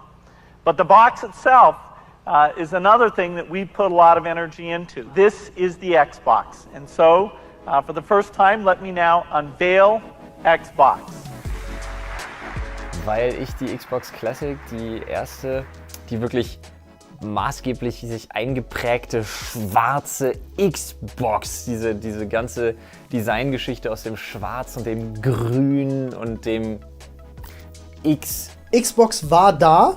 Und es hat nicht lange gedauert, bis man das völlig akzeptiert hat als, ja, okay, das ist jetzt der neue Player im Konsolengame. Das war meine erste, ich nenne es jetzt mal, wirklich Gaming-Konsole, auch was den PC sozusagen ad acta gelegt hat in dem Moment. Microsoft möchte jetzt im Konsolenmarkt einsteigen, es ist die Xbox und dafür kommt Halo. Und ich als damaliger PC-Spieler, meine erste Reaktion war natürlich, das ist ja jetzt doof. Hätte ich ja gern für meinen PC gehabt. Ich hatte damals schon das Gefühl, auch wenn ich noch relativ jung war, hey, je mehr Konsolen, desto besser grundsätzlich, weil das Videospiele an sich vorantreibt. Meine Reaktion darauf war eigentlich eine freudige, auch wenn gleich viele Stimmen kamen, so, nee, Microsoft, die kennen wir halt nur als PCler. Und es gab damals natürlich schon auch so ein Clash of Cultures zwischen PC-Gamern und Konsolengamern. Das heißt, im Endeffekt konnte man schon erwarten, dass da ein Plan dahinter steckt und dass es nicht einfach nur so ein bisschen heiße Luft ist und ein Flämmchen, was irgendwann verpuffen wird. Und da erinnere ich mich noch, ist einfach so ein unfassbar lustiger Moment. Bill Gates, für mich immer wahrgenommen als der absolute Nerd. Und dann steht da plötzlich The Rock neben ihn und schreit ihn an. Today isn't about you, it's about the new Xbox. And quite frankly, I couldn't be more excited. Well, I would think that... It doesn't matter what you think, Bill. It is truly the future of video games, and I'm very excited to simply be a part of it if you smell what The Rock is cooking. Thank you. Great job. Die Xbox hat so die Tür eingetreten, die Salontür so aufgeschmissen und ist so reingestümpert am Anfang und hat so gesagt, ich bin jetzt übrigens der Neue! Und hat so ein bisschen den Bulli raushängen lassen und hat einfach gesagt, hier sind super viele Spiele und das ist die Power und jetzt haltet alle eure Maul und spielt mit mir. Das war so, die Xbox war irgendwie so ein Prolet am Anfang. Okay, ja, ich habe verstanden, die Konsole ist jetzt da und ich brauche sie, ist in Ordnung. So, die war schon nicht dezent. Xbox war nicht dezent. It's a game that you played before. One of the unbelievable things here is that we have a hard disk. Von vorne weg toll war, ist, dass sie so auf die Zukunft ausgerichtet war. Du hast als erste Konsole eine Festplatte drin gehabt, du hast als erste Konsole einen Ethernet-Port drin gehabt, du hast echtes Dolby 5.1 drin gehabt. Die haben also, das war ja Echtzeit berechnet, das Surround. Und die Leute haben gerade angefangen, sich Surround-Anlagen zu Hause hinzustellen, um DVDs mit tollem Surround-Sound zu hören. Und dann haben sie Halo eingelegt und dann plötzlich, bang, macht's hier und da, schreit er und er stirbt hier hinten. Das war ein unfassbarer Qualitätssprung, was dieses Surround-Erlebnis anbelangt hat. Das gab es vorher einfach nicht. Du hast gemerkt, dass was kommt, was technisch weiter ist als die Sachen, die gerade schon auf dem Markt sind. Die erste Xbox war ja schon sehr leistungsstark, muss man sagen, für die damalige Zeit. Ganz grundsätzliche Idee war, eine sehr zugängliche Konsole für Spieleentwickler zu machen. Nach dem Motto, wenn du den PC kennst, kannst du eine Xbox programmieren. Dann noch zu sagen, wir bauen eine Festplatte ein, war damals recht unerhört, weil in der Regel hatten Konsolen überhaupt keinen Festspeicher. Die Spielmodule brachten manchmal so Battery Saves mit, dass man einen Spielstand speichern konnte, aber es gab keine Möglichkeit, in der Konsole selbst etwas zu speichern, was nach dem Abschalten und wieder Einschalten wieder da gewesen wäre. Und das versprach Xbox. Und dann so zukunftsdenkend zu sein und zu sagen, wir bauen eine LAN-Buchse ein, also eine Ethernet-Buchse, damit man später das alles vernetzen kann, sowohl lokal, das ging gleich beim Launch, wie online. So weit zu denken und zu sagen, wir können nicht am ersten Tag Online-Service einschalten, aber wir werden einen einschalten und wir bauen das da ein, was nicht unerhebliche Kosten gehabt hat. Also Festplatte und Ethernet-Port, das waren alles Sachen, die hätte man eigentlich in der klassischen Spielkonsole zu dem Zeitpunkt nicht gebraucht. Aber das sind die Dinge, die dann dazu geführt haben, dass sich Xbox diesen Ruf erarbeiten konnte und bestimmte Sachen halt einfach viel besser konnte als andere Konsolen. Auch die Fachwelt ist überrascht. Ein Schocker nicht nur für die Fans, sondern auch für die Experten. Der Start von Xbox in Europa war extrem holprig und in Deutschland noch etwas holpriger als im Rest von Europa.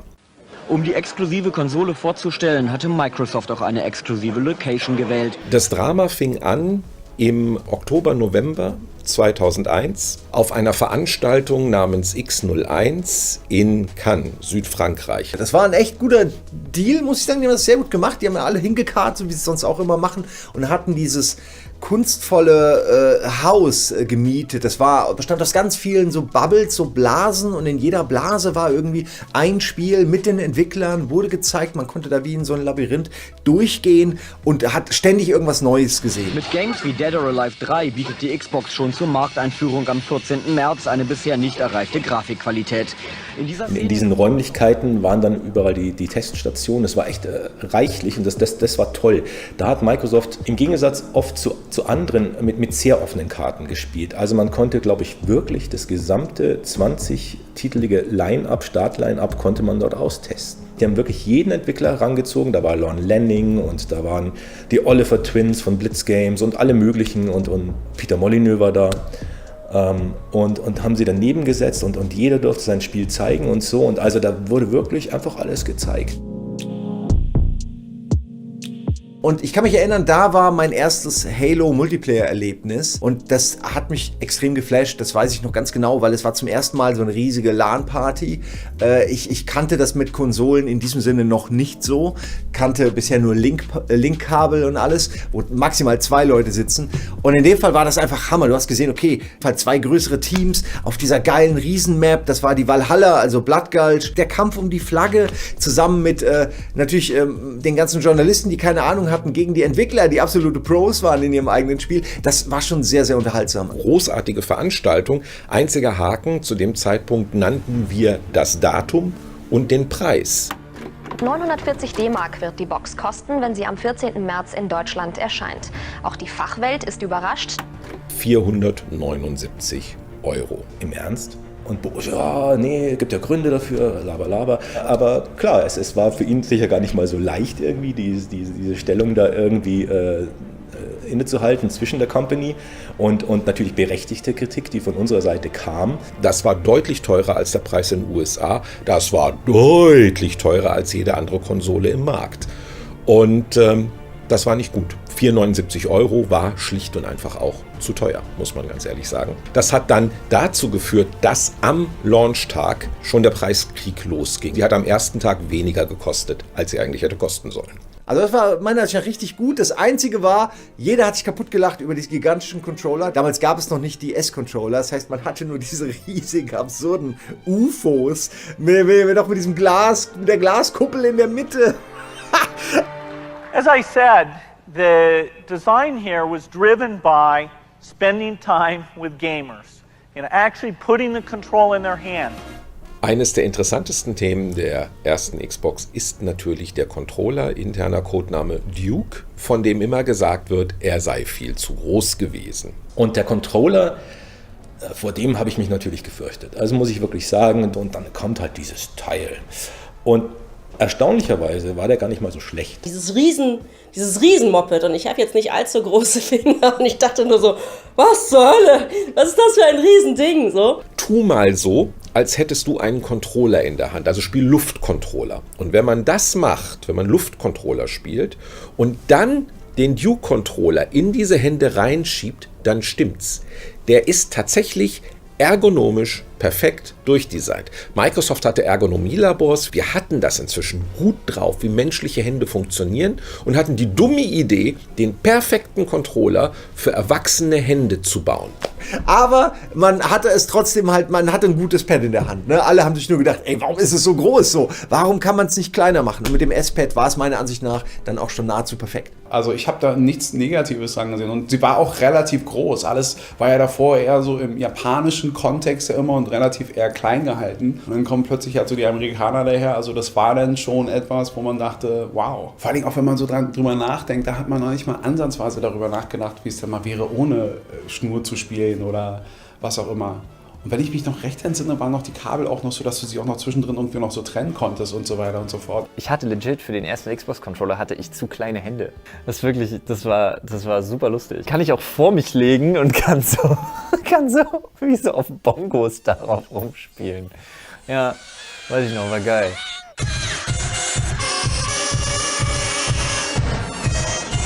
In the beginning, nature gave us a fantastic gift. Music. We played and played. Life was a melody.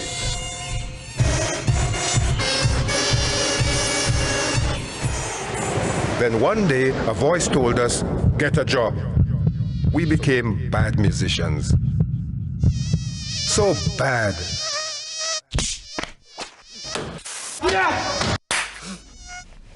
Humans, you have a natural gift for playing. Don't lose it. Work less, play more.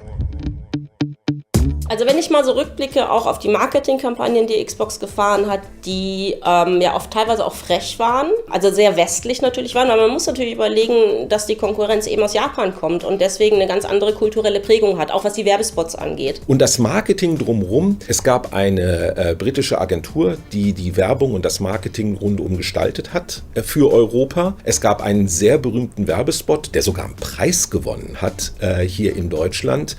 Interner Codename Champagner. Das ist die berühmte Nummer, wo im Kreissaal ein Baby quasi aus der Mutter rausfliegt, im Flug altert, zu einem Greis wird, gleich im Grab landet und dann mit dem Spruch: Das Leben ist kurz, spiel mehr, play more. Play more war nur in Europa der Spruch für Xbox. Die Amerikaner haben nur den Kopf geschüttelt und gesagt, was soll das? Die Briten haben es vehement verteidigt. Wir in Europa haben uns auch also außerhalb von Großbritannien auch immer gefragt, was soll das alles? Und es gab sehr schräge Werbung.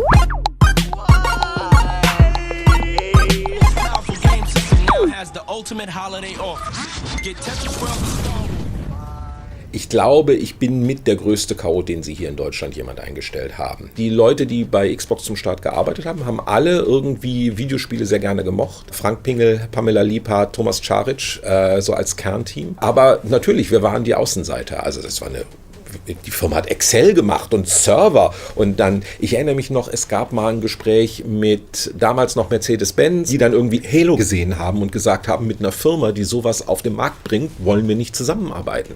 Und da gab es dann ernsthafte Diskussionen. Müssen wir in Deutschland Xbox irgendwie abspalten oder beeinflusst das Geschäft? Also insofern schon Renegades, aber eher wegen des Produkts und weniger wegen der Arbeitsweise. Das war alles sehr strukturiert. Das kann man es auch gar nicht anders erlauben. Also das Schlimmste war immer im November die Verteilung der Konsolen. Wir wussten, so und so viele Konsolen kriegen wir. Und der Markt will aber so viele haben. Wer kriegt wie viele? Wen kann man wie sauer machen? Wie kann das alles funktionieren? Was tut man, wenn einer am 6. Dezember sagt, mir sind die Konsolen ausgegangen, ich muss jetzt zusperren? Also Weihnachtsgeschäft findet bei mir nicht statt, rettet mich und so. Und das macht man nicht, wenn man nicht ganz klar regulär Business macht, wie wenn man Tütensuppen oder sonst was verkauft. Da ist dann die Konsole ein Handelsprodukt und da muss man professionell arbeiten. Klar, man kann auf einem Presseevent auch mal Spaß haben.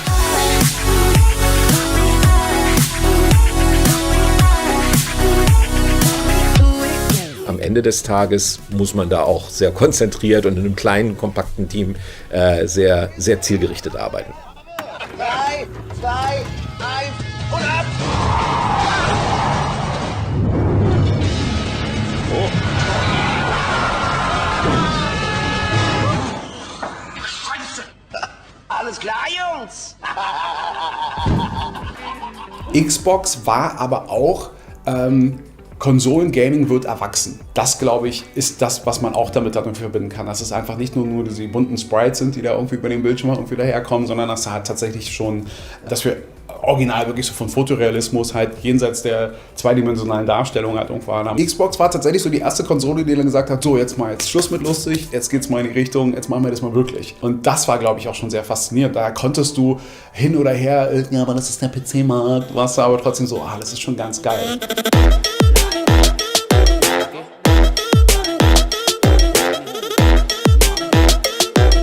Mehr Spiele, mehr Konsolen, her damit.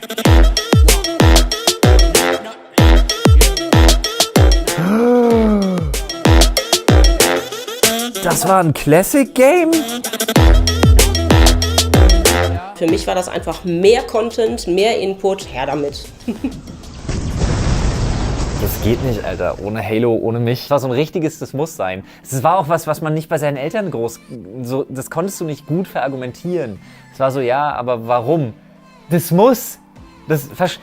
Vater, versteh. Es muss sein. Das war ganz schwierig.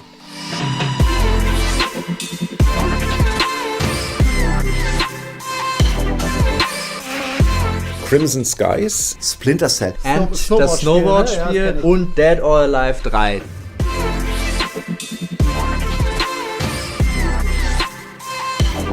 Also eine Sache, an die ich mich immer noch erinnere, und zwar sogar täglich, weil ich nämlich diese Packung in meinem Büro stehen habe auf dem Regal, ist Steel Battalion. Schon das ist eigentlich relativ cool, weil es super düster ist, also es eine ganz fiese postapokalyptische Atmosphäre hat.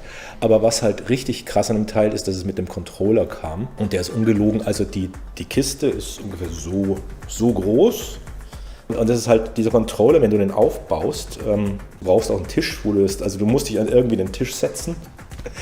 Aber dann halt diesen Mech irgendwie zu steuern mit dem riesen Ding, das ist halt richtig geil. Und das Krasseste ist ja, dass du dann, das Spiel hat Permadeath, also wenn du drauf gehst, gehst du drauf, außer, ja, hier schnell, wenn alles blinkt und scheppert, schnell hier über diesen roten Button die Haube hoch und den roten Button gedrückt und hier den Ausstieg aus deinem Mech. Irre, also total abgefahrenes Teil. Also es waren echt eine Menge Sachen. Fable war toll, ne? Gerade die ersten Fables. Das war auch so ein Spiel, was ich eigentlich nur so aus beruflichen Zwecken mal so anspielen wollte. Und dann, zack, sind irgendwie 5-6 Stunden vergangen und du hängst da und du hast eigentlich ganz andere Dinge zu tun. Aber komm, das willst du noch mal weiterspielen. Das vermisse ich auch.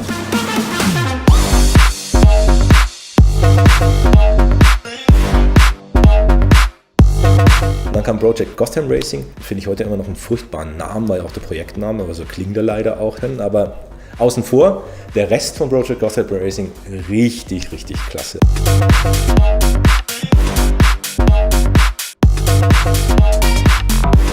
Ich habe so einen Favoritentitel, den mit 100%iger Wahrscheinlichkeit niemand anders nennen wird. Ich persönlich war ein riesiger Freund von Rally Sport Challenge und Rally Sport Challenge 2. Das war für mich Rally Sport Challenge.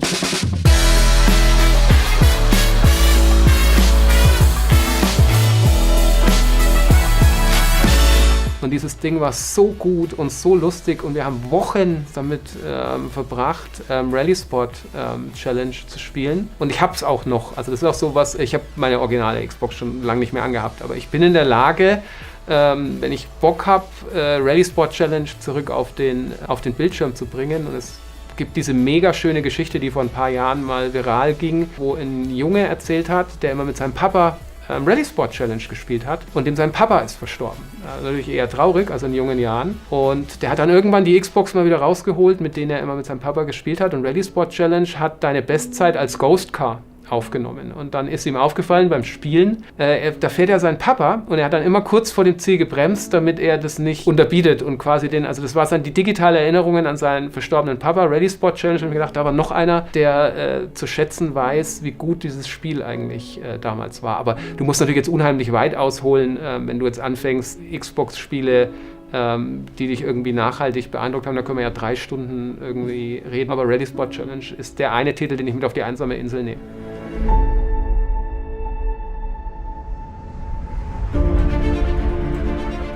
Wenn Microsoft in der ganzen Geschichte von Xbox eines richtig gemacht hat, dann ist es Xbox Live. Und das kann man heute gar nicht mehr verstehen, weil man muss sich genau diese 20 Jahre zurückversetzen.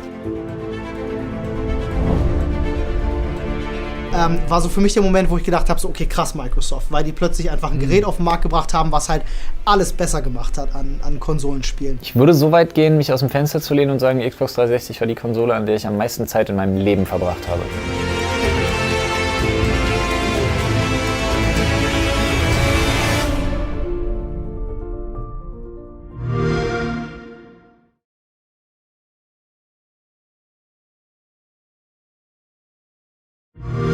Und es sah in der Geschichte von Xbox 2-3 Mal so aus, als könnte das auch schief gehen. Und als würden wir wieder verschwinden.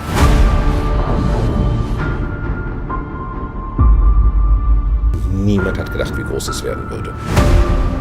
Ich würde so weit gehen, mich aus dem Fenster zu lehnen und sagen, die Xbox 360 war die Konsole, an der ich am meisten Zeit in meinem Leben verbracht habe.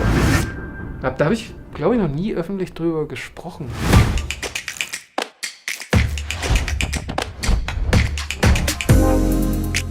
Wenn Microsoft in der ganzen Geschichte von Xbox eines richtig gemacht hat, dann ist es Xbox Live. Und das kann man heute gar nicht mehr verstehen, weil man muss sich genau diese 20 Jahre zurückversetzen. Vor 20 Jahren CDs von AOL in jeder Zeitschrift drin und ich habe mir dann ein Modem gekauft, mit dem ich mit Geschwindigkeiten, die uns heute lächerlich erscheinen, Sachen in einem geschlossenen Online-System angucken konnte. Ja, ich konnte schon auf Amazon Bücher bestellen und so weiter, aber das, was wir heute als Internet kennen, war vor 20 Jahren so nicht da. Und insbesondere, es war technisch kompliziert. Eine Konsole muss man einstecken und es läuft, ohne irgendwas zu konfigurieren. Und das ist das, was Xbox Live geschafft hat.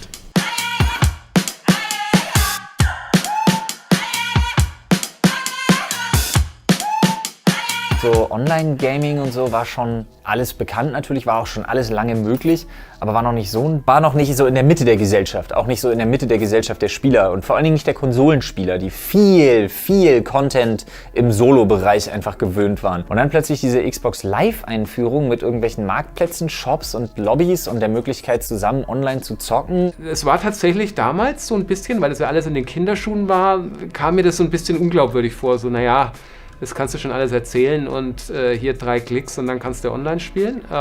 Lag ich falsch, es hat wirklich so funktioniert. Ich würde sagen, dass es schon der Moment war, wo Online-Spiele, die ja super lang schon immer so rumgewabert sind als the next big thing, sind dadurch salonfähig geworden. Simply depress the guide button on the center of your controller and you will see a selection of 5 glorious tabs. Hey, good to see you. Or what we like to call blades.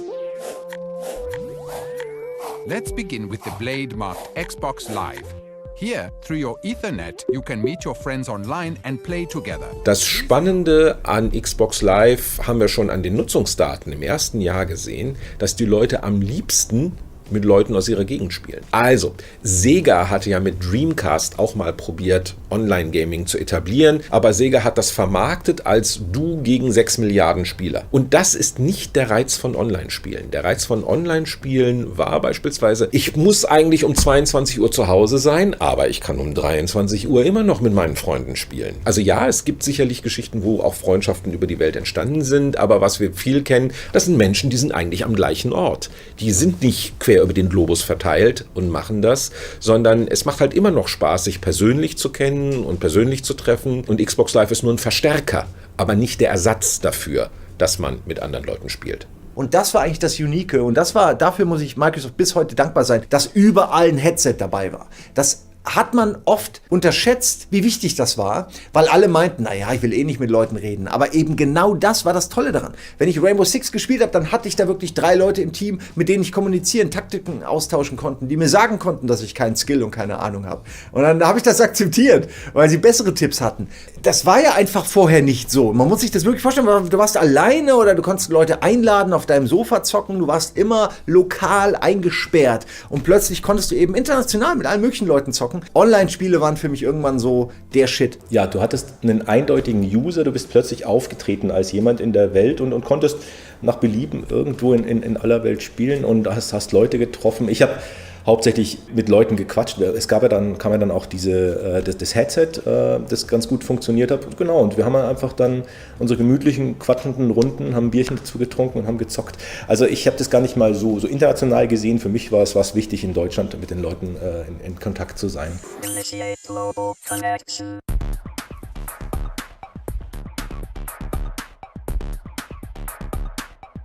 Ist diese Online-Funktionalität, von der man auch immer schon so viel gehört hat, Xbox Live, das dann das erste Mal zu erleben, sich einen Account einzurichten und diese Benutzeroberfläche einfach mal durchzugehen. Gar nicht erst das erste Spiel starten, sondern sich erstmal damit vertraut machen, was es da überhaupt noch so für Funktionen gibt. Das war schon recht beeindruckend und cool, muss ich sagen. Was ich ganz spannend fand an Xbox Live war, dass du dir eine Online-Persönlichkeit eigentlich da gemacht hast. Also du hattest plötzlich deinen uniken Usernamen irgendwie, den sonst niemand anders hatte. Wenn du von vornherein mit dabei warst, hattest du auch einen richtig coolen Usernamen, weil du warst eben einer der ersten. Das ist natürlich dann auch nochmal eine ganz andere Spielkultur geworden. Ne? Also klar, wenn früher jeder in seinem stillen Kämmerchen gespielt hat oder sein Zeug auf eine LAN-Party geschleppt hat, dann ist es natürlich ein ganz anderer Style, als wenn man sich ganz selbstverständlich mit zum Beispiel immer seiner festen Crew von Freunden online trifft.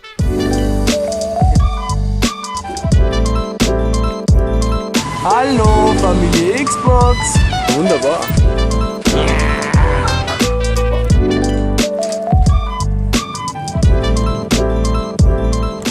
Dass diese Magie funktioniert, habe ich auch erst so richtig festgestellt bei unserer ersten Pressetour für Xbox Live. Was wir gemacht haben, war die sogenannte Wohnzimmertour. Super Konzept. Wir haben einfach in ganz Deutschland nacheinander größere Studenten-WGs, denen die Wohnung weggemietet, denen einen schönen Urlaub bezahlt und uns in deren WG für eine Woche breit gemacht. Extra Fernseher, extra Xboxen rein und so weiter.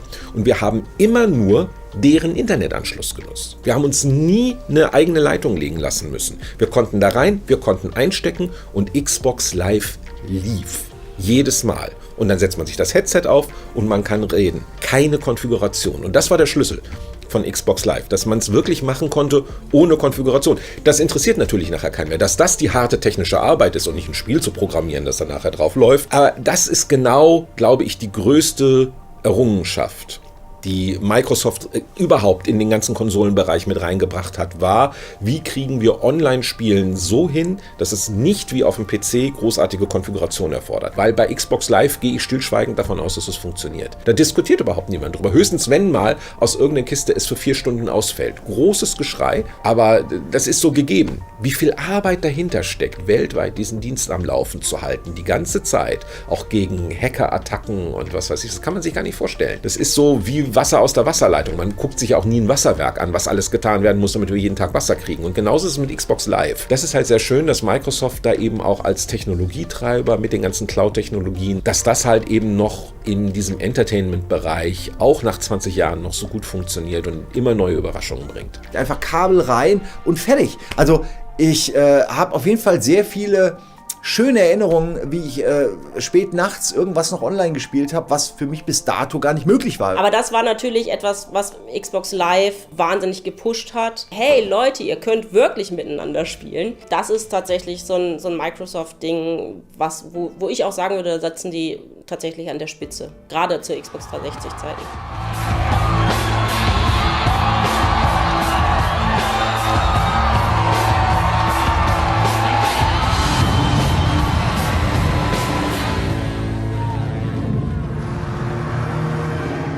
Es hatte sich abgezeichnet, dass man natürlich intern kräftig daran arbeitet, an einem Nachfolger. Also das war irgendwie klar. Microsoft hat ja immer gesagt, wir sind hier, um zu bleiben und nicht irgendwie einen One-Shot zu machen und mal zu gucken, ob das funktioniert. Sie haben interessanterweise bei der Xbox 360 wirklich alle Learnings umgesetzt, die sie irgendwie gemacht hatten in den letzten 4-5 Jahren. Und das war schon überraschend. Also da kam dann wirklich eine Konsole auf den Markt, die hat einfach super funktioniert von Tag 1 weg. Und jetzt ist man eben nicht mehr Nachzügler, wie man das war bei der Xbox, sondern jetzt läuft man als Erster los. Es war für mich eine ganz organische Selbstverständlichkeit, die Konsole zu haben, sie dann zu haben und halt, was halt geht, damit zu zocken. Das war für mich selbstverständlich. Die habe ich dann doch schon sehr, sehr beliebäugelt. Also da stand ich tatsächlich vor diesem großen Kasten und hab sie mir angeschaut und dachte, so, ist schon schön. Es war leider relativ klar, dass die Lebenszeit der Original-Xbox begrenzt sein würde. Aus einem kleinen Designproblem. Die Festplatte. Die Festplatte hat nämlich verhindert, die Xbox beliebig preiswert machen zu können. Festplatten sind Mechanik.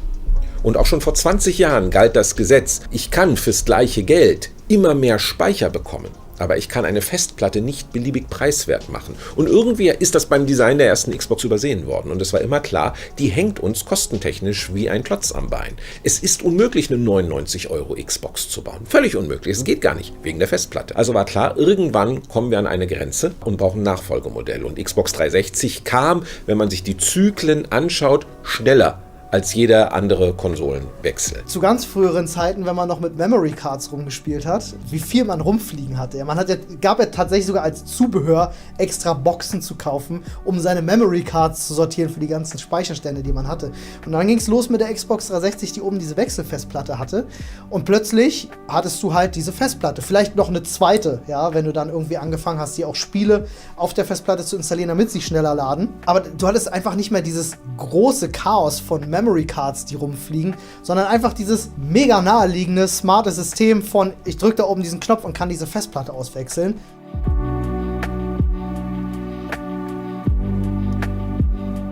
Es gab ein kleines Team von Leuten bei Microsoft in Europa. Wir wurden dann eines Tages nach England auch eingeladen. Da hieß es so, wir reden jetzt mal über das neue Modell. Codename Xenon, wie das Edelgas. Und wir kriegten alle so spezielle Anstecker mit Xenon 54 drauf und so. Und da wurde sehr früh dran angefangen, um genau 2 Dinge zu machen. A, die Designschwierigkeiten und Online-Gaming nochmal richtig besser zu machen. Wir wissen jetzt, dass es funktioniert. Wir wissen, es kann wirtschaftlich erfolgreich sein. Die nächste Konsole ziehen wir jetzt nur also voll durch. Und dann war wirklich quasi wie so eine Veranstaltung, wie man das heute von solchen Apple-Events oder sowas kennt. Ja, hatten wir wirklich für 30 Mitarbeiter, wo dann so wurde das gezeigt und so weiter. Und der erste Eindruck war, was ist denn das? Ich glaube, der ganz große Erfolg der Xbox 360 war einmal, vielleicht war es so das Design. Ein Stück weit, glaube ich, war es das Design, weil sie war, wenn sie da rumstand, auch gerade in diesem Weiß, in diesem nicht ganz rein Weiß, sie war schon verdammt hübsch. Es war eine schöne Konsole. Weil das Design der Xbox 360 war nun wieder total anders als alles vorher. Die erste Xbox ist diese große, wulstige Konsole, wo es so aussieht, als ob so viel Kraft drin steckt, dass man es gar nicht rechteckig machen kann. Das bläht sie auf. Und die Xbox 360 war genau anders. So wie ein Sportler, der gerade anspannt, bevor er losstartet und so weiter. Das Design ist aber grandios, weil es war unverwechselbar. Eine Xbox 360 kann man auf 10 Kilometer erkennen, dass es eine ist. Das hat super geholfen. Auch sehr im Design ihrer Zeit. Ein bisschen organisch, so ein bisschen spacig, ein bisschen rund an Stellen, wo es komisch ist. So. Und das waren, glaube ich, alles Punkte, wo man sich dachte, okay, selbst wenn ich die klobige 1er-Generation verpasst habe, mit der Xbox 360 ist das jetzt die Heim... Und ich glaube, das Ding wurde auch immer so beworben als die Heim- und Familienkonsole. Also sie hat relativ schnell auch irgendwie den Weg dann ins Shelf bei den Eltern gefunden als so DVD-Player. Xbox 360 werde ich nie vergessen. Ich hatte, und das ist jetzt kein Spaß, ich hatte 4 Stück. Und weißt du warum? Das Unwort aller Xbox-Spieler, wovor alle Angst hatten. Ja, hier Gänsehaut. Ja? The Red Ring of Death.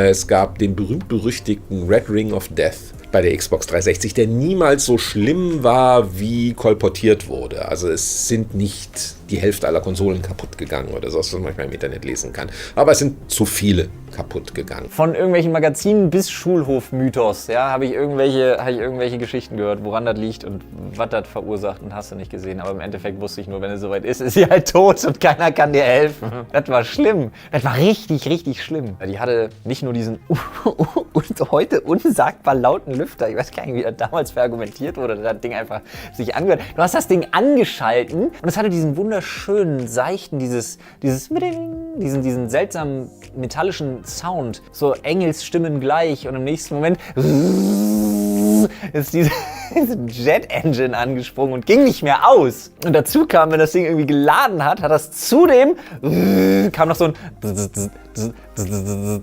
kam noch von der Festplatte irgendwas dazu und dieses Laufwerk war auch laut. Ich weiß nicht, was die sich bei der Xbox 360 gedacht haben. Das war wie so ein Lader, den man so schnell zusammengeschustert hat, der schon irgendwie fährt und der hat auch einen V8-Motor drin, aber guck nicht so genau auf die Karosserie bitte. Aber der zieht das durch. Der gewinnt das Rennen auch, aber du darfst wirklich nicht ganz genau hingucken. Das war schon echt absurd geil. Wie würde man heute sagen? Die Konsole hatte Charakter. Ja, wirklich. Das war richtig. Das war geil. Das war auch so ein Punkt, wo man dachte, so, jetzt bricht's ab. Aber selbst das ist irgendwann verziehen worden von der Community, weil die Spiele gut waren, weil Features gut waren, weil die Entwicklungssysteme gut waren. Und dann lustigerweise genau das, von dem man dachte, das wird der Hammer. Wir bauen das Ding so, dass es auch ohne Festplatte läuft. Das war auf einmal der Klotz am Bein. Weil es gab die Xbox 360 und es gab die Core Edition der Xbox 360. Das war die ohne Festplatte. Hat kein Mensch gekauft. Alle wollen immer nur das größere Modell bei Xbox. Das ist toll, das sagt, Engineering funktioniert, das sind wirklich großartige Sachen. Aber immer wenn man sich denkt, wir sollten vielleicht noch mal was Preiswertes anbieten, kommt der Kunde um die Ecke und sagt, ich will gar nicht das Preiswerte, gib mir die volle Ladung. Das war bei 360 so richtig massiv. Und was Xbox 360 ja noch etabliert hat, in die gesamte Welt hinein, ist das Controller-Setup. Ich wusste, wir haben es geschafft, mit Xbox 360 einen Standard für Videospiele zu setzen, als ich auf einer Gamescom war und diverse Behind Closed Doors Produktpräsentationen gesehen habe und fast jeder hat seine PC-Version mit einem Xbox 360-Controller gesteuert, der per USB-Kabel genauso am PC verwendet werden konnte, ein und derselbe Controller. Und da wusste ich, der Controller muss gut sein. Das ist der beste Controller, den man haben kann. Also deswegen musste ich den auch schon haben, bevor ich mich dazu entschieden habe, diese Konsole auch zu kaufen. Und dann hatte ich halt 2, umso besser. Aber zum Beispiel der Dennis von unserem Team Pizmeet, der benutzt noch heute den Xbox 360 Controller. Noch heute. So gut ist dieser Controller. Der will da auch nicht von weg. Und ich bin dann mittlerweile auf den Elite umgestiegen. Also es gibt dann ja noch Weiterentwicklung vom Xbox 360 Controller. Aber was ich damals besonders gut finde, und deswegen benutze ich auch heute immer noch die Xbox-Controller, ist der Unterschied der Analogsticks. Das ist die genialste Idee überhaupt, die Analogsticks asymmetrisch zu setzen. Und das sage ich auch für alle nachfolgenden Xbox-Controller. Es sind einfach die besten wegen diesen asymmetrischen Sticks, dass man da noch nicht eher drauf gekommen ist, dass das so viel besser ist, wenn man die Face-Buttons mit dem rechten Daumen ordentlich bedienen kann. Das weiß ich noch, das hat mich unheimlich beeindruckt. Da dachte ich, geil, was für eine Offenbarung. Das ergibt so viel Sinn. da kann ich auch nicht mehr von weg. Das ist für mich, besser geht's nicht. Mal gucken, was euch als nächstes einfällt. Wenn jeder den verwendet, dann ist es das. Das ist jetzt der Standard. Und mit leichten Modifikationen, jetzt gibt es noch 2 Knöpfe mehr für irgendwie Sharing und so weiter, aber mit leichten Modifikationen ist das Controller-Design des Xbox 360, der Xbox 360, das Standard-Design für Controller ganz allgemein geworden. Er lag so viel besser in der Hand als jeder PlayStation-Controller ever. Ich weiß nicht, die Leute in Japan bei der PlayStation haben einfach nicht verstanden, dass Hände nicht eckig sind von Menschen. Und der war plötzlich, so er war nicht mehr so klobig, er war viel kleiner, aber er hatte immer noch diese, ich sag jetzt mal wie das, er hatte immer noch diese Rundungen. Nee, und der war ein Handschmeichler. Der war kleiner, du bist an jede Taste rangekommen, du hattest diese geilen RT-Tasten und RB-Tasten, die einfach, das war so ein richtig ergonomischer Controller und du hattest ihn in der Hand und du wusstest, ja, das ist der bessere Controller. Du hast ihn einmal in der Hand gehabt und dir gedacht, ja, okay, es ist so und nicht anders, auch in Zukunft bitte. Xbox 360 war im Laufe seiner Lebensdauer fast bis zum Ende an Weihnachten ausverkauft oder so gut wie ausverkauft in Deutschland. Also zumindest während meiner ganzen Zeit war spätestens ab Oktober das wesentliche Problem, wir haben zu wenig Ware. Wenn man daran Erfolg festmachen kann, war sie super erfolgreich. Wir hätten theoretisch noch mehr einfliegen können, dann hätte es mehr gekostet und so weiter und dann wäre das, aber es war ein sehr großes Geschäft. Also insofern, der Marktanteil bei den anderen war manchmal höher, aber insgesamt hat sich für Microsoft Xbox 360 grundsätzlich erstmal gelohnt. We've also added a new concept called achievements. Now these are sort of a record of everything you've accomplished across your entire library of games. Am Anfang war so ein bisschen, keiner wusste, wo das so hingehen soll. Das war eigentlich eine völlig logische Sache, wenn du jetzt zurückblickst.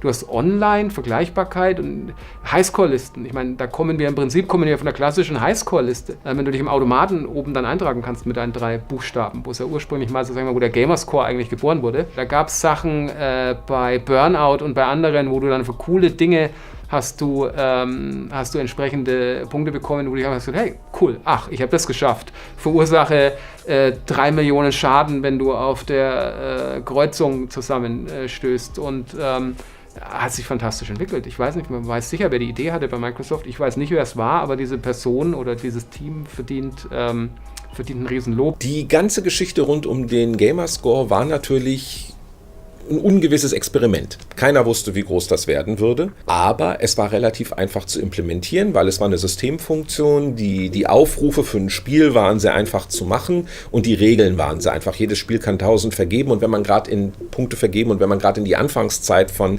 Xbox 360 Spielen guckt, es gibt so die Klassiker wie King Kong von Ubisoft, wo man irgendwie mit einer halben Stunde Aufwand 1000 Punkte holen kann. Deswegen hat eigentlich jeder am Anfang mal King Kong gespielt und andere Spiele, wo es völlig unmöglich war, auch nur über 400 Punkte zu kommen, weil das wurde nicht richtig nachgehalten. Daran sieht man schon, es war drin, aber niemand hat es ganz bis zum Ende durchgedacht und niemand hat gedacht, wie groß es werden würde. Man wird aufgefordert, Dinge zu machen, die man sonst ignoriert hätte. Das ist jetzt so der metaphorische Basketball im Hinterhof, den man dann nimmt und einfach einmal durch den Korb wirft, weil man irgendwie weiß, okay, wahrscheinlich kommt irgendwas. Und man will nur wissen, kommt was kommt, wie heißt es? Teilweise waren das ja auch gute One-Liner-Gags, könnte man schon sagen. Die Art, wie die Errungenschaft quasi geschrieben war oft schon ein Witz in sich. Das hat Bock gemacht. Die Art, wie viele Punkte man bekommt oder eben für welche Sachen, das alles hat wirklich ein Spiel nochmal interessanter und greifbarer gemacht und dieses Erforschen eines Spiels spaßiger. Das war auf jeden Fall, nachdem die Entwickler, die Publisher gemerkt haben, wie sie das einsetzen müssen, nicht nur für jedes Kapitel und jeden Level irgendwie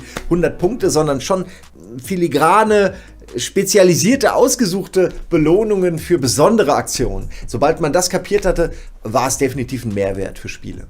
Also das Achievement-System war für mich nie, hey, du willst jetzt möglichst den höchsten Score erreichen, sondern hey, was könnte ich denn für Inspiration mitnehmen, irgendwie mal was anderes zu machen, meinen Spielstil zu ändern.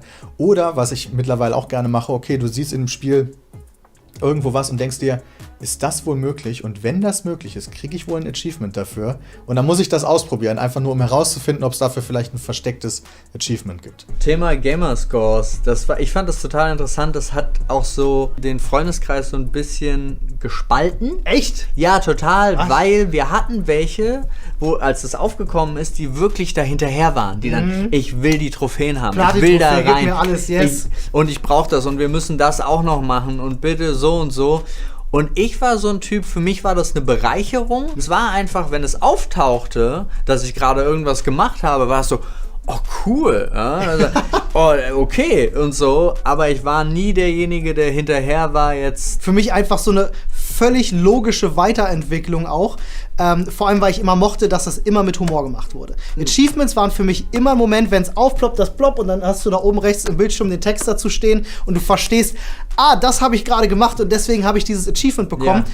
Immer mit einer kleinen Prise Humor, fand ich immer toll. Hat mich auch vor allem in sehr vielen Spielen dazu verleitet, dann auch ganz viel Unsinn zu machen, den man eigentlich sonst nicht macht in Spielen. Es war schnell klar, dass diese Gamerscores gut funktionieren, weil die Leute das echt mochten. Was ich immer gut an dem Feature fand, war, dass man bei der Xbox einfach easy vergleichen konnte. Okay, ich habe hier Freund X, was zockt der? Wo ist der wie gut? In wie viel Zeit hat er in was investiert? Also da ging es mir gar nicht darum, so eine Konkurrenz zu sehen. So, der hat aber irgendwie 10% mehr Punkte als ich, die hole ich mir, dem zeige ich. Sondern man hat einfach gesehen, wie interessiert jemand an einem Spiel ist und wie deep er in dieses Spiel eingestiegen ist. Und das fand ich super interessant, weil man ja natürlich schon gucken will, wer passt zu mir, mit wem kann ich welche Spiele spielen und von wem kann ich vielleicht auch was lernen. Insofern hat das schon seinen Zweck erfüllt. Aber der Gamerscore, der stand immer da, du konntest ihn direkt sehen, du wusstest ungefähr, ist es ein, ich sag mal, Noob oder vielleicht auch jemand, der zu viel Zeit in den Gamerscore investiert. Das konnte man alles so davon ablesen. Fand ich eine sehr, sehr praktische Idee und hat ja auch diese Gamification, hat ja super funktioniert. Für die Entwickler ist es ja eigentlich auch eine ganz billige Art und Weise, auf der Meta-Ebene halt einfach dem Spiel nochmal einen Mehrwert draufzusetzen. Diese soziale Vernetzung, das war schon cool. Also auch, das war auch marketingtechnisch super clever. Ich meine, dieses Freundschaftsselling, ich weiß nicht, gibt es sicher echt extra Begriffe dafür, aber dass man einfach man sieht, wow, der spielt schon ganz lang, da muss irgendwas dran sein. Und ich kenne ihn ja, ich kenne seinen Geschmack und deswegen also super clever eigentlich. Aber schon witzig, wenn du mal drüber nachdenkst, damals völlig neu, heute nicht wegzudenken. Ja, das stimmt. Jedes Spiel hat Achievements. Ja. Selbst ein World of Warcraft hat mittlerweile Achievements. Ja. Krass. Es ist größer geworden, als ich das je jemals vorgestellt hatte. Aber es war ein Experiment und es hätte genauso gut passieren können, dass 2 Jahre später die Funktion heimlich wieder rausgegangen wäre, wenn es keiner genutzt hätte. Es gab mal den Gedanken, kann man Gamerscore in Geld verwandeln? Kann ich sagen, wer viel spielt und viele Punkte hat, kriegt dann dafür Download-Inhalte oder sowas. Den Gedanken mussten wir aber verwerfen, eben dadurch, weil unterschiedliche Spiele das Thema sehr unterschiedlich angegangen sind und man da nie einen fairen Prozess gefunden hätte, wie Leute denn tatsächlich ihren Gamerscore dann für irgendwas einsetzen können. Es bleibt also ein lustiges Metaspiel, das auch heute noch gespielt wird, wo Leute Punkte sammeln und wo man immer noch sagen kann, oh, meine Freunde haben letzte Woche 200 Punkte mehr. Und dann kommt immer noch die Frage, warum denn? Wie haben die das geschafft? Die spielen dieses neue Spiel, das sollte ich mir vielleicht auch mal anschauen. Da hat der Gamerscore dann wieder ein bisschen Marketinghilfe.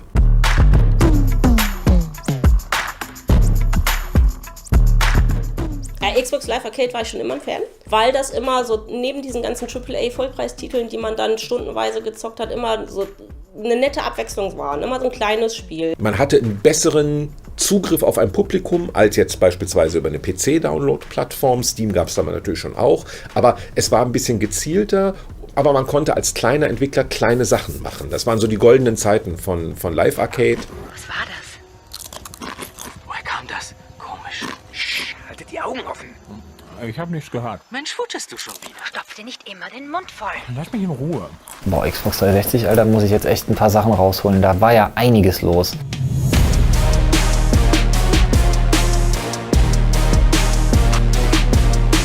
Es gibt eine Menge Titel für die 360. Die ersten, die mir einfallen, weil ich wirklich lange gespielt habe, war die Orange Box. Also diese 3 Spiele in einer Box, das ist eigentlich müsste illegal sein. So viel Qualität für so wenig Geld. Es ist wirklich unfassbar damals. Habe ich damals schon nicht verstanden, dass die das alles in eine Box packen. Aber es war das ultimative Gaming-Trifecta, was man nur haben konnte. Bioshock, die Bioshock-Trilogie. Also habe ich eigentlich mehr oder weniger alle auf der 360 gespielt.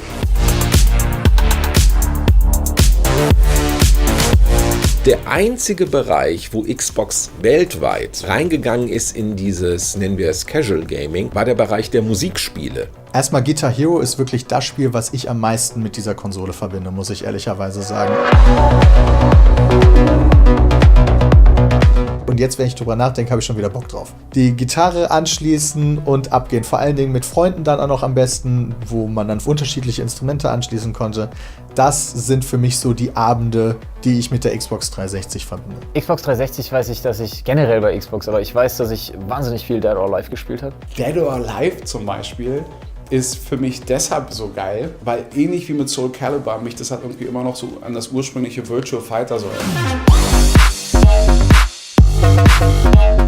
Und ich glaube, die meiste Zeit in einem Spiel auf der Xbox 360 habe ich tatsächlich mit GTA 5 verbracht. Das war für mich der gespielte Tarantino-Film. Und ich warte so sehr, wie wir alle, auf Teil 6.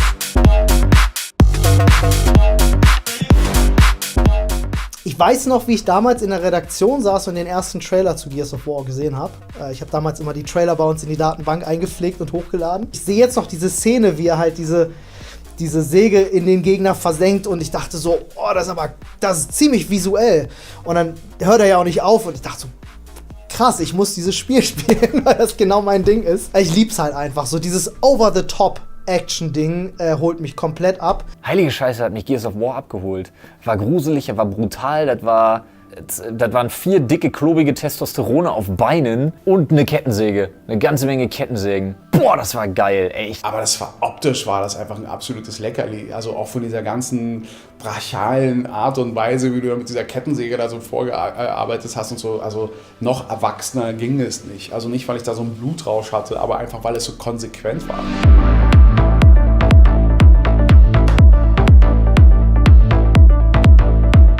Das Gute war, man musste nicht etablieren, dass Microsoft irgendeine Ahnung von Spielen hat. Um nochmal auf Halo zurückzukommen, Halo und Halo 2, es war ganz klar, das können wir. Und dann ging es mehr darum, auch irgendwann darzustellen, was kann denn Xbox besser als die anderen Konsolen im Markt. Und das war die Zeit, wo das losging, sehr über exklusive Inhalte zu reden. Woran ich mich noch gut erinnern kann, war, dass es damals immer so einen richtigen Krieg gab, auch so der Fandom-Lager, wer die geileren Exclusives hatte. Und da hatten, ich sag jetzt mal, andere ganz lange so die Nase vorn. Aber die Xbox hat dann irgendwann so zu so einem Rundumschlag ausgeholt.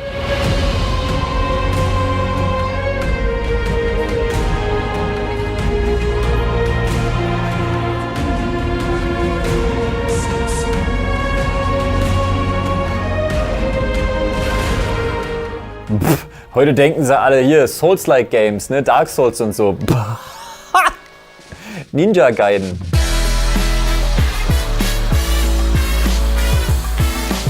Und Forza fand ich aber einfach krass gut gemacht. Und zwar von der Art, wie man so durch das Spiel geführt wurde, wie die Menüstruktur war, wie man Fahrzeuge freigeschaltet hat, wie geil das alles aussah und wie die Haptik war, wie die Autos sich angefühlt haben. Also das hat Forza einfach wahnsinnig gut gemacht. Macht's bis heute, spiele ich wahnsinnig gerne.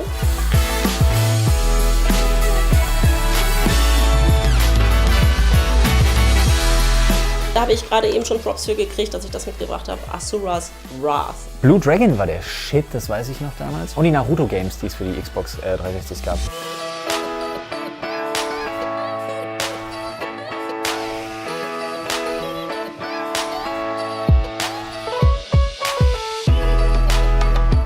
Holla die Waldfee. Also wenn ich darüber nachdenke, möchte ich direkt nochmal die Erinnerungen löschen und nochmal von vorne anfangen, einfach weil es so toll war. Die kleinsten Preise der Geschichte. Zum Beispiel die Xbox 360 inklusive Kinect-Sensor und dem Spiel Just Dance 3 um nur 249 €.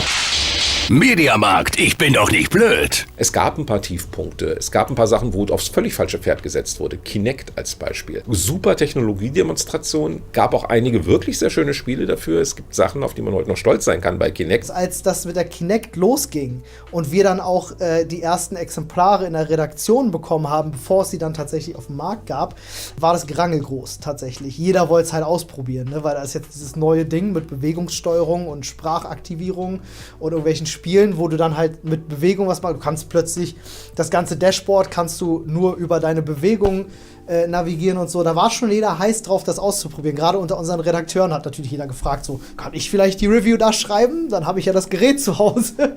Also war schon sehr begehrt.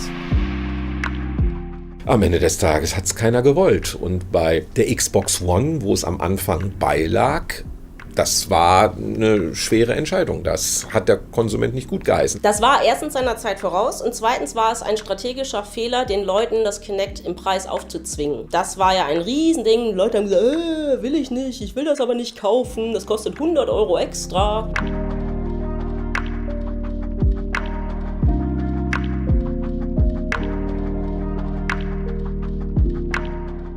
Das war also das Gegenteil von der Festplatte, wo man dachte, nee, diesmal legen wir Kinect gleich von Anfang an dabei. Nee, das wollten wir jetzt nicht haben.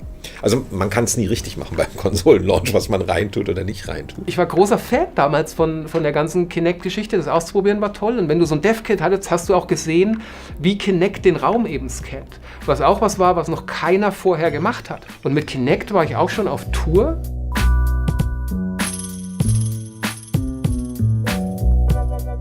Bevor das rauskam mit so einer Prototyp-Hardware, die ich im Planungsstress auf der Rücksitzbank von einem Leihwagen am LAX, an dem Airport, habe liegen lassen und merkst erst kurz vor dem Boarding und rennt zurück, sagt zu dem Entwickler und der Entwickler sagt, du geh schon mal in den Flieger, ich hab das Dev-Kit vergessen, ich will nicht wieder so ein Drama haben wie mit der ersten Xbox. Fahre mit dem Shuttlebus zurück zu diesem Fußballfeldgroßen Leihwagending. Das muss man wissen, wer schon mal in L.A. am Flughafen war. Das ist einfach gigantisch groß und diese Leihwagendinger, da musst du mit so einem Transferbus hinfahren. Das sind Fußballfelder groß. Und ich laufe dorthin und denke mir, Alter, du bist so am Arsch.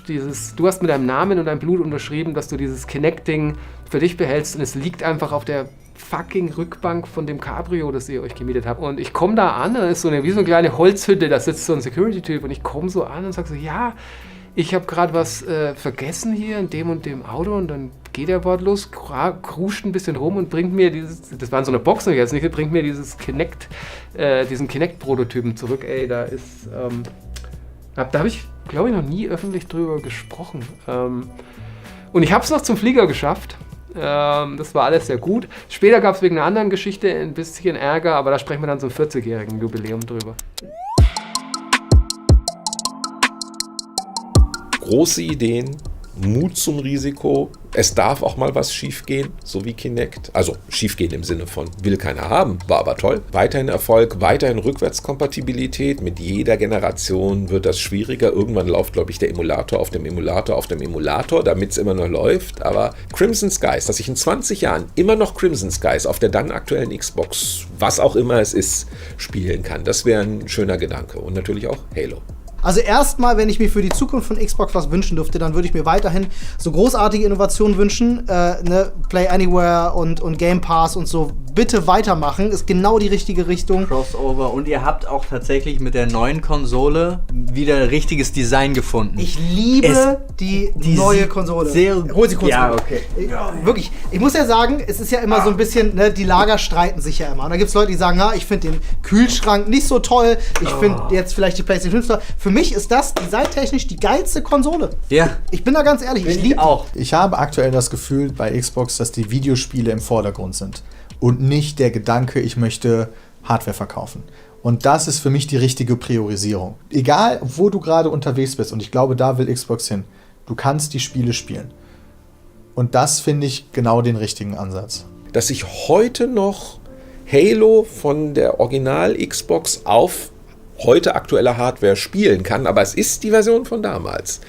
Also allein, dass dieses ganze Kompatibilitätsding sehr konsequent durchgezogen wird und auch die alten Sachen in Ehre gehalten werden dabei, ist, glaube ich, mit das Spannendste an diesen 20 Jahren Xbox. Dass es genauso kreativ und innovativ weitergeht, dass Microsoft und das Xbox-Team einfach diesen Mut behalten, zu sagen, wir machen neue Sachen, auch wenn die nicht gleich jeder versteht.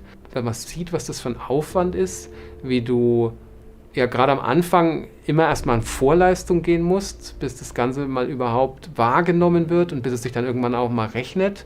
Das ist schon, Achievement, ne, würde ich sagen, unlocked.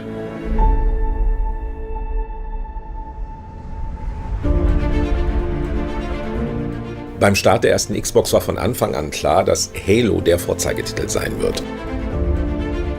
Halo war so ein Ding, das hat alle gekriegt. Egal, ob du die Konsole hattest oder nicht, dann musstest du dir entweder jemanden organisieren, der die hat, oder du musstest dich irgendwo ranwanzen. Das war total egal. Was ich nicht erwartet habe damals, wirklich nicht erwartet habe, so wo man sagt, it hit me like a truck, war, was es für eine Welt aufmacht.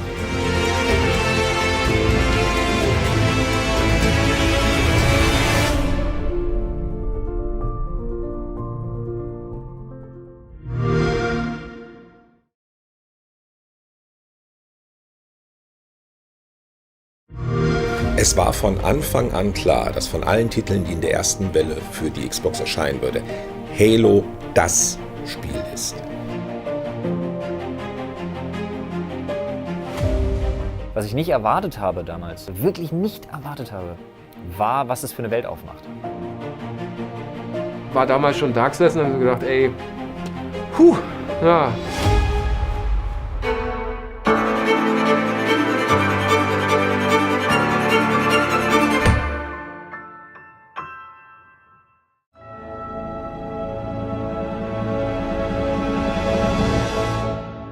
Beim Start der ersten Xbox war von Anfang an klar, dass Halo der Vorzeigetitel sein wird. Es hatte eine lange Entwicklungszeit, das war ja schon mehrere Jahre in Arbeit, erst als Mac-Titel, dann als Windows-Titel, dann auf einmal als Xbox-Titel, dementsprechend gut poliert, wie man das in unserer Branche so nennt. Das passiert nicht mit vielen Konsolen-Launch-Titeln, weil man in der Regel gar nicht die Zeit hat, das zu tun. Also Halo hat sicherlich dadurch gewonnen, dass es jahrelang für andere Systeme in Entwicklung war und dann zum Schluss eigentlich nur für Xbox angepasst wurde im letzten Spielzug. Das haben wir gemerkt auf der ersten großen Messe der E3 in Los Angeles im Jahr 2001 im Mai. Da gab es eine erste spielbare Version und da konnte man Leute nicht wegkriegen. Da wussten alle schon, das funktioniert. Also das funktioniert nicht nur intern im Labor und mit den Testspielern, auf der Messe auch mit Multiplayer-Modus und allem.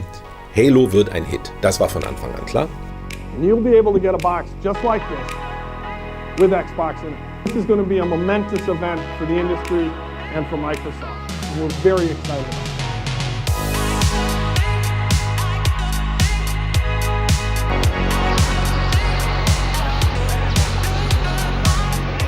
Man hat bei Halo sofort gemerkt, dass das ein AAA-Titel ist. Da stimmte schon bei dem Beta-Testing, was wir hatten, stimmte alles.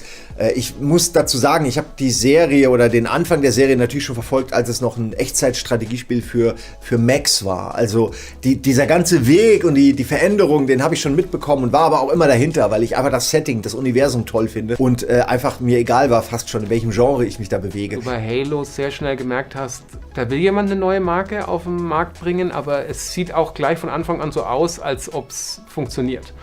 Und es gibt es ja nicht so oft, also du hast mal irgendwie einen Tomb Raider und du hast irgendwann kommt mal FIFA und Sonic aber die ganz großen Marken, es probieren jedes Jahr so und so viele Firmen und scheitern damit und dann kommt doch lieber Teil 5, 6, 7 von irgendwas, was es schon gibt. Halo war sowas, du hast schon gemerkt, da passiert was. Das war die Killer-Application, die sie gesucht haben und das war ja auch ganz spannend zu sehen. Microsoft ist da schon relativ analytisch rangegangen. Neben dieser Geschichte, wir liefern 20 Spiele, um jeden Geschmack abzufedern, wussten sie natürlich, wir brauchen irgendein Game, was die Konsole verkauft. Und dieses Game haben sie halt gefunden, Halo, da haben sie sehr clever zugegriffen, war wie gesagt erst ein PC-Spiel, dann war auch die ganze PC-Gemeinschaft natürlich stinkesauer, als dann Microsoft kam, Bungie gekauft hat, so, jetzt wird das hier hübsch exklusiv, alle so, boah, hey, geht's noch, ihr seid eine PC-Company. Dann hat Halo sich doch als wirklich der Kracher einfach rausgestellt, dass es dann letztendlich war.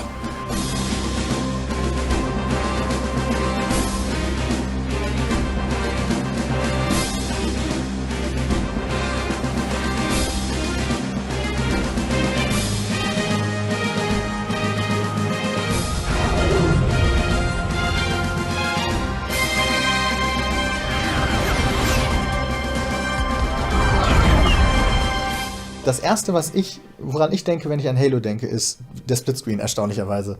Also auch wirklich, weil ich habe Halo 1 und Halo 2 gespielt und auch nie alleine.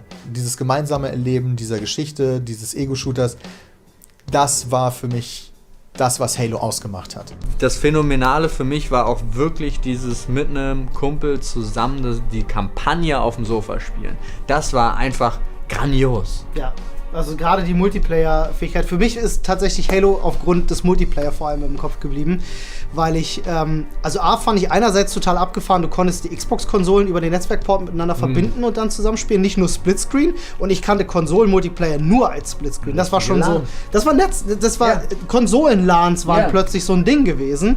Halo war das erste Konsolenspiel, bei dem ich einfach 4 Konsolen zusammenschließen konnte, problemlos, mit den Kabeln. Dann noch 4 Controller an jeder Konsole. Das heißt, ich konnte mit 16 Leuten spielen.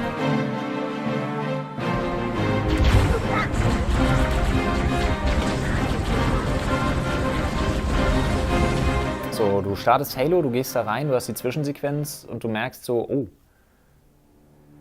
hier ist aber mehr los als nur durch den Gang laufen und auf Leute schießen.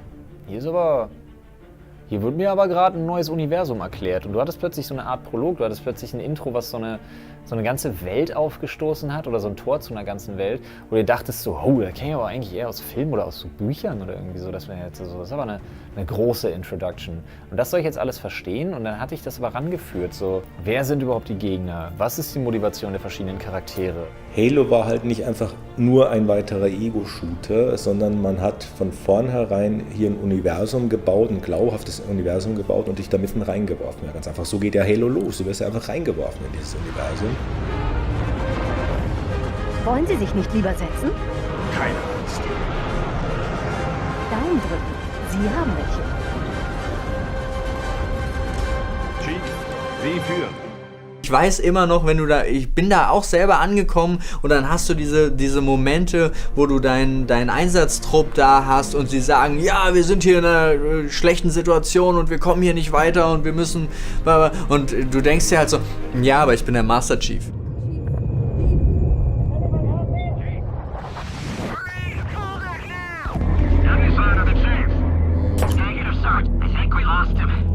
Not yet.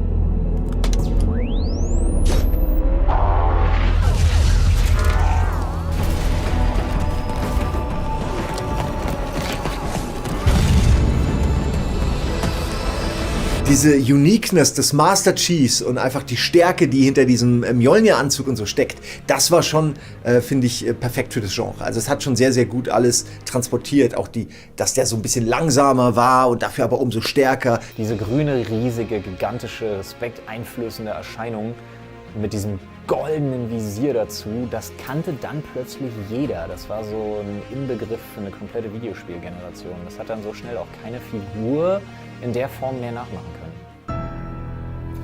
Das Resultat war der ultimative Soldat. Die Akten belegen effiziente Verhaltensweisen beim Einsatz in Gefahrensituationen.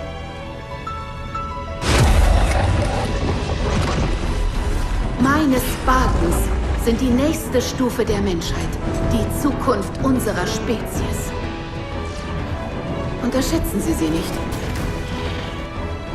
Vor allem aber unterschätzen Sie ihn. Ein paar Dinge, die mir wirklich im Gedächtnis geblieben sind. Diese Grunts, diese kleinen Kerlchen, die immer kreischend rumrennen. Das ist so gut. Besonders wenn du dann diese Haftdings hast und dann schmeißt du ihnen so die Haftgranate drauf und sie, oh, Hilfe, Hilfe. Und dann sprengen sie ihre ganzen Kumpels in die Luft. Das ist einfach so großartig. Das ist heute noch großartig.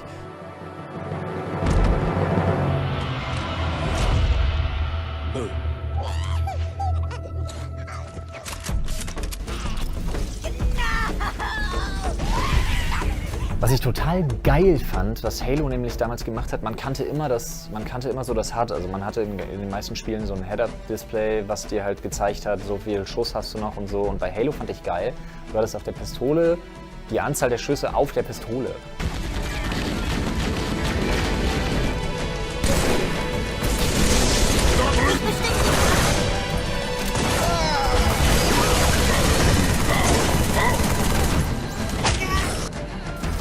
Der Niedler war halt meine Lieblingswaffe, weil einfach, da sind so Kristalle stecken da drin und dann haust du die raus und dann fliegen, also glaube ich, Homing, also die fliegen dem Gegner hinterher und am Schluss explodieren sie halt auch noch und auch da geht's. Du spickst einen Grunt mit diesen Teilen, er läuft zu seinen Kumpels und da jagt alles in die Luft. Ne? Was ist denn das, Niedler oder was? Und dann hast du dieses tak, tak, tak, tak, tak, tak, tak und kurze Zeit später diese Nadeln, die dann explodieren und dann hast du gesehen, die Stacheln, die in der Waffe zu sehen sind, werden weniger, wenn du sie abfeuerst und du hast so verstanden, die Mechanik hinter der Waffe und so. Das war so, das hat so viel Spaß gemacht. Und als man selber das erste Mal dieses Schwert nutzen konnte, meine Güte, fand ich das. Diese Energieklinge. Die Energieklinge. Das ist für mich auch die ikonischste Waffe aus Halo. Also wenn du wirklich an eine Waffe denkst, dann ist das...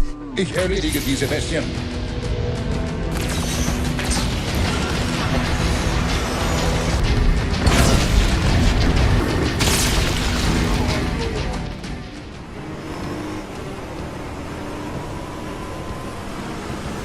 Warthog-Fahren, Alter, was einfach so geil war. Die Steuerung einfach beim Warthog, so dieses an einem Controller gleichzeitig feuern, durch die Gegend fahren, driften, sowohl mit dem linken Stick lenken können, aber auch mit der Kamera einfach mitzugehen. Warthog-Fahren hat für mich so ein bisschen das Fahrzeugefahren in Videospielen revolutioniert, weil sich das so dermaßen gut angefühlt hat. Du musstest ja auch nicht zwingend fahren, sondern konntest dich ja auch ans Geschütz setzen deines Panzers, konntest die Ballerarbeit machen, während dein Kumpel gefahren ist. Das war halt super.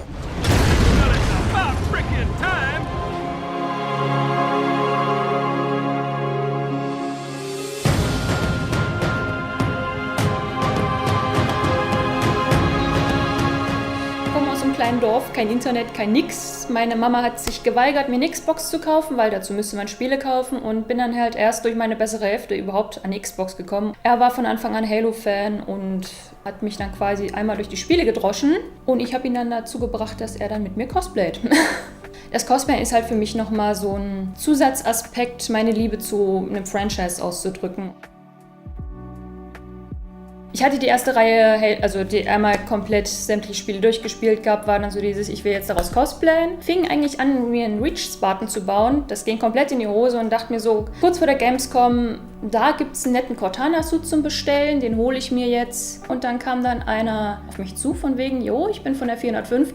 Wir brauchen mehr Cortanas. Das ist auch mittlerweile immer so. Wir gehen so als Gruppe auf ein Event, sehen da einen Halo-Cosplayer und der wird dann quasi auf der Stelle adoptiert. Also wir sind auf alle Fälle, wir sind eine Familie, kann ich schon sagen. Generell, wenn irgendwie Hilfe irgendwo gebraucht wird, versucht man sich immer zu helfen. Der eine kann die Helme gießen, der andere kann die Visiere tief ziehen, der nächste kommt mit einem 3D-Drucker besser klar als der andere. Einmal in Cortana drin, das ist momentan so einmal Cortana, immer Cortana.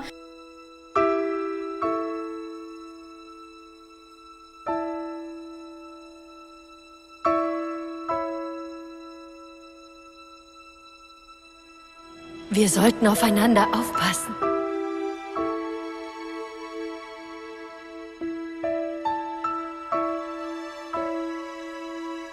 Cortana, bitte. Die Geschichte rund um Cortana nimmt einen schon mit. Es nimmt einem am Anfang einen an die Hand, nimmt dich mit. Und irgendwann stellst du fest, du wachst aus einem extrem schlimmen Albtraum auf und hast die Hand, die dich gerade noch geführt hat durch die Dunkelheit, nur noch in der Hand, aber der Rest ist weg. Aber so viel stimmt in mir nicht. Ist falsch. Sie sind vielleicht zu spät. Sie kennen mich. Wenn ich etwas verspreche.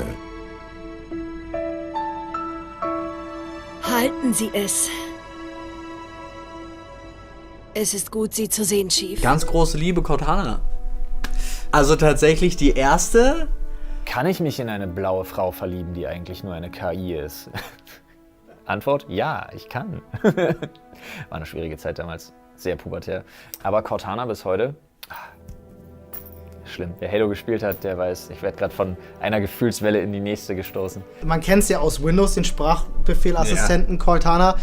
Für mich einer der Gründe, den zu Beginn nicht zu deaktivieren, sondern zu nutzen, war für mich tatsächlich, weil er Cortana hieß. Ja. Weil ich gedacht habe, so, ich bin ein bisschen Master Chief jetzt auch bei mir zu Hause. Wobei ich eigentlich so einen Sprachassistenten gar nicht gebraucht hätte. Aber ich fand es irgendwie cool. Ich dachte, das ist Cortana. Hey, was geht? Sag mir, wie das Wetter wird. Danke.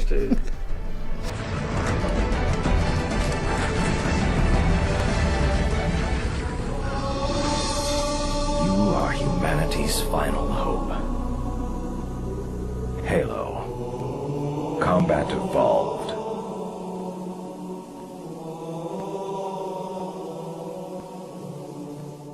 Halo war so ein Ding, das hat alle gekriegt. Egal, ob du die Konsole hattest oder nicht, dann musstest du dir entweder jemanden organisieren, der die hat, oder du musstest dich irgendwo ranwanzen. Das war total egal. Also für mich selbst war es tatsächlich, ob das ja, also zeitlich gesehen, es war einfach für mich der erste große Shooter mit einer großen Geschichte. Also Halo 1 ist so ein Spiel, was ich bis heute nicht verstehe. Also Halo, diese ganze Geschichte eben mit diesem ganzen Ring und mit diesem ganzen planetären System und so weiter und so fort, alles schön und gut.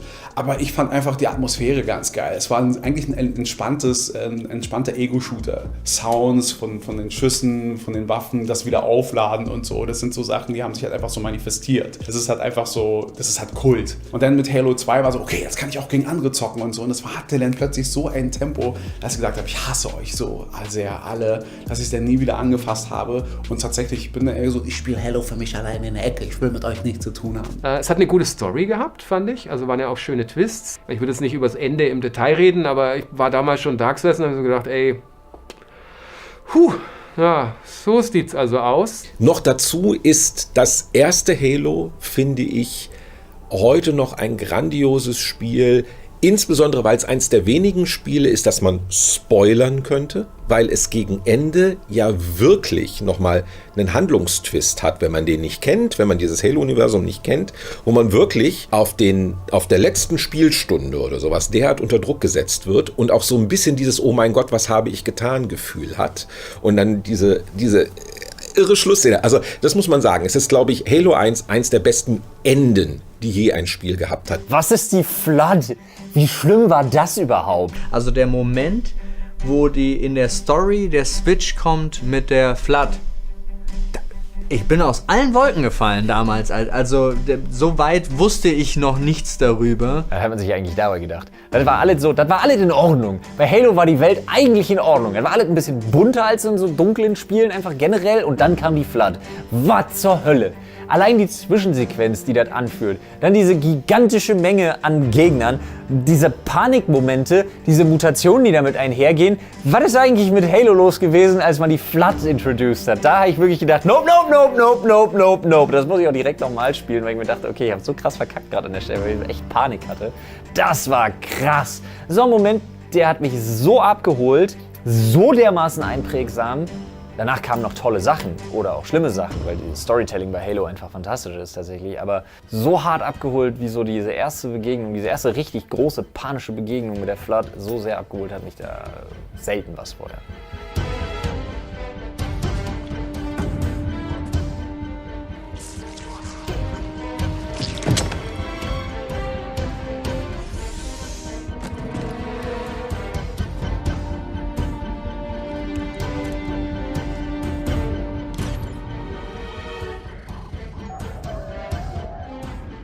Ich hab so ein mieses Gefühl. Corporal, hören Sie mich! Das ist Wahnsinn! Kommen Sie zurück! Das ist ein Befehl! Diese Inszenatorik, diese Wucht, mit der du da reingeschmissen wirst, irgendwie in diese Science-Fiction-Oper, ist halt richtig der Hammer. Und dazu halt dann den Sound, der ist halt Gänsehaut. Also das war richtig krass.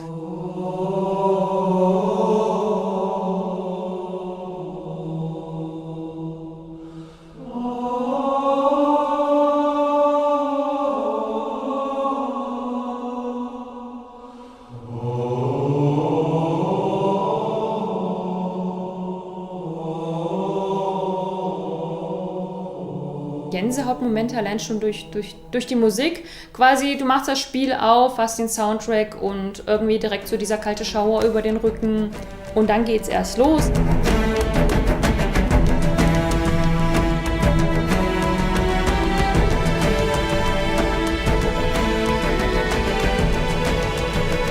Ich persönlich habe Halo einfach auch sehr gefeiert, einfach für diese cineastische Inszenierung. Also die Musik hat sehr stark dazu beigetragen. Die Musik so geil, ich war so heiß auf dieses Spiel, dass ich noch weiß, dass wir den Anfang, glaube ich, so gestartet haben, dass ich vor unserer riesigen Leinwand stand mit so einem Dirigentenstab und so einem Pult und dann so gemacht habe nur und dann lief aus dem Spiel die Musik, fing dann so an mit diesen orchestralen Sängen. Unseren ersten und hoffentlich nicht letzten kleinen Ausblick auf Halo 2.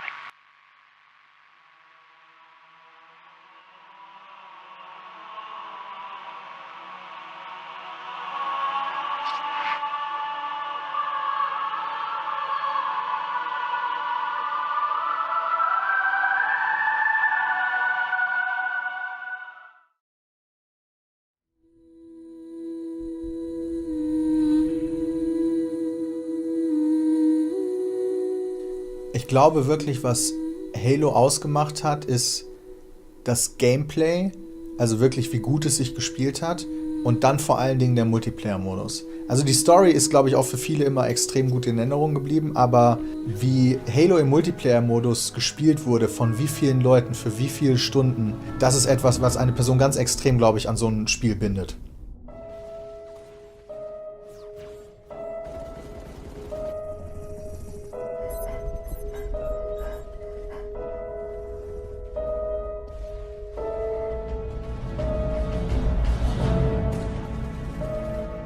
We need Spartan 117, Master Chief.